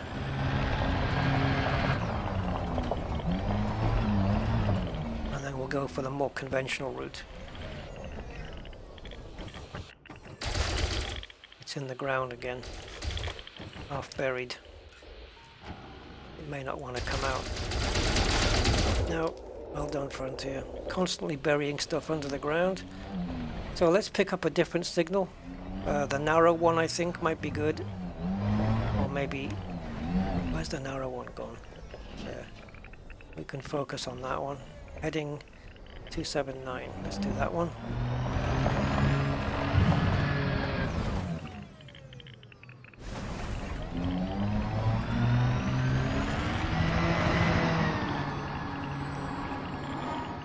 This is a more conventional approach, I think, the narrow signals.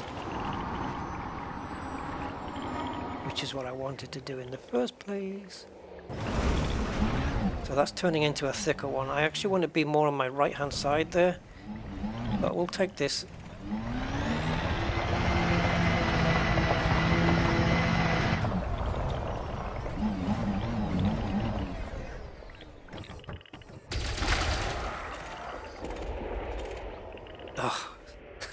Iron, which I am full of, carbon and sulfur.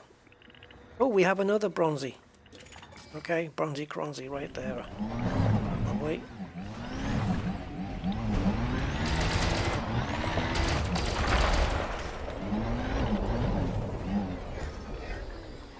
Ruthenium.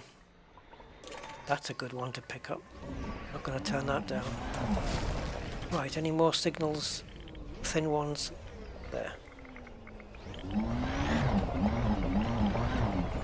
Dante says, inspired by a flight to Colonia on Friday night, not much stuff for the CG around. Did you come out just for the CG though? I don't know. I don't know what the CG is at the moment.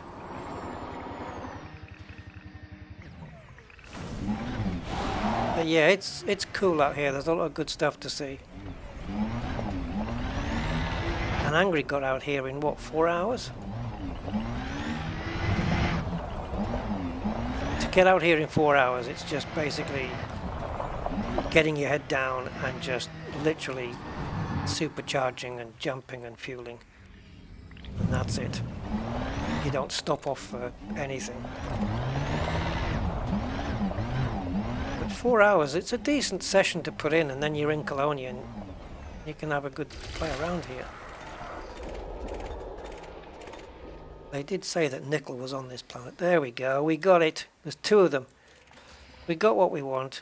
Let's pick it up. We're now full. Woohoo! 300. Kiss my... Sheep recalled. Kiss my water geyser.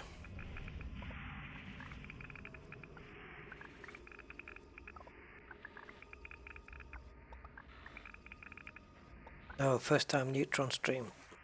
Yeah, I mean, have you done the neutrons before, Dante's? I guess it can be daunting the first time you go into a neutron star. As long as you've got the method, you know, there's not really any need to panic or worry about anything too much.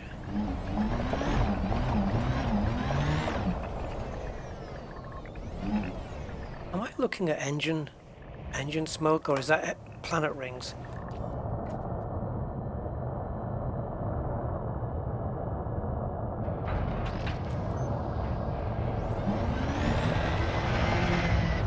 Right, so I've now got 30 reloads on my thing.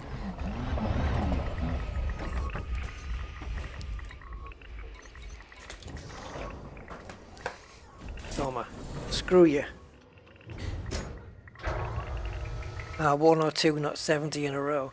Honestly though, once you've done the first couple, you know, you just settle into a rhythm and get your method of doing it, or follow the way I've done it, and you'll be good. I want to see it. I want to see you tell me. 30 reloads. Yes, full to the brim on that one. And to be fair, I probably should have had a 3D limpet controller on this ship to begin with, because it is something that bothers me, so I should do it. And also, it doesn't affect my jump range much, only by 0.4, and that, like I said, that's only going to add maybe an extra jump on every, well, 70-60 divided by 0.4, whatever that is. 150. Yeah, I'll have to do 150 jumps. And then because of my jump range, I'm doing 151. Big deal. Yeah. Actually, no, that's not a big deal. Not at all. 150 light years, it would be a big deal, but not 150 jumps. Alright guys, I'm going to call it here. We are 4 hours 22 in. Not the longest stream, not the shortest, but before we set off on the next stream, I'll be back in Jack's station. I'll take this ship back to Jack's, and we'll get ourselves ready. Maybe I'll have some kind of a plan as what to do as well. But I think the Great Annihilator is just a little bit too far out of the way for this trip. So yeah. Anyway, guys, I hope you enjoyed what was there. The umbrella mollusks and such like that. But hopefully, when the trip gets proper underway, yeah, we'll be able to find some cool stuff. And no more 11G planets. Alright guys, so thank you all for being here, keeping me company as ever. Appreciate it so much. And I will catch you guys on the next one, which hopefully won't be too long, because I am keen to get exploration done. It's giving me impetus to play the game, so all good. Right, that's me. Thank you very much, guys. Yeah, just I can say bye for now, and that's it. It's always a long goodbye, isn't it? Have a good rest of the day, guys. Take care. Catch you next time.